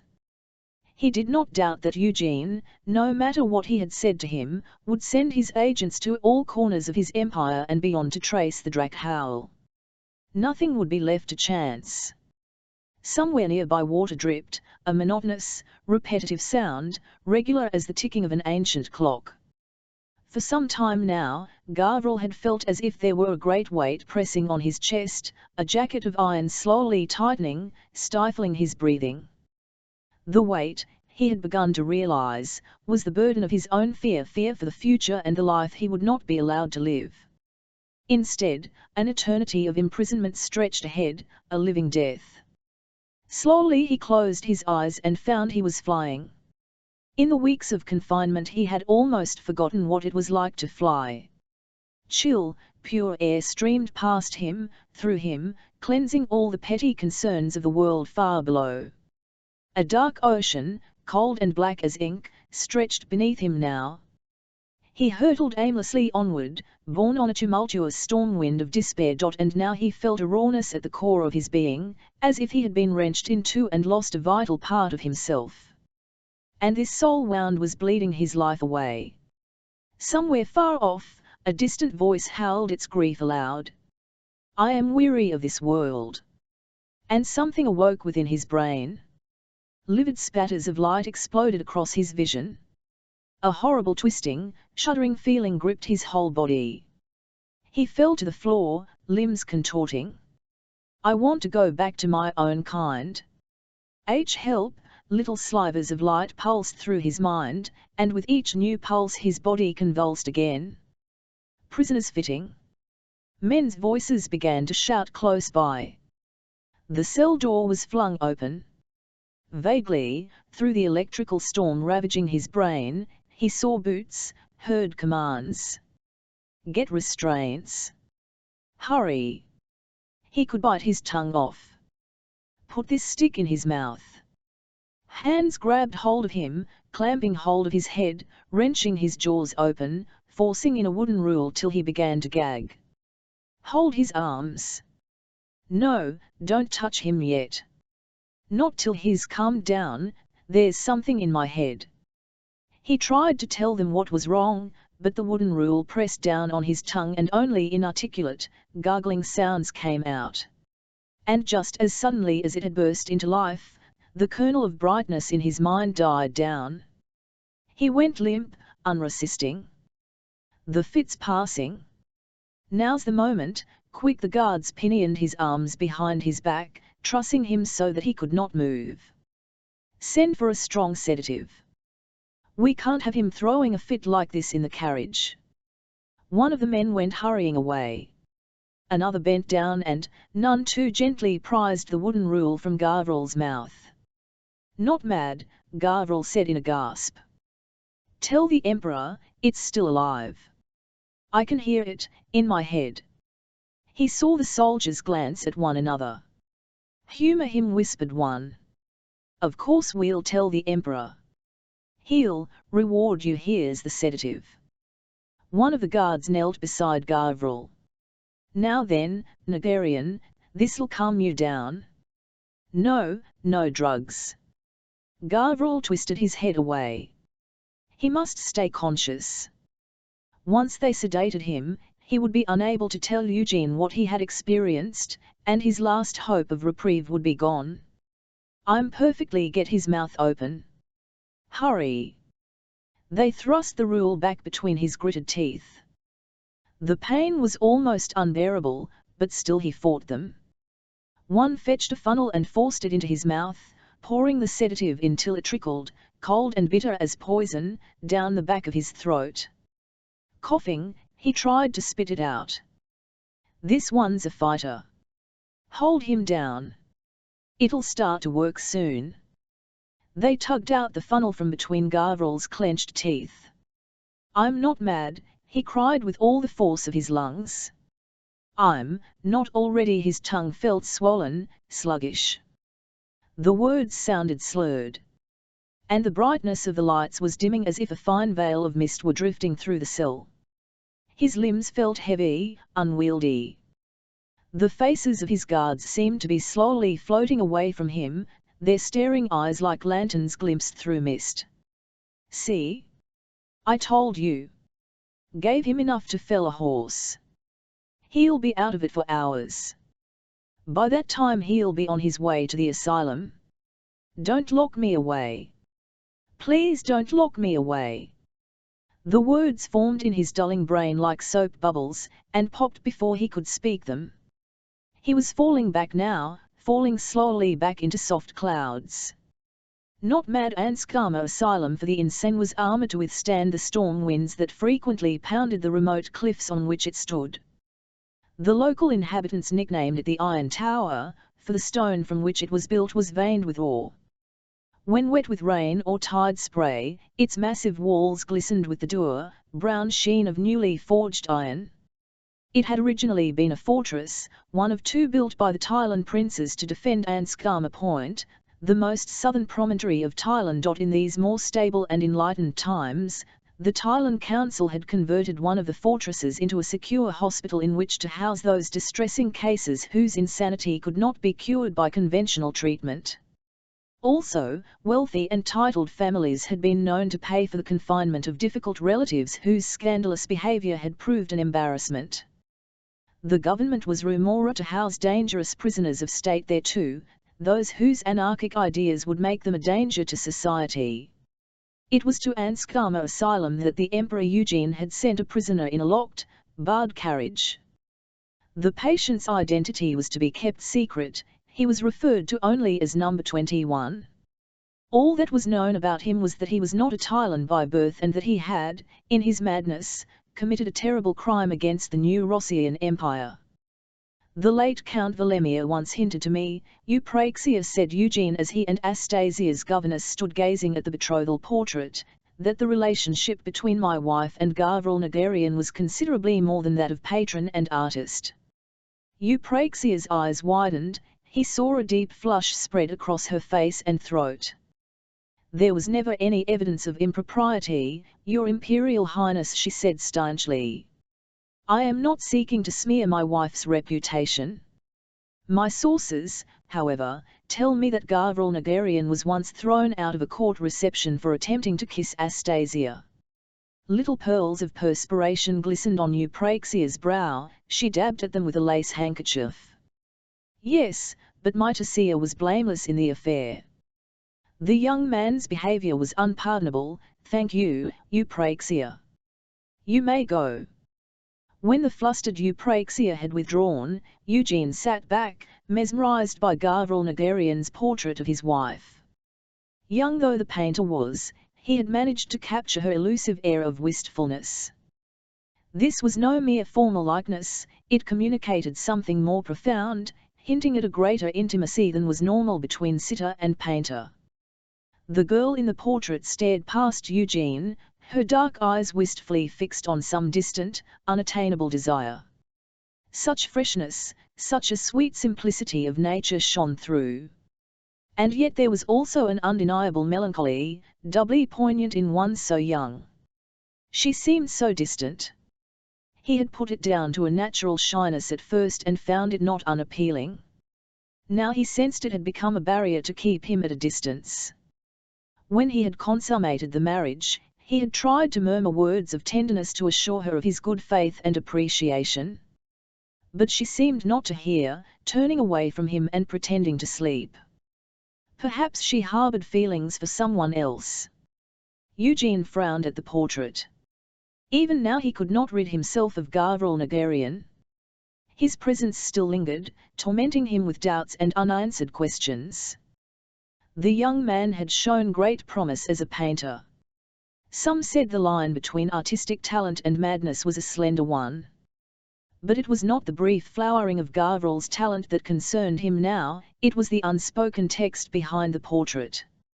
A text that spoke of a relationship between sitter and artist that transcended the bounds of propriety. What's this? Am I jealous of a wretched lunatic?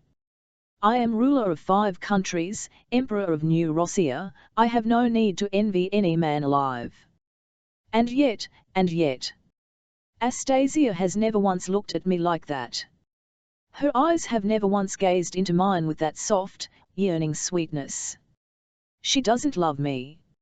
I had hoped that she might grow to love me when she knew me better. There was a discreet tap at his study door and Gustave appeared with a dispatch on a silver tray. This has just arrived, Imperial Highness. Eugene broke the seal and swiftly scanned the contents of the neatly written report. To inform you that the patient has arrived at Ansgama.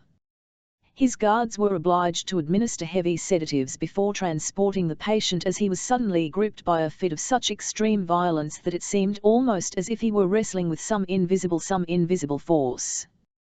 The dispatch dropped from Eugene's hand. An uneasy feeling gripped him. Was it possible that Gavriel had lied to him about the Drakhowl? He locked the doors of his study. Then he uncovered the glittering crystal voice transference device, the Vox Etherea that communicated directly with Magus Caspar Linnaeus far away in his laboratory at Swanholm. Is Gavriel Nagarian still possessed by the Drakhowl? Is it in any way possible? The device crackled into life and the Magus's voice, calm and distant, replied. We are still ignorant of the true nature and provenance of this Drakhowl creature, Highness. It is an etheric being, incapable of existing long in this world without a corporeal host. But your daughter Kerala appears to have communicated with the Drakhowl the night it passed over Swanholm. Kerala, echoed Eugene. Suddenly he felt chill sweat dampen his forehead and palms. His beloved little Kerala, in contact with this dangerous spirit. Why was I not told of this before? She only confided in me a day or two ago when she returned to the palace. She came to beg me to take her as a pupil. The child is 7 years old. Your daughter is gifted. Such unique gifts often reveal themselves at an early age. But I will do whatever your Highness commands in this matter. Kerala, gifted in the magic arts? This was not at all what Eugene had expected. The frustrations of her considerable physical handicaps may have significantly enhanced her mental powers. You're saying she can communicate with these etheric beings? It appears so. For a moment the absurd idea entered Eugene's mind that if he were to bring Kerala to Gavriel Nagarian, she could tell him if he were still possessed. And then the preposterousness of such a suggestion made him dismiss it. What kind of a father would take his little daughter to a mental asylum where the criminally insane were confined? The shock of the experience could damage her for life. No, there would have to be another way. Have you ever been to Ansgama, Magus? Gavriel listened to the wind buffeting the tower. Far below he could hear the smash of sea water against rocks. It was an oddly comforting sound, reminding him of those rare stormy days in Smyrna when the cloud-churned sky would turn the blue waters of Vermeil Bay to choppy grey and wind would whip the tops of the darkening waves into a frenzy of white foam. Vermeil. The Villa Andra, his childhood home. Would he ever see it again? He rose from the bed and went toward the high, barred window, standing on tiptoe, straining to look out. All he could see was a grey, endless expanse of sea and cloudy sky. His cell must be at the very top of the asylum tower. Another precaution to ensure escape was impossible. And now he would stay locked away here till the end of his days, never to see his mother again, never to stroke Kyukuyu's soft hair or gaze into her eyes. From now on he was just a number. Number 21. Chapter 10. Astasia awoke with the first light of dawn. She was alone in the great velvet swagged bed. Eugene, she said sleepily. When there was no reply, she left the warmth of the bed and, wrapping a brocade gown around her, padded in bare feet to tap on Eugene's dressing room door. Still no reply. The Emperor must have risen early again. He had no taste, it seemed, for lingering in bed, but preferred to keep to his strict military regime. She opened the door to his dressing room and found herself staring into her own face. The betrothal portrait. When had Eugene ordered it to be moved here, to his dressing room? It had been on public display in the hall of black marble, garlanded each day with fresh flowers. What did it mean? Did he wish to have it closer to him, in a more private place? Was it some sign of deeper affection? Or did he have it removed from public display for some less personal motive, such as the artist's disgrace? She looked at it again and felt a sharp pang of guilt. It was Nadejda who had first told her the outcome of Gavril Nagarian's trial and sentence. The next day the verdict was widely reported in the daily journals.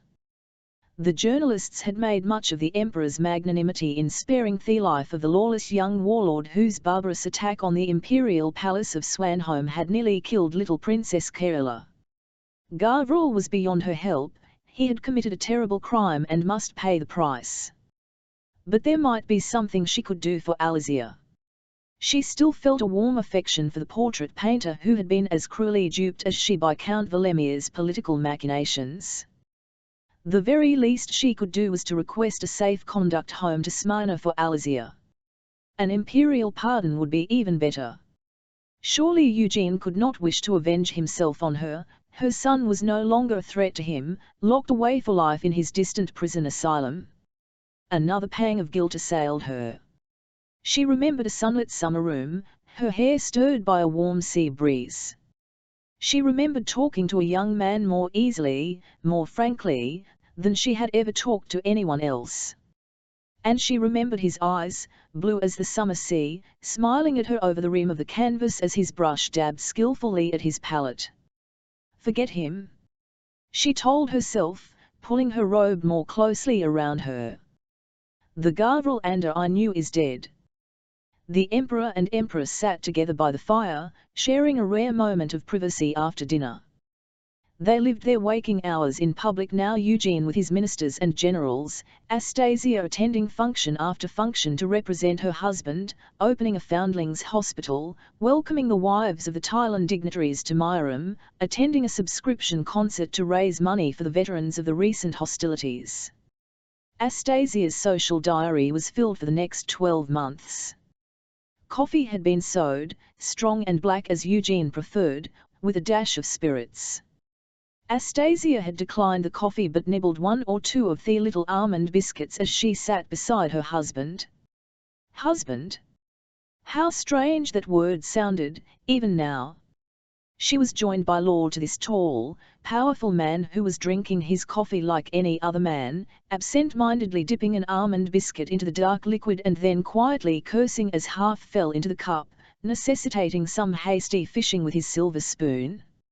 Even now Eugene was working. Important papers had arrived tonight from one of his commanders in the field. The fire crackled in the grate, the gilded clock, another Thailand import, ticked on the mantelpiece. Astasia picked up a third biscuit, then replaced it. Was this the moment to ask him about Alizia? The silence could almost be described as companionable, except that she was bored.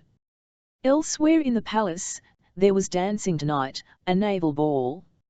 She was still tempted to go back to join Varvara and her ladies in the ballroom, if it were not for the fact that her feet were red and sore. Her own fault. Why had she foolishly, vainly, insisted on wearing those new powder blue shoes? The pointed toes were so pretty, but utterly unsuitable for walking the long corridors of the new convent school Eugene had set up for daughters of the army. Yes, there was no doubt that Eugene was trying hard to win the citizens of Myram with his new schools and hospitals. Something her poor, foolish papa had neglected to consider. Eugene looked up from the dispatch he was reading. Oh, and Malthus tells me the council has commissioned a wedding portrait of us both, to hang in the great chamber in Tilborg. You will need to warn your ladies in waiting to make your wedding gown ready for a sitting. A wedding portrait. This was her chance. Heart beating a little faster, she said, smiling, I know of an excellent portraitist, Eugene. Malthus has already seen to it. He has brought in the services of Maestre Jos from Francia. He believes we have no portrait artists of suitable stature in Thailand. In Thailand, maybe so. But in Smyrna. He set the papers down and looked at her, frowning. What are you suggesting, Astasia? What, not whom? She felt the smile begin to fray a little at the corners of her mouth, yet she was determined not to be put off. Alexander. His eyes looked on her coldly now, bleak as a wintry sea. She has lost her livelihood, and all because Count Valemir made her go to Thailand to deliver my portrait. Astasia heard herself babbling and tried to slow down, to sound mature and reasonable. Why should she be punished for her son's crimes? You must understand that it would be utterly inappropriate to employ Alexander. So many of my people lost sons, husbands, and fathers in Azkenda at her son's hands. She was a good companion to me, Eugene. Astasia persevered even though she sensed he was becoming irritated. Could you not at least let her go home? As a gesture of goodwill on our wedding? She rose and gently laid one hand on his shoulder.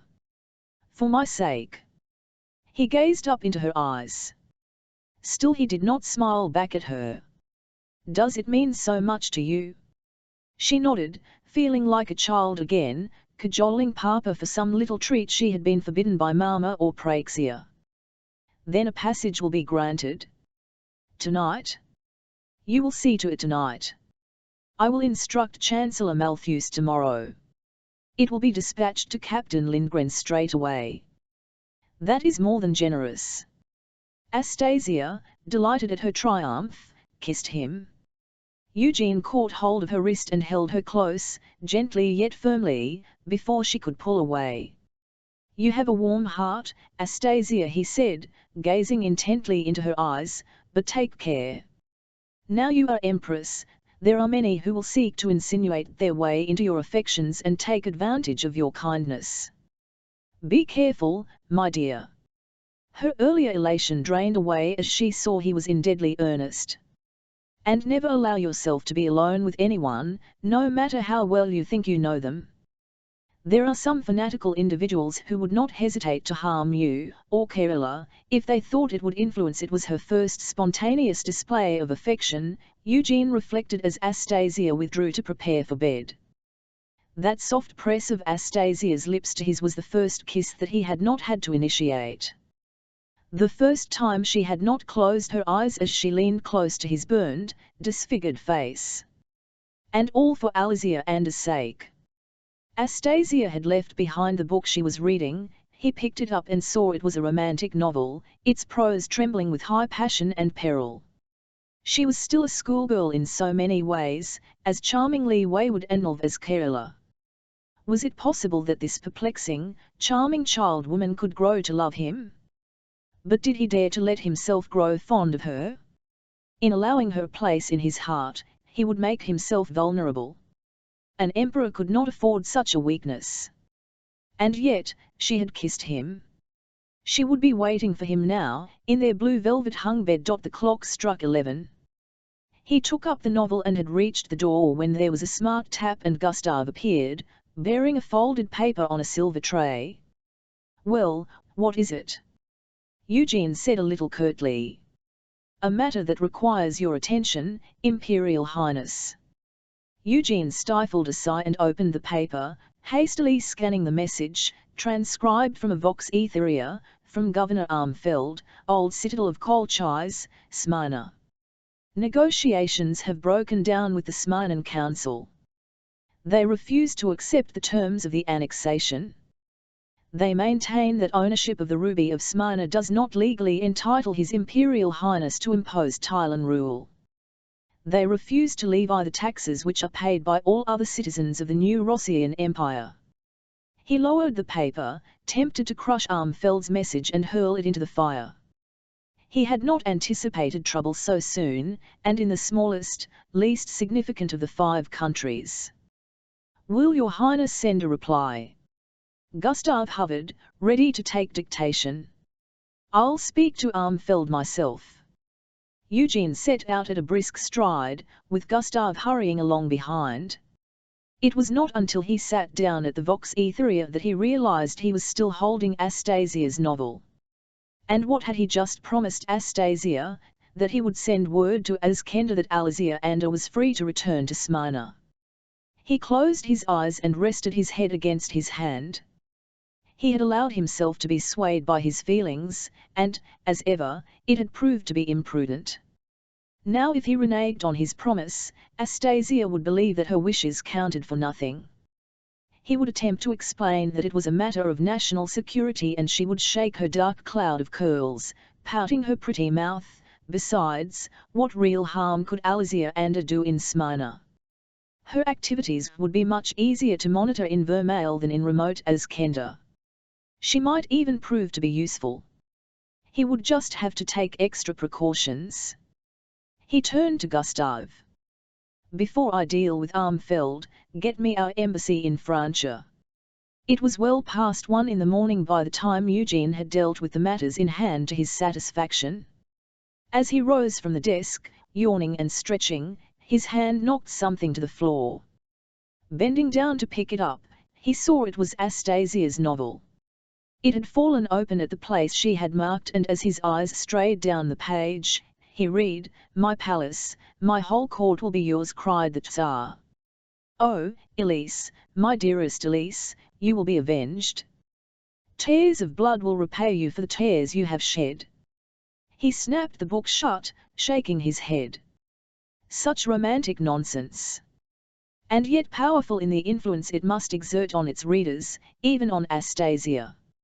Had novels such as this colored her expectations of life? Did she secretly expect him to match up to the dashing, tortured heroes in her favorite fiction? If so, I must be something of a disappointment. He approached their apartments, nodding to the sentries on guard as they saluted him. In their bedchamber, he saw her lying asleep, her dark hair unbound, like black silk on the pillow. Even now, to look at her sleeping, her dark lashes, her delicate pale complexion made him catch his breath. "Astasia," he said gently, bending down, his lips brushing her cheek. "You forgot your novel." She murmured something he could not quite catch and turned over, away from him, snuggling her face into the pillow. He sighed and quietly began to undress, then slipped into bed beside her, making as little movement as possible so as not to disturb her. It was the start of the spring festival in Thailand tonight. Eugene gazed at the sunlight sparkling on the distant river. All week the young people would be dressing in white costumes to dance around bonfires and wander the streets until dawn, drinking and singing to welcome in the spring. Here across the water, in Musco Bar, they did not burn spring bonfires or sing into the small hours. Instead, Astasia told him, they waited another whole 6 weeks till Kupala's Eve. So to honor his homeland's festival, and maybe to quench a pang of homesickness, he had ordered a grand formal dinner at the palace and a fireworks display on the river to impress the citizens of Mairum. "The visitor from Francia is here," Highness Gustav announced. "I have shown him into your private study, as requested." Gustav had left the study door discreetly ajar so that Eugene could take a moment to observe the new arrival. The young man seemed at ease, looking thoughtfully at an oil painting of sunset at sea, leaning forward from time to time as though to inspect a detail of brushwork or a signature, then stepping back to assess the effect again. So this was Pavel Volemir, Fyodor Volemir's nephew. The likeness was striking. "I've always been particularly fond of that seascape," Eugene said quietly. "It was commissioned by my father."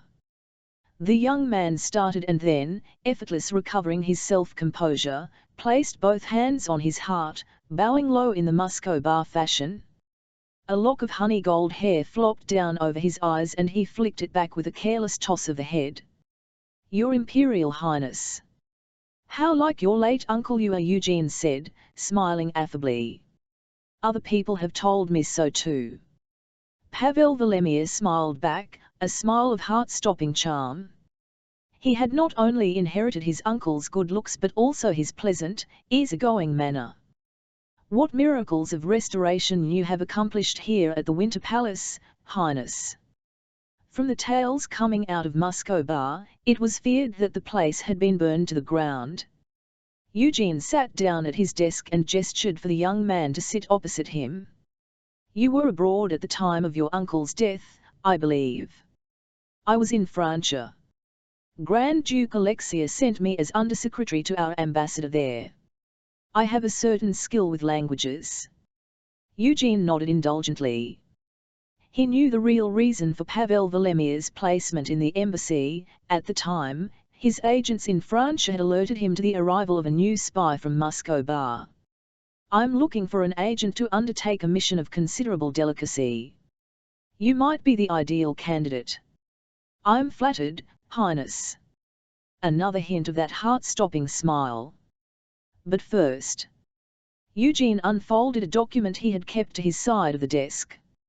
"Am I correct in thinking that you have inherited nothing from your uncle's estates?" The young man's smile faded.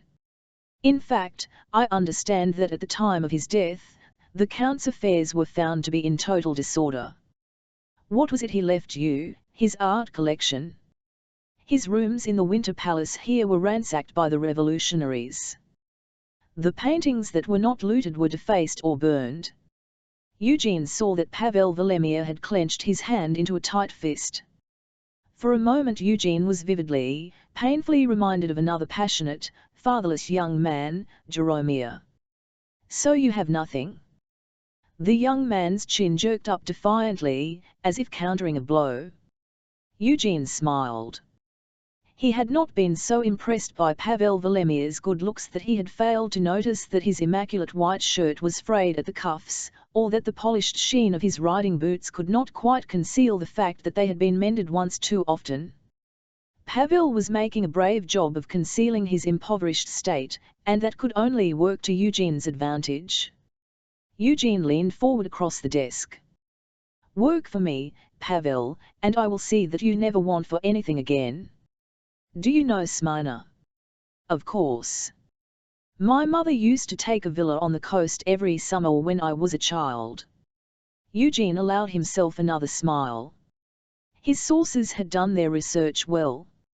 "And you've heard that there's trouble brewing there? A rebellion? What do you want me to do? Become part of that rebellion? Convince them that your heart burns with the same passion for freedom as theirs? And then? And then? You're an intelligent young man. Exactly how you act on that information, I leave to your discretion. But fulfill my trust in you, Pavel, and you will go far. Rossiya is a new empire, a young empire, and I need men and women of promise to protect our interests. What do you say?" Pavel looked at him directly. "I am honored, Highness, that you have chosen me." His clear hazel eyes betrayed not the slightest trace of guile. Had he inherited Fyodor's gifts for deception as well as his charming smile? "But wouldn't it help my mission if I had a strong motive to convince the Smyrnan revolutionaries of my hate for Tylan? I need to engineer some public slight and ensure it is witnessed by one or two influential people. That way it will be reported abroad in court journals and gazettes." "Good," thought Eugene, warming to him even more. "Not just a handsome face. I will leave the details to you. I imagine you can be quite creative when the situation allows." He rose, Pavel rose too. "And this is for you," he added, holding out the folded document, "Count Pavel Volemir." Pavel stared at him a moment and then opened the document. "My uncle's title, and the deeds to his estates. You may continue to call him uncle if you wish, but he named you as his only son and heir in this second, secret will," Eugene said, intrigued to see that the news had made the young man flush an angry red. Pavel Volemir refolded the will, meticulously smoothing down each crease. He looked up at Eugene, the angry flush gone from his cheeks, his hazel eyes calm and shrewd as he handed back the document. "Imperial Highness, I believe this could be the key to my public disgrace. Is there anyone you trust implicitly among the younger Tylan nobility, who could be made party to our plan? You want me to transfer your uncle's estates as a gift to one of my court. And when I protest volubly, you could have me thrown out. Then I would like you to join us for dinner tonight. My wife Astasia is most eager to hear the latest news from Francia."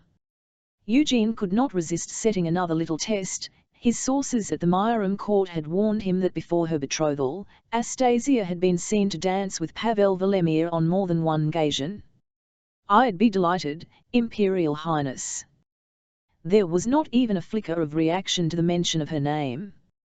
Pavel Valemir walked swiftly along the gravel paths of the Ruzicki Gardens. In the white-painted tubs, rare tulips bloomed, their heavy burgundy heads feathered with cream and gold. In Francia, the first roses were already in bud, but this far to the north, the spring flowers were only just opening. He passed the Ruzicki fountain, which sprayed fanning jets of water high into the mild air. Courtiers out strolling in the afternoon sun stared curiously as he strode past, making for the river gate. Young ladies in waiting whispered and giggled behind their lace-gloved hands. So the gossip that had haunted him was right. He was not Fyodor Valemir's nephew. He was his son. He slowed. It was not as if he had never suspected his true parentage. But he was angry with his mother. Why had she never told him the truth? He was no child, damn it, he was 23. As to the circumstances of his conception, he could only guess. An early forbidden romance between his mother and her libertine cousin, Fyodor. He had reached the wild garden that lay beyond the austere formal parterres and tubs. Here the grasses grew high between alders and the fresh green of weeping willows, all artfully planted to give the impression of a natural river meadow. He snapped off a slender alder branch and struck angrily at the tall grasses. Throughout his years at Meyerum's military academy he had been forced to endure the sneering comments of his blue-blooded, high-born fellow cadets. He had fought more than one saber duel in defense of his mother Xenia's honor. He slashed at a yellow iris, neatly severing the flower from its stalk. There were officers in the Myerum army who would bear the scars of their insolence to their graves. It was Uncle Fyodor who had rescued him from the drab prospect of an undistinguished military career, steering him into the Moscow Bar diplomatic service. Why had he never acknowledged him as his son? To avoid shaming his mother? Had he planned to reveal himself at some later stage? Or was it just too inconvenient in his busy life to burden himself with the duties of a father? Just when did you plan to tell me, Uncle Fyodor? Another iris flew spinning from its stalk. But it was nearly time to dress for dinner. This was not the moment to let his feelings run riot. And the Emperor had singled him out from all his other agents for a crucial mission. If he had learned one thing from his natural father, it was the art of deception. Was it not Fyodor Valemir who had initiated him into the shadow world of espionage? He reached the river gate, a young officer stepped forward to bar his way, hand extended. Your pass, please. There was something familiar about his stance, his bearing.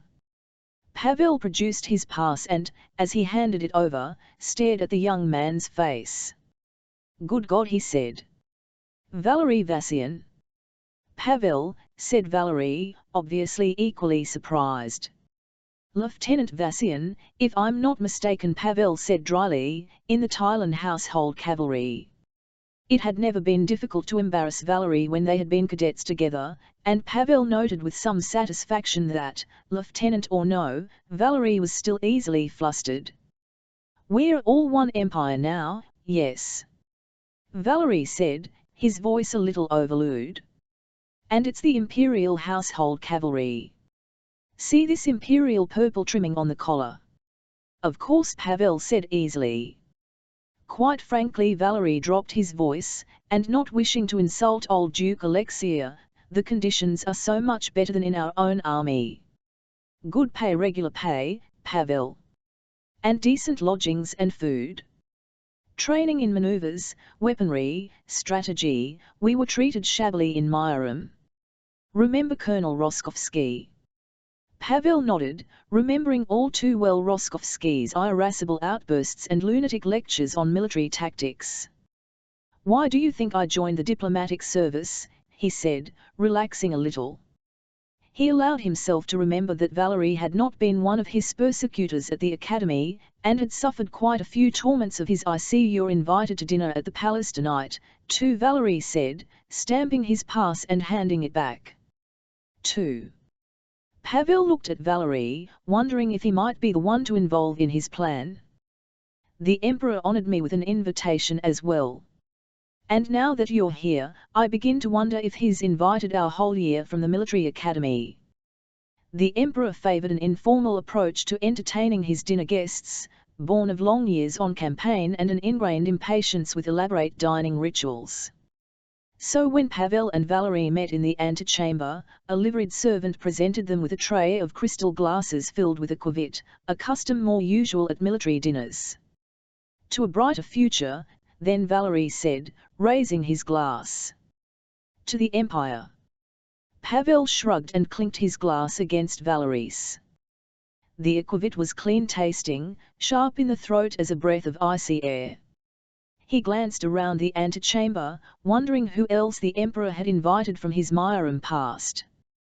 The double doors at the far side of the antechamber opened. The murmur of conversation ceased as the guests drew back from the doorway, bowing. The Emperor Eugene and the Empress Astasia, accompanied by two of her ladies-in-waiting, had entered the antechamber. Astasia was dressed in a watered silk gown of hyacinth blue. Sapphires and diamonds glittered at her throat and in her elaborately arranged dark hair. Yet in spite of her formal court attire, Pavel still saw the young girl in white muslin who had once so intrigued him. Suddenly he was back at his first court ball, thrown in honor of Astasia Orlova's 18th birthday. In her simple white gown, she had seemed to him more exquisite than all the bejeweled women of the court, even the flamboyant beauty of the famed tragedian, Olga Gladkova. With her cloud of soft dark hair and wide, violet eyes, Astasia had completely bewitched him. He and Valerie had competed to partner her in dance after dance. It had not gone unnoticed at the time. Was that why he had been sent back to Francia so swiftly afterward? Astasia was coming nearer, welcoming the guests with smiles and polite little exchanges of greeting. He shot a sideways glance at Valerie and saw that the lieutenant's face had turned red. Valerie started to fiddle with his stiff imperial collar as if it were too tight. Did he still have feelings for Astasia? Surely it was not the heat that had caused him to flush so deeply. Lieutenant Valery Vassian, Pavel Valemir of the Moscow Bar Diplomatic Service announced an equerry. Vassian clicked his heels and saluted. Pavel bowed. As he raised his head, he saw Astasia gazing at him intently. It was only for a second. A moment later her expression was composed, her smile distant. Lieutenant Vassian, I am delighted to see you've joined the Imperial Household Cavalry. She extended her hand and Pavel watched Vassian fumble a clumsy kiss. I had great respect for your father. I know you will serve the Empire as dedicatedly as he served Moscow Bar.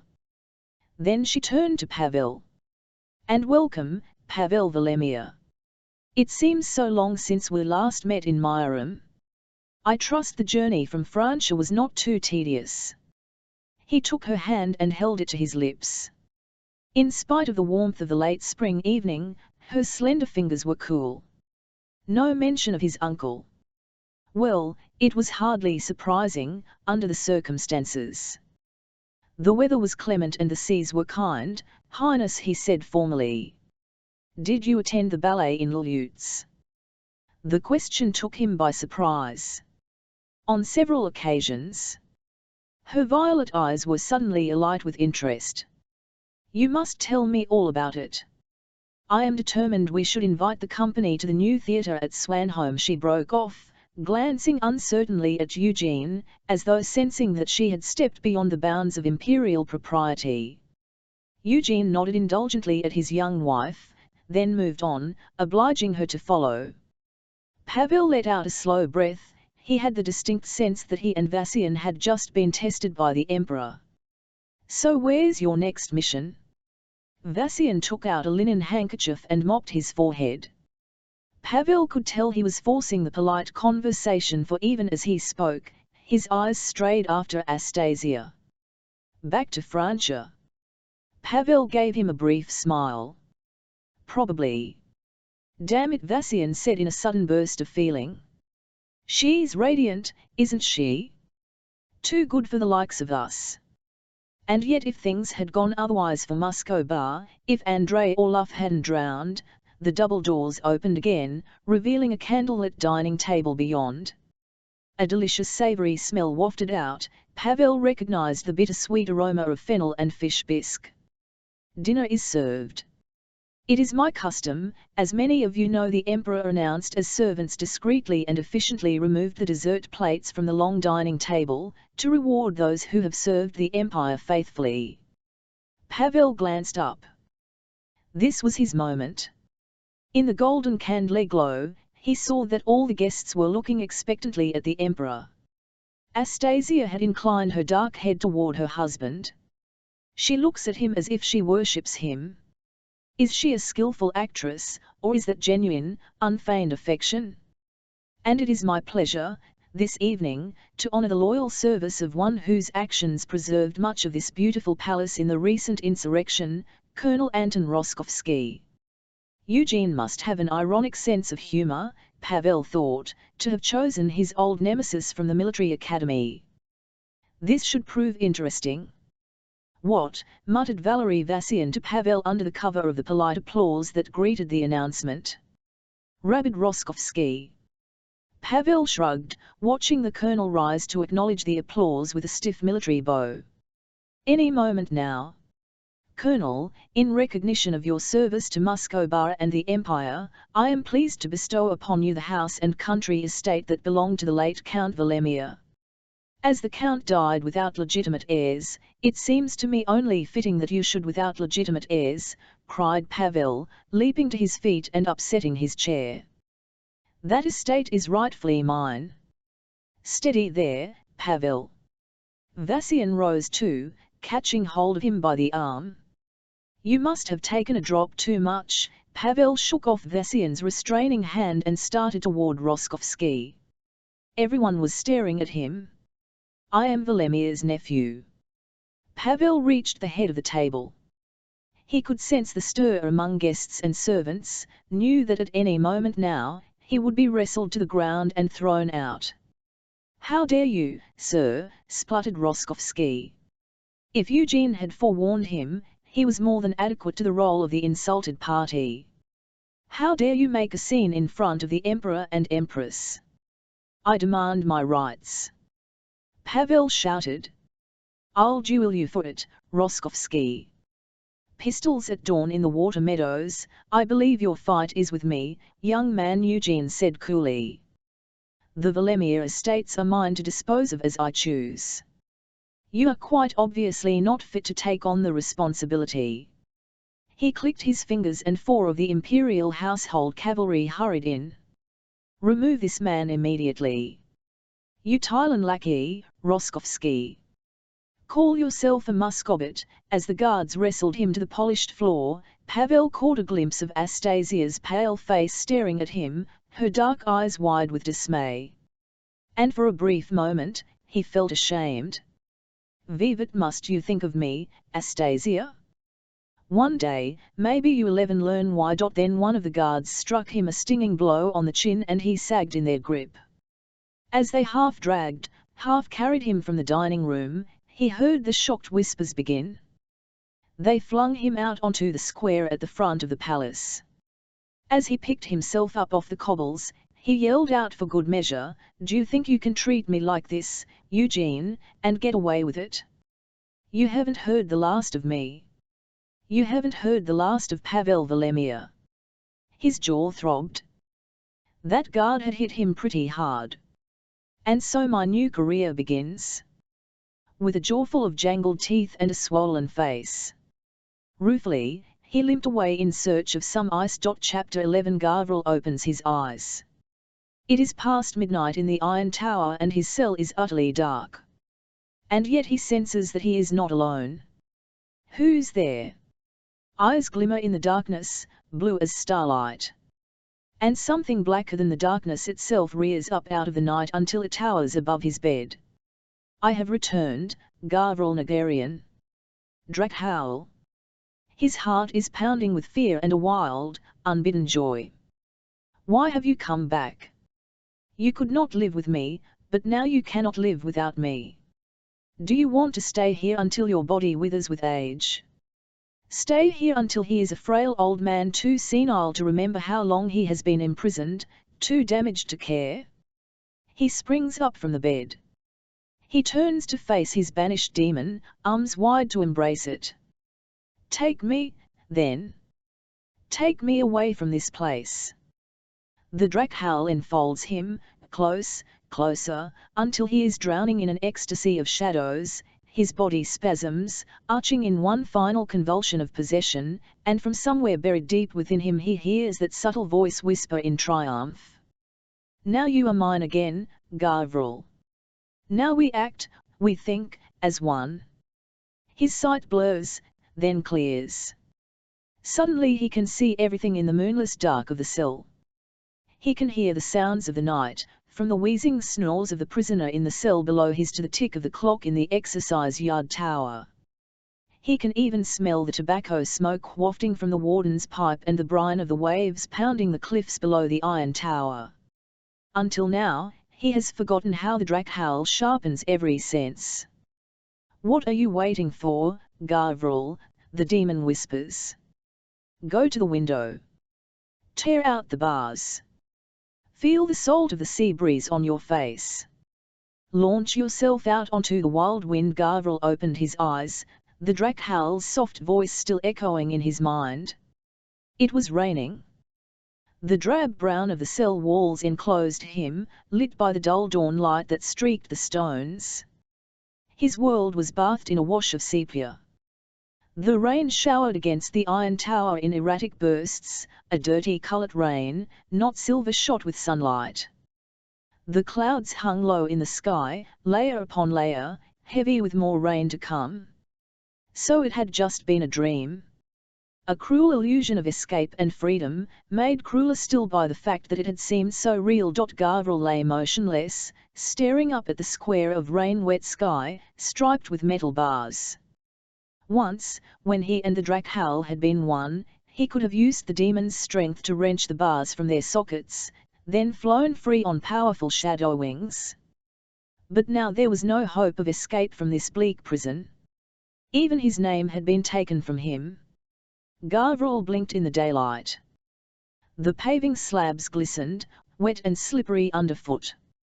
A warder was taking him to the exercise yard. Gavril walked slowly, dragging his feet, hearing the clank of his shackled ankles. The touch of the rain on his shaven head was cool and refreshing. There was a slight smell of damp earth in the air that reminded him of spring.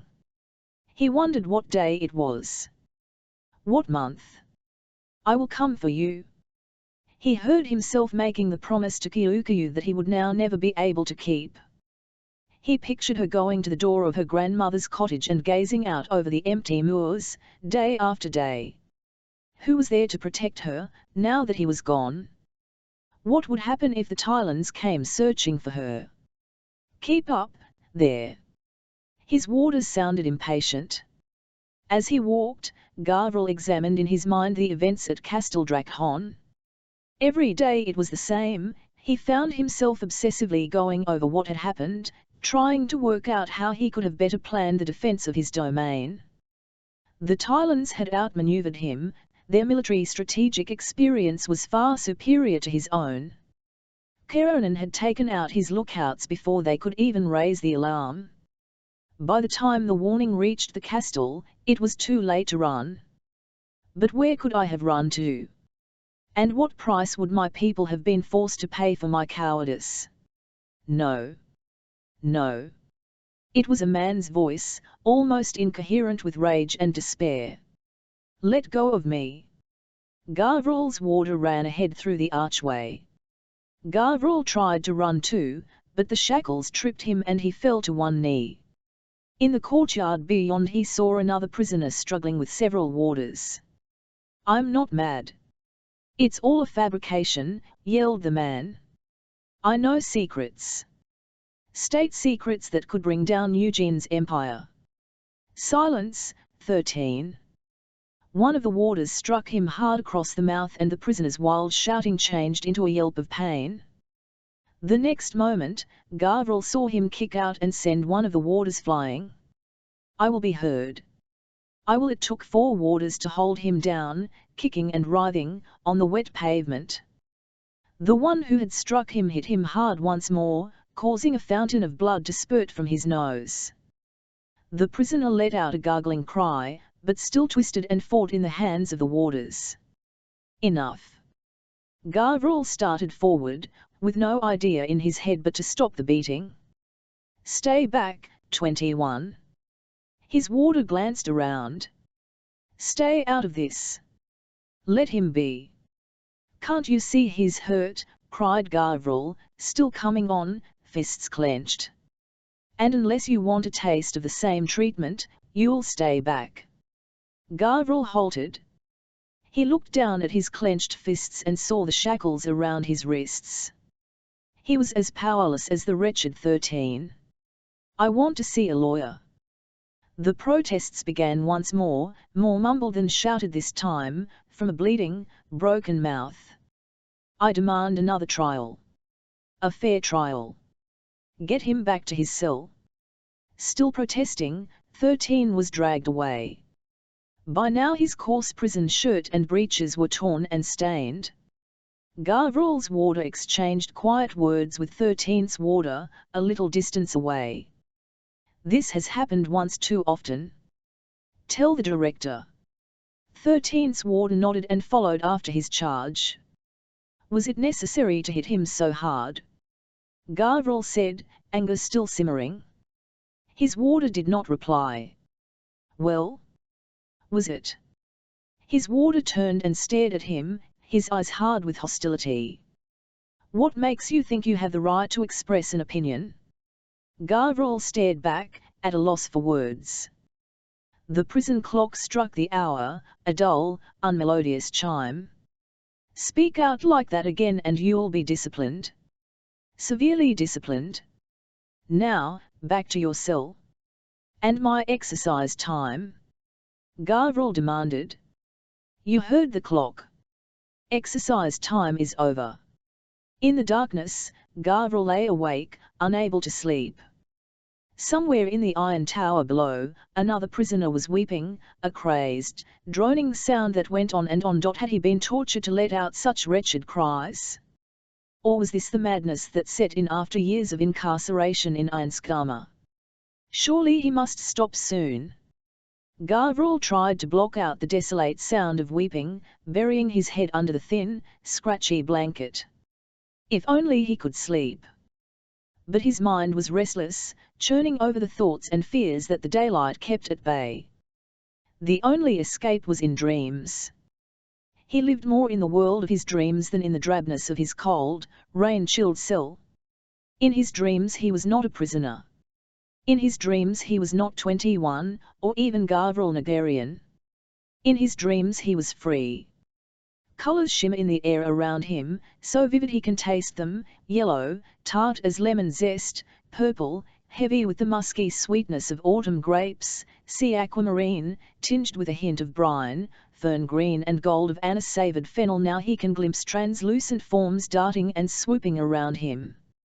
He senses the beat of wings, fast and light as a bird's, stirring soft whirring vibrations in the scented air.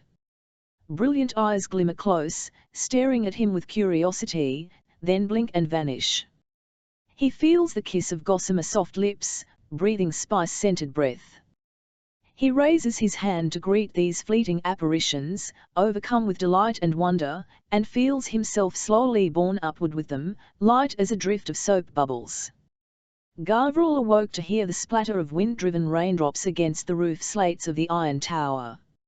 His mind was still filled with swirling colors, his body still felt light enough to float. The Drakhal's memories must be seeping into his dreams again. The images were richly sensual, yet tainted with a disturbing aura of darkness. He did not want to be drawn back into the darkness. In prison in Myram he was sure he had heard the Drakhal's voice. But if the Drakhal was still at large in the world, why had he not heard it since that night? Madmen heard voices that told them to commit terrible deeds. Did that mean he was truly mad? He pulled his blanket closer, listening to the incessant patter of the rain overhead. He wished he could dream of more comforting things. He tried to picture his bedchamber at the castle, his father's hunting tapestries of red and gold, the warmth of the burning pine logs in the grate, the aromatic scent of the curling smoke evoking the green shadows of the great forest of Kurgenij that lay beyond the castle walls.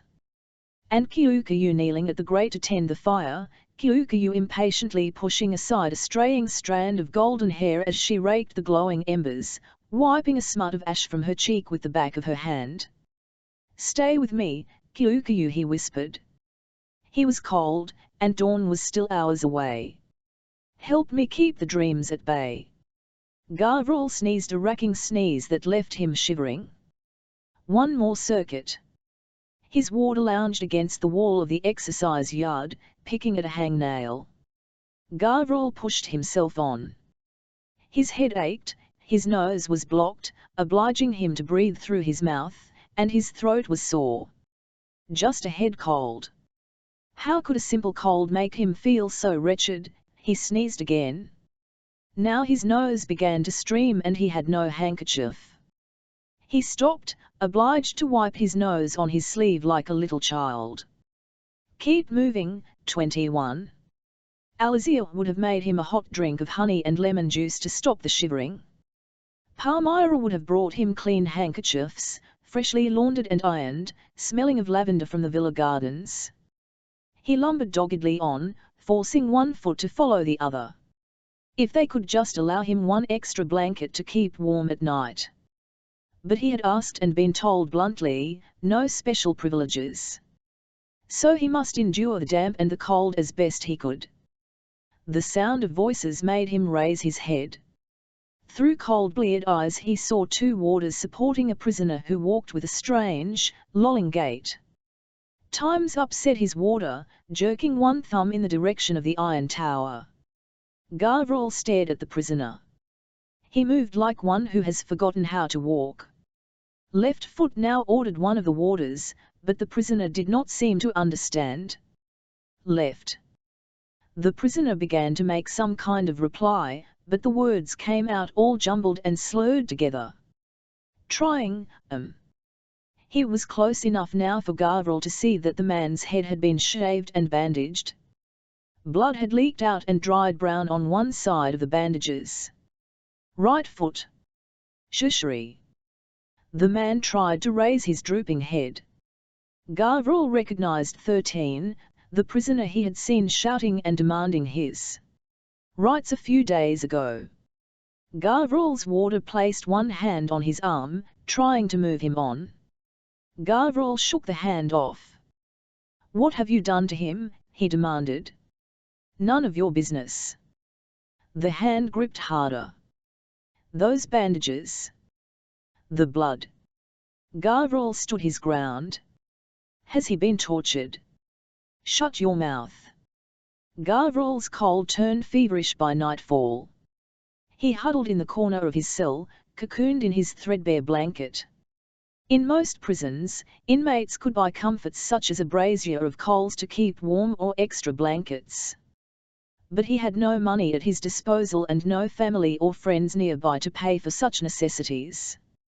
He could not keep from thinking about 13. Those blooded bandages, that shambling gait. Was it torture, or had 13 harmed himself in his rage and despair? His teeth began to chatter uncontrollably as he pulled his blanket tighter. If it was torture, when would it be his turn?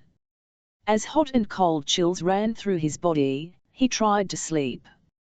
Fever-fueled images began to leak into his mind. He kept starting awake, only to see fleeting impressions of jewel-flecked eyes, demon eyes, staring at him in the dark. No, he heard himself mumbling. "Leave me be." The air trembles. A thunderous darkness looms. A feeling of foreboding overwhelms him. The bruised sky is rent apart. A ragged gateway gapes, as though some nameless power has ripped the very matter of this world asunder.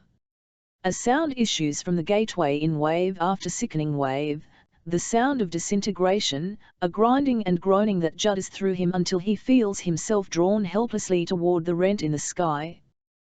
Then he is sucked into a whirling vortex, a chaos that crushes all consciousness from him, and spits him out into a harsh, dry place. Light washes over him, the cruel, blinding light of an alien sun. The gate still gapes behind him, darker than a thunder-racked sky. Little crackles of energy fizzle across the opening.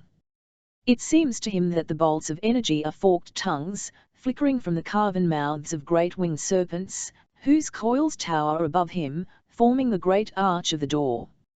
And somewhere high above, a serpent eye, blood-red, fixes him in its burning gaze. The gate, still a chance of escape.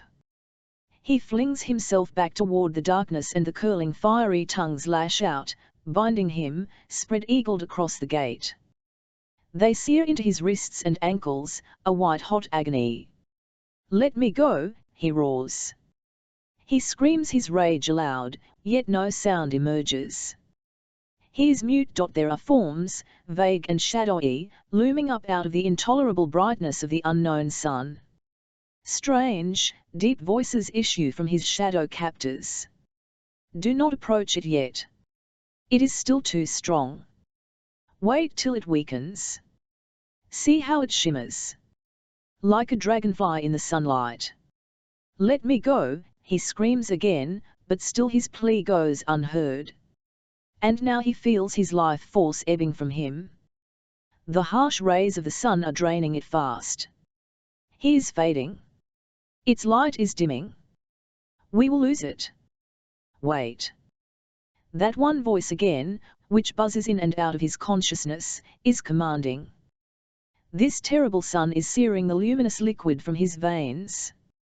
The air is too thin, it is poisoning him.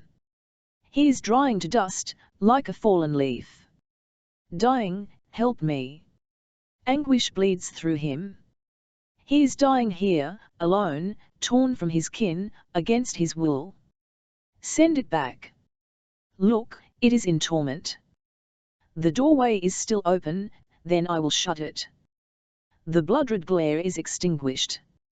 With a sucking sound, the gaping rent seals itself, and his last means of escape is gone. Frenzied rage shudders through him. What do they want of him? What possible use can they make of him? They will pay for what they have done. If it is the last thing he does, he will make them suffer as he has suffered at their hands. By all the gods, what's happening to it? Stand back. That cold, authoritative voice again. Can't you see? We're killing it. It's in some kind of death throes. We should send it back. Before we have its death on our consciences. Demon spirit. Can you hear me? I can save you. But first you must give me your allegiance. Never, he cries back with the last of his strength, although he has no idea whether his tormentor can hear him. Eyes stare into his. Strange eyes, not luminous and dazzling like those of his own kin, but small, fringed by flesh and curling fronds of hair. Ugly eyes, hardened by a hunger for power and dominion. This creature with the small, ugly eyes wants more than his allegiance. It wants to dominate, to bend him to his will. To make him his own. He's coming round. Gavral could smell the breath of his captor, foul with the reek of raw onion. He tried to turn his head away, and felt strong hands pressing him into the bare boards until his spine protested. Hold him down. He may attack again. Let me go. He twisted his head from side to side, desperate to free himself, but still they held him pinned down to the floorboards. 21. This new voice came from farther away, it was crisp and businesslike. I will give you a choice. If you give me your word not to attack my warders, I will order them to release you. If you cannot give me your word, I will be obliged to order them to shackle you and administer a sedative. Now which is it to be? No, more sedatives, he heard himself begging. Begging? How low had he fallen? He swallowed back the feeling of self-loathing that rose in his throat.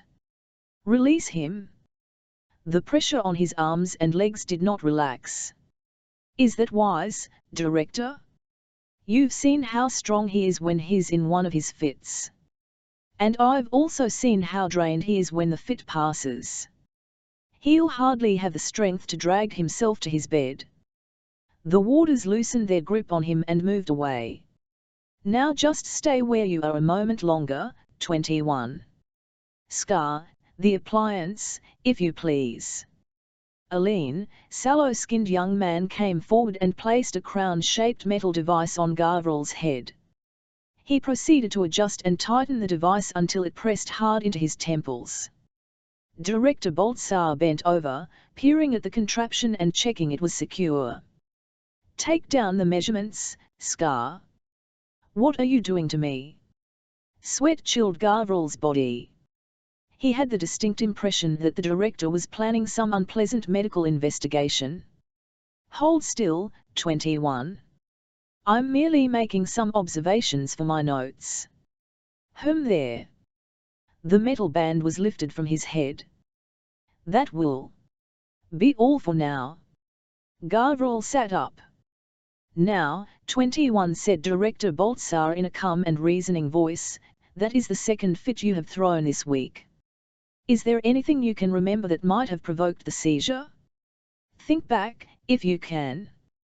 I have a name, not a number, he said sullenly. The number is to protect your anonymity, 21, and the reputation of your family. I have nothing more to tell you. Gavryl was not going to reveal anything of his innermost self to this lackey of Eugene's, for all Director Boltsar's kindly manner. I heard him cry out, demon spirit.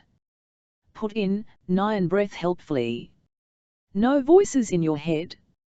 Voices telling you what to do. Gavryl opened his mouth to reply, and then closed it. You can earn privileges if you cooperate, 21. How much exercise does 21 take each day? The director asked the warders. A turn around the inner yard in the mornings, Onion Breath said.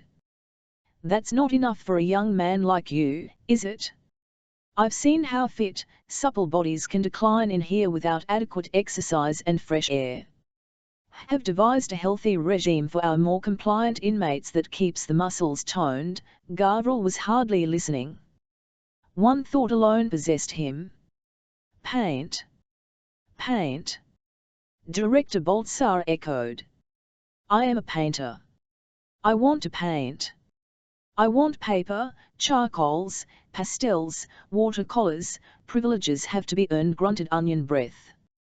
Didn't you hear the director? Don't you think you should start by earning a shave? Look at you. You look like a wild animal. Give me the razor and I'll shave myself, Gavryl said, glinting a twisted smile at him. And I was born yesterday. Good day to you, 21. Director Boltsar turned toward the door. Remember what I said. Scar opened the cell door for his master and Gavryl caught a glimpse of the landing and spiral staircase beyond. Instinctively, he rose to his feet, making a lunge for the open doorway. Onion Breath grabbed him in an arm lock and flung him back onto his narrow bed. He's not ready for privileges, this one, he said, shaking his head at Gavryl as if he were a disobedient child. He's trouble. Just let me paint. Gavryl cried after the director. I want to paint. The door clanged shut and he heard bolts shot, keys clanking as they locked him emagam. The next day Scar brought him a list of conditions. First he must agree to a shave.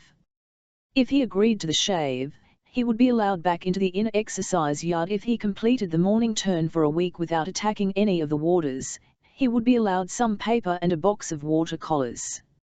Gavryl agreed. What had he to lose? But he wondered who had given permission for him to be allowed to paint again. The time lag meant that Director Boltsar must have consulted a higher authority. Had the permission come from the Emperor himself? Gavryl sat staring at the treasures laid out on the little wooden table before him, as a starving man stares at food. A ceramic mixing dish, several brushes of good quality sable and of different thicknesses, a lead pencil, a stick of charcoal, a jug of water, and a box of paints. He took out each little brick of compressed colour, one by one, and examined it. Madder lake, ultramarine, green earth, dark grey smalt, blue verditer, rich gamboge yellow, even, and he smiled wryly to himself, a square of brown dragon's blood. Fanciful name, dragon's blood. That, he knew all too well, was dark and purple. But it was a good selection, full of possibilities.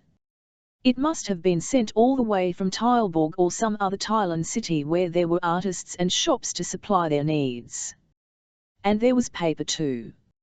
Sheets of fine quality paper with just the right texture to absorb a little of the paint, but also let it flow smoothly in a wash. He picked up the stick of charcoal and snapped it in half, a better length for sketching. He held the half poised above a clean sheet of paper, then glanced toward the door and the little round spile. Were the warders watching him, waiting to see what he would draw? Were they hoping for some clue to his secret, most private thoughts that would help them to break his will and make him compliant? But the urge to draw became too strong. Let them watch. They would never understand. He wasn't even sure he understood this compulsion himself. It was just something he had to do. Something that confirmed he was still Gavril Nagarian and not just a number. The weak afternoon sunlight was fading and it was almost too dim to see. At Anskhama, the setting of the sun meant another day was already over for the inmates of the asylum. Night time and the hours of darkness were for sleeping. Candles were a rare privilege to be earned only after months of untarnished behavior. Gavril laid down his charcoal stick and looked at what he had drawn. A great stone archway, carved out of twisted serpentine bodies, filled the first page. Winged serpents with cruel hooked claws protruded into the center of the arch, as though to rip to shreds anyone rash enough to venture underneath. Once he had started to draw, it had seemed as if another will was guiding his hand.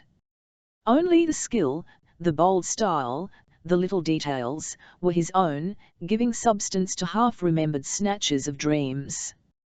The second sketch detailed the top of the arch, a terrifying serpent head, fanged jaws gaping wide, and a single eye staring malevolently. He had put one daub of colour onto the drawing. A blob of vivid red, carmine and madder lake mingled, that made the single eye glow like a living jewel. How can I have drawn it in such detail when I've only glimpsed it in dreams? His supper-time bowl of soup had gone cold, little globules of fat glistened unappetizingly on top of the pale brown liquid. He had hardly noticed when the warder had brought it in.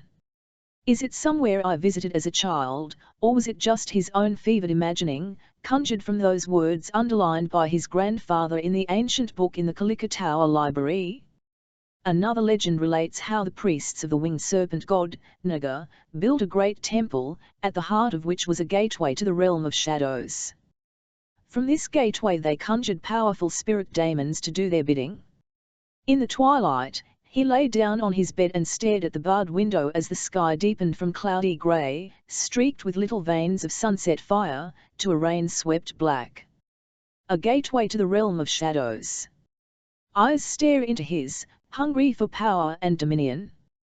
This cruel creature that holds him bound in chains of fire wants to bend him to his will. To make him his. He cannot breathe the thin, barren air of this alien world. He feels his consciousness wank. You are mine, demon. I conjured you from beyond the serpent gate. Now you will serve me. I will never be your slave. Give me your powers, demon. Obey me, or die. As his captor leans closer, he catches the alien odors of his strange body of flesh, bone, and blood. Strong, delicious odors of salt and metals, water and carbon. The promise of life, strength, continuance. Its light is fading, cries another voice. It's too late. Not yet, insists his captor. Listen to me, demon. I am severing your bonds, the bonds of fire by which I have bound you. Now you will do my bidding." His captor stands so close now he can see the warm life liquids pulsing through his veins, can smell their nourishing warmth. "I will never be your slave. But you will be mine." His captor raises his hands in the air. At his command, the winged serpent's tongues uncurl their fiery hold from his tortured limbs. Free. Released, he springs forward to embrace his captor. To unite ethereal spirit with alien flesh. For one nauseating moment, he feels his captor's flesh and bone rejecting him, shuddering uncontrollably at this obscene assault. Suddenly everything slows as he lets himself flow into his host, slowly merging until he is completely absorbed into this strange new body. Together they topple forward onto the ground. The host twitches and jerks in the sand and dust, trying to reject him, to vomit him out. And now it is he who shouts aloud in terror, "Help me!" The inner exercise yard was a small courtyard surrounded by high brownstone tower walls, blind except for narrow arrow slits. Gavriel paused for breath in his daily circuit and gazed up at the sky. It was spring, no doubt of it, even though there was no sign of leaf or flower, not even a weed pushing up through the courtyard cobbles. The sky high above was a delicate shade of blue, the color of speckled eggshells. The air felt soft and the fresh breeze smelled somehow green. "Keep running," bawled his warder. "Your time's nearly up. You've got 3 more circuits to complete." Gavriel bit his lip. No point aggravating his warders and losing his paints. For now he would play their game. He began to run again, forcing his unwilling body to move. It would take a long time to regain his agility. The long weeks of confinement and the heavy dosing with sedatives had slowed his whole system. Must keep fit. Must keep alert. Must sweat the drugs out of my body. Time's up. It was not Onion Breath today, but another he had nicknamed Lanky. Lanky was a tall, shambling man whose stooped frame gave no hint as to his considerable strength. Gavriel continued running. "I said time's up." Lanky tossed Gavriel the threadbare square of linen that served him as a towel. Gavriel caught the towel and wiped the sweat from his face. Then he bent over, gasping to regain his breath. "You're one of the lucky ones," observed Lanky morosely. "You've got privileges. There's some here as hasn't been outside in years." "In years?" Gavriel straightened up. "How so?" "No friends in high places." Gavriel cast a glance behind him as Lanky led him away. To be incarcerated here in the same cell year after year. He shivered in spite of the sweat dampening his body. He knew he only enjoyed this taste of fresh air because Eugene wanted something of him. Eventually Eugene would tire in his search for the Drakhowl, and his privileges would be withdrawn. And he would be left to moulder here forever. "Clean yourself up," Lanky ordered, pushing him into his cell. A bowl of tepid washing water stood on the table with his little ball of yellow asylum issue soap beside it, "To last you half a year, so be sparing." "Where are my pictures?" He had left them in a pile on the table. Now they were gone. The door clanged shut. Lanky had locked him in. "My pictures," he cried. He thudded his fists in fury against the iron door. "Where are they?" They must have taken them while he was in the exercise yard. For what purpose? What could they learn from them? To anyone uninitiated in his family history, they would be meaningless. He was not at all certain he understood them himself. But the very act of taking away the one thing that was significant to him was a violation. He had staunchly endured innumerable petty slights and humiliations since the life sentence was imposed. Now he saw that, for all the so-called privileges, Eugene had ensured that the loss of his name meant the loss of his identity. His wishes counted for nothing. He was no one. "Damn you, Eugene," he yelled till his throat was raw. Damn you to hell and all its torments. Director Boltsar handed the sheaf of drawings to the visitor.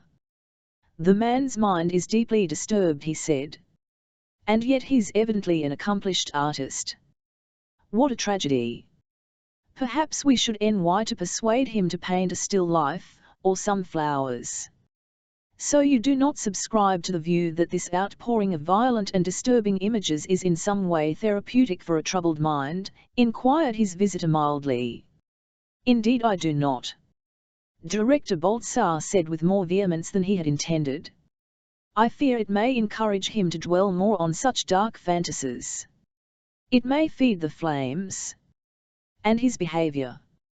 Boltsar sighed. My warders report that he has been shouting and banging at his cell door for hours. I am reluctant, in all truth, to bring you to him while he is in such a volatile state. You have reduced his medication, as requested. Much against my better judgment, yes. But as your instructions come from the Emperor himself. He ended with a shrug, and then wondered too late if he had acted presumptuously in expressing a contrary opinion to the Emperor's special envoy. You are a medical man, Director. How do you interpret these drawings? Boltsar felt even more uncomfortable now. He sensed he was, in some way, being judged by his visitor. But in what respect? Surely not his medical achievements. His degrees, from several eminent universities, were displayed on the walls of his study. His dissertations on the disorders of the human mind, bound in brown vellum and tooled in gold, lay on the desk for all visitors to see and consult. Yet when he spoke, he found his mouth uncomfortably dry. He swallowed hard. I suspect they are the expression of some deep and unresolved conflict of the mind. These terrifying portrayals of great fang snakes could be interpreted as his fear and resentment of authority. H.M. The visitor nodded, apparently satisfied with this interpretation, but Boltsar did not feel in any way reassured. We have talked enough. Take me to him. What, now? Now? The visitor's pale eyes stared directly into his own. Boltsar blinked. He had been about to say something, but his mind was utterly empty. What was I saying? You were about to take me to 21, said the visitor. Yes. Of course. Boltsar rang a little bell to summon the warders on duty. Gavriel lay listlessly on his bed. He had lapsed into a daze, staring at the clouds endlessly drifting past his high window. Even blinking seemed an effort. Why had he been deluding himself with these crazy dreams of escape? There was no escape from Einskama. He was confined here for life. Now he wished he had died in the defense of Castle Drakon, fighting side by side with his drudgener. Footsteps echoed on the landing outside. He did not bother even to raise his head. What was the point? Keys jangled. The locks creaked and the door swung inward. You have a visitor, 21. A visitor? Gavriel turned over, in spite of himself. A wisp-haired, frail old man entered the cell. Behind him Lanky shuffled from foot to foot in the open doorway, awkward and ill at ease. You may go now, the old man said. I'm not allowed to leave anyone alone with 21. Governor's orders. The governor's orders are that you return to the wardroom. I will send for you when I need you. To Gavriel's surprise, Lanky nodded and shambled away, shutting the door behind him. Good day to you, Lord Gavriel, said the visitor. The old man's eyes gleamed like quicksilver in the dull light of the cell. Gavriel found he could not look away. Now he saw that the old man's frail appearance was only a shell, a carapace hiding a dazzling power source from the everyday world. And that power, he sensed, was as cold and inhuman as a force of nature. Who are you? He gasped. We have met once before, Drakon. Do you remember? Gavriel shook his head. You broke through my defenses. No one has done that before. But then, you were so utterly determined to rescue your mother. You were at Swanholme. Nothing but a chaos of memories remained from that frenzied flight, when he had swooped down on the enemy's stronghold to snatch Alizia from the Tylan firing party. When he could still fly. You owe your survival to the intervention of one individual. You were exhausted, your powers all but spent. If she had not begged me to stay my hand, you would not have left Swanholme alive. Gavroche still stared at the visitor. His memory was fogged in mists. One moment alone of that day remained, lit with a horrible clarity. A dark-haired young woman stares at him across the smoking, charred remains of Feodor Valemir, her eyes wide with revulsion and terror. She knows him now for the demon monster he has become. She knows, Astasia. Was it Astasia? You still do not know me, the old man said, not answering his question. My name is Linnaeus. Caspar Linnaeus. The Magus. Alizia had warned him of the Magus's powers. And now here he was, trapped in this little cell, with no means of escape and no one to defend him. It was as if he were stripped naked. What do you want of me? His shoulder blades grazed the wall. He had instinctively backed away, without even knowing he was doing so. But there was nowhere else to go. You are of considerably greater value to the Emperor alive than dead, Nagarian, I assure you. I am only here to ask you a few questions, that is all. Slender fingers reached out to rest on his forehead, the back of his head. Gavroche shuddered at his touch. He felt as if his skin were brushed by dead, dried husks of insects. And then a little flare of Dracon pride, too long subdued by the physician's drugs, suddenly rekindled. Get out of my head. He felt the Magus's fingertips snatched from his forehead as if singed. It is in your best interests to cooperate, Linnaeus said quietly. The Emperor has taken everything from me. Everything? Must you take the last of my sanity too? And then he stopped as a tidal wave of sensations, images, feelings rushed through his mind. He gripped hold of his head in both hands, overwhelmed. He saw the faces of his drudgener, eyes bitter at their betrayal, as one by one they went to surrender their weapons to the Tylan soldiers. He saw Alizia, distraught, her hands desperately outstretched as if she could tear him back from his captors. He saw Kyukayu turning to wave to him as her sleigh set out across the snowy moorlands. He heard his own voice confidently shouting, I will come for you. We'll be together again soon. Ah! An aching moan of grief and loss welled up from deep inside him.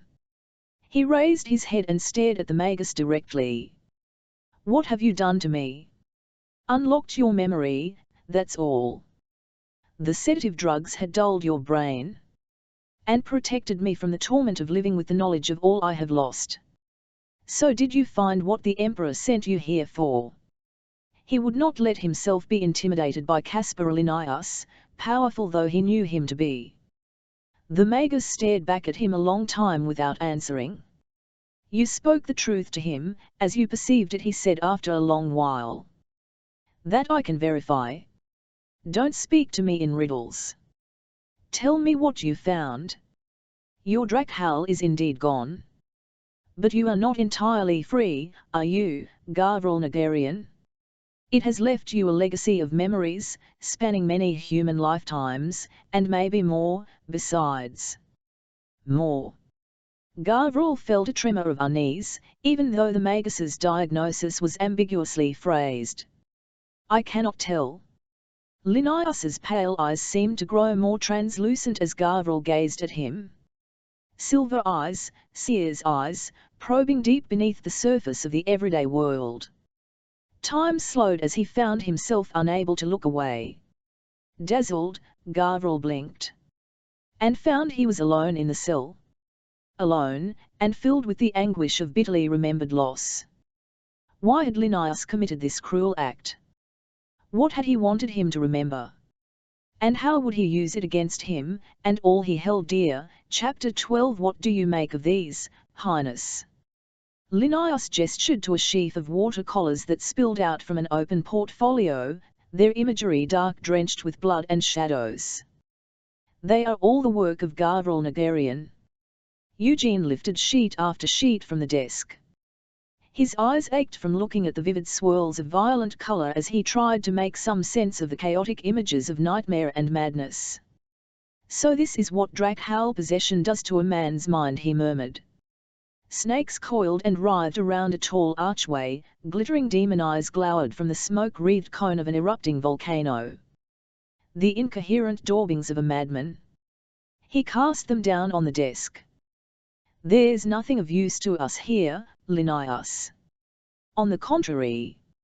Linnaeus drifted closer to the emperor and, with one spindle finger, began to outline certain images.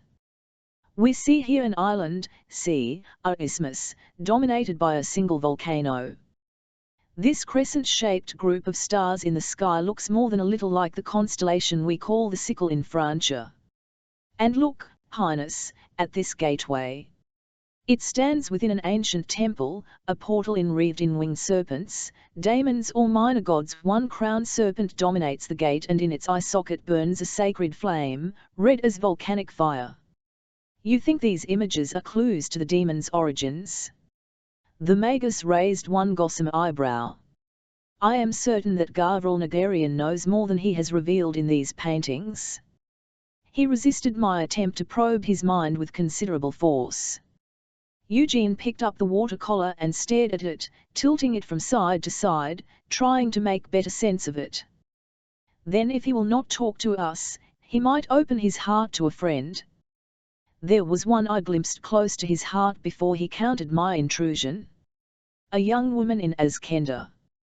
The name I caught was Kyukayu. Kyukayu? That's a woman's name. Azkendi names can sound crude to more refined sensibilities, said Linnaeus fastidiously. Let's contact the garrison commander in Azkenda by Vox Aetheria and see if he can find anyone of that name. Linnaeus was looking at him, his pale eyes veiled. Eugene sighed. You disapprove of my plan? I merely ask your Imperial Highness to consider what your true motives. You know, Eugene checked himself, unwilling to speak his darkest obsession aloud. You know my wishes on that subject. And you know my advice, Highness. But if it is true that the Drakhowl can heal its host, look at me, Linnaeus. Eugene gestured with his burned hand to his damaged face. Is it any wonder Astasia still shrinks from me? Highness, Linnaeus said, the slightest glimmer of a smile illuminating his pale eyes, we both know that it is not only the Drakhowl's healing powers you desire. Now that Linnaeus had called his bluff, Eugene felt a certain relief. He could speak freely. How can I keep the empire together if others wield greater power? A frown passed as fleetingly as a distant cloud across the Magus's face. Ask yourself, Highness. If the Drakhowl's power is so great, why are the Nagarians not rulers of the world? It was a question that had kept Eugene awake at nights. Unnatural lusts and desires. Gavril Nagarian had said. There is always a price to be paid, the Magus said, as if reading his thoughts. Caspar Linnaeus threw a veil of concealing shadow silk over his skycraft. He had deflated the canvas balloon sail, wrapped it up, and placed it in the wooden hull. No one would notice it now in the shadowy forest glade. A passing monk or charcoal burner would see nothing but the lichened eunuchs of the great firs of Kurganij. He set out to walk the last quarter-mile to the monastery. His progress was slow. Today he felt the damp of spring rain in his bones. He would need to concoct another phial of the life-preserving elixir that sustained him. At last the whitewashed walls of the monastery of St. Sergius could be glimpsed ahead through the trees.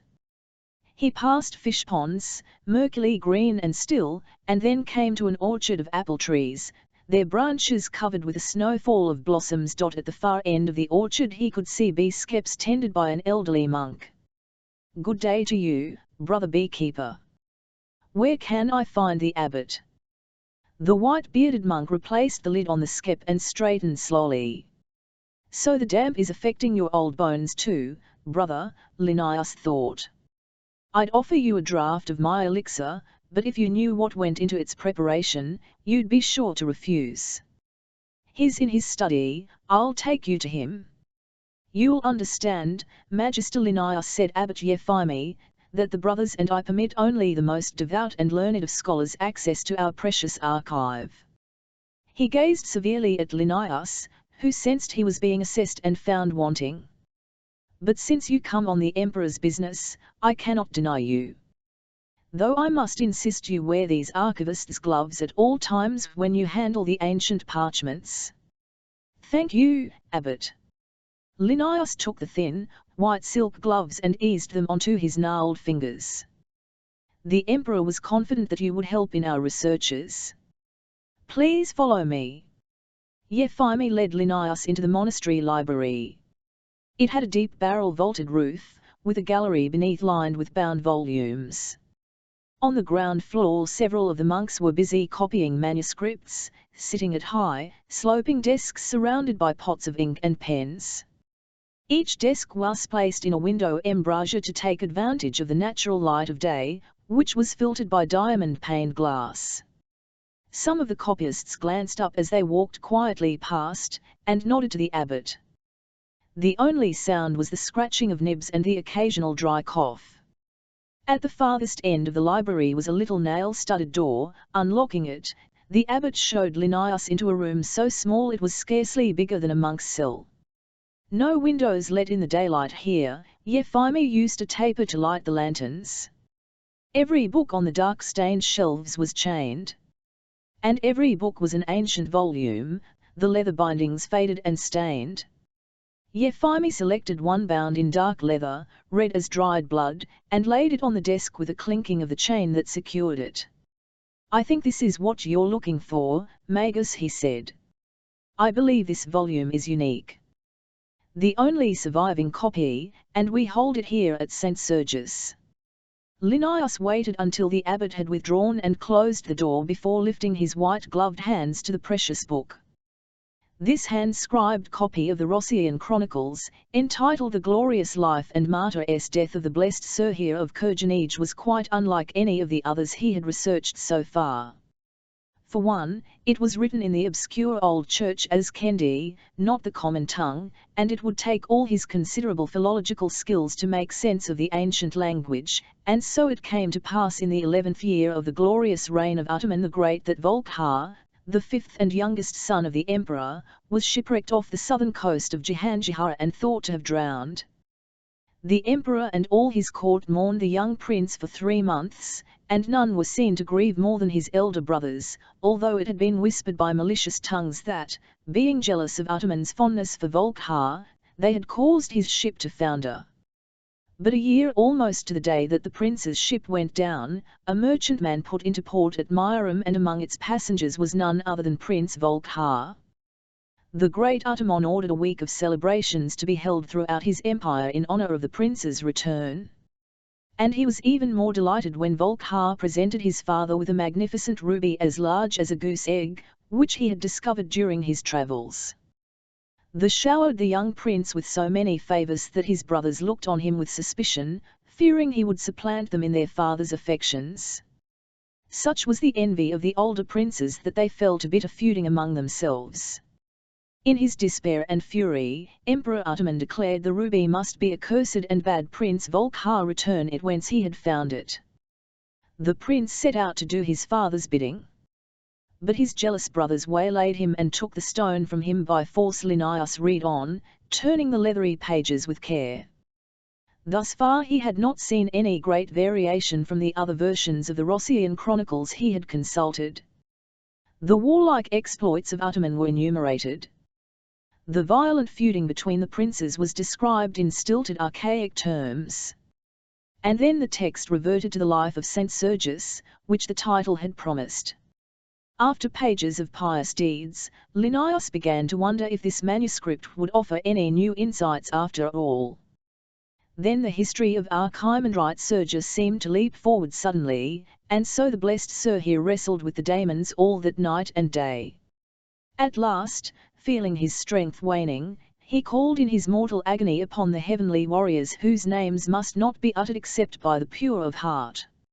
Armed with the might of the righteous ones, Sirhir banished the daemons from Rossia, and bound them in a place of torment for all eternity.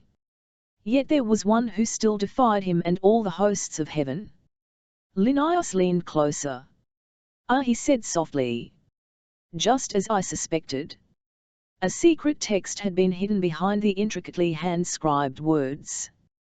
He was well practiced in prizing ancient scholars' secrets from arcane manuscripts, but it gave him a special satisfaction to unravel this one, which had been so cunningly concealed. Some hidden texts could only be read by moonlight, others were revealed by a sudden shaft of lightning. Others still required the concocting of alchemical solutions that, when applied with the greatest care to the vellum, would force them to disclose their secrets, although one had to be careful that they did not also release a breath of lethal poison at the same time, to ensure that their innermost treasures were never revealed. Yet this incunabulum was different. It was embedded within the words themselves, like a cipher. Linnaeus had only to apply a sprinkling of mirror dust, an old mag's trick, and the hidden text appeared, glimmering in the lamplight. And as Linnaeus leaned closer, he thought he heard a far-distant murmur of deep voices that sent a shiver through his body. It was a curse, and a very powerful one too. Centuries after it had been pronounced, the resonances still lingered, a warning to the unwary. 7. They were 7, the dark angels of destruction. Accursed be the barbarous priests of Tynaga who first summoned these dread warriors to do their bidding. And thrice accursed be the sons of Utaman who sought the powers of the 7 for their own selfish ends and brought down their father's mighty empire. And blessed be Sirhir of Kurganij, who called upon the heavenly guardians to help defeat the evil ones. With his holy staff, he bound them until the very end of time. Accursed be he who seeks to release them from their eternal imprisonment. But now, to Linnaeus's surprise, and he had thought that nothing could surprise him still, what looked unmistakably like the contours of a map, glowed faintly beneath the text. Little phosphorescent stars appeared as the map slowly revealed itself. And brighter than the rest glimmered 6 stars of cobalt blue. Linnaeus, entranced by the sorcerous artistry of the device, realized that he was looking at a chart of the heavens. He began to sketch furiously, trying to set down as accurately as he could the position of each star. But fast as he worked, the map faded faster, almost as if it had guessed his intent. Soon, to his frustration, it vanished, hidden once again behind the chronicles of Sirhir's life. And even though he sprinkled more precious mirror dust onto the manuscript, nothing happened. He looked at his hasty sketch. The chart he had copied had been drawn centuries ago. There was little to suggest any familiar constellations. Except that the 6 blue stars looked remarkably similar to the silver sickle. He leafed on through the manuscript, doubly wary now, in case it concealed some powerful ward to protect its contents. But there was no further hint of thaumaturgy until he came to the final page. Here a laconic motto concluded the life of the saint: though death stills my earthly voice, through her songs will I tell my tale to those. Yet the first letter of the motto was illuminated with the most exquisite draftsmanship. It showed a woman seated, playing a many-stringed zither. A dark doorway yawned behind her, and emanating from the doorway the illuminator had drawn insubstantial shapes, some with human faces and weirdly beautiful, others grotesque and frightening, death daemons whose hollow eyes and mouths were contorted into writhing grimaces of pain and terror. A spirit singer, Linnaeus murmured. Caspar Linnaeus scudded on in his skycraft above the moorlands of Azkenda. Where there had been nothing but the bleak whiteness of snow, he now saw a vivid blur of different greens. Reeds and rushes hemmed the boggy pools, and great banks of gorse were about to burst into fountains of yellow blooms. All the moor beneath him was fresh green until he spotted the dark scar of the burned escarpment, the charred bank of earth where hundreds of Tylan soldiers had perished, incinerated by Drakhon's fire.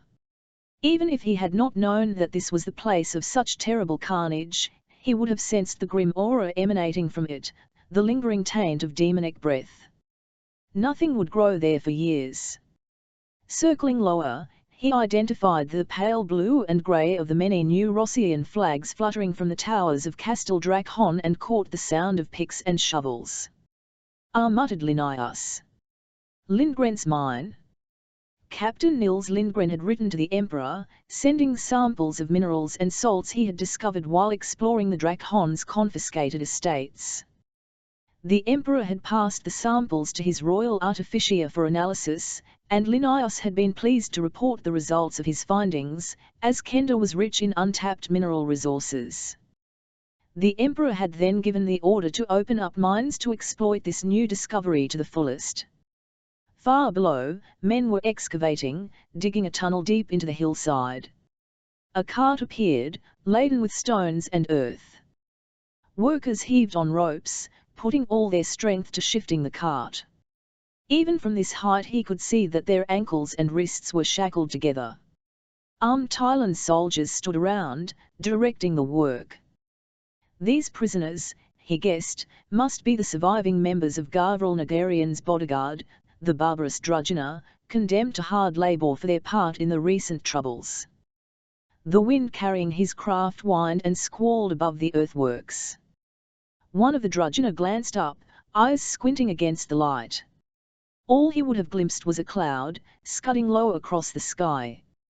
But Linnaeus, reluctant to risk being seen, began a slow descent at the edge of the forest, beyond the mine workings. He concealed the craft in a shroud of shadow silk, making sure it blended into the background of rough bark and damp moss. Then he followed a winding path down toward the castle. It was not long before he was challenged by Thailand sentries. Lindgren had the grounds well guarded, Linnaeus reflected, as one of the soldiers led him to find the captain. Nils Lindgren was in the great hall with one of his subordinates, correcting plans with rule and pencils.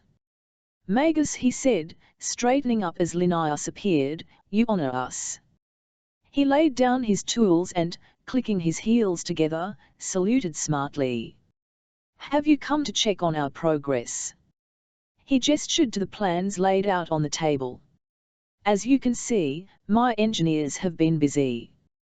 This first seam is already yielding good results. We're going to blast a second tunnel later this week. I could give you a tour later, when you've rested from your journey. And I think you might be intrigued by these samples I've taken from the escarpment. They are unlike anything I've ever seen before." He held out a small stoppered phial containing a dark, crumbling substance that emitted a faint phosphorescent glow. "Thank you," said Linnaeus, giving the phial a cursory glance before slipping it into the pocket of his jacket. "I'll submit the contents to a full alchemical analysis." The young man's eagerness to develop the mining project showed in his eyes and the healthy, wind-burned glow of his complexion. And these resources could certainly be used to increase the new empire's military resources. "But that is not the prime reason for my visit. I've come to ask you if there is a certain young Azkendi woman working in the castle. She goes by the name of Kyukyu." He saw a look of puzzlement cross Lindgren's face. The young captain had evidently not yet learned to conceal his feelings very successfully. "I would like to speak with this young woman alone, you understand."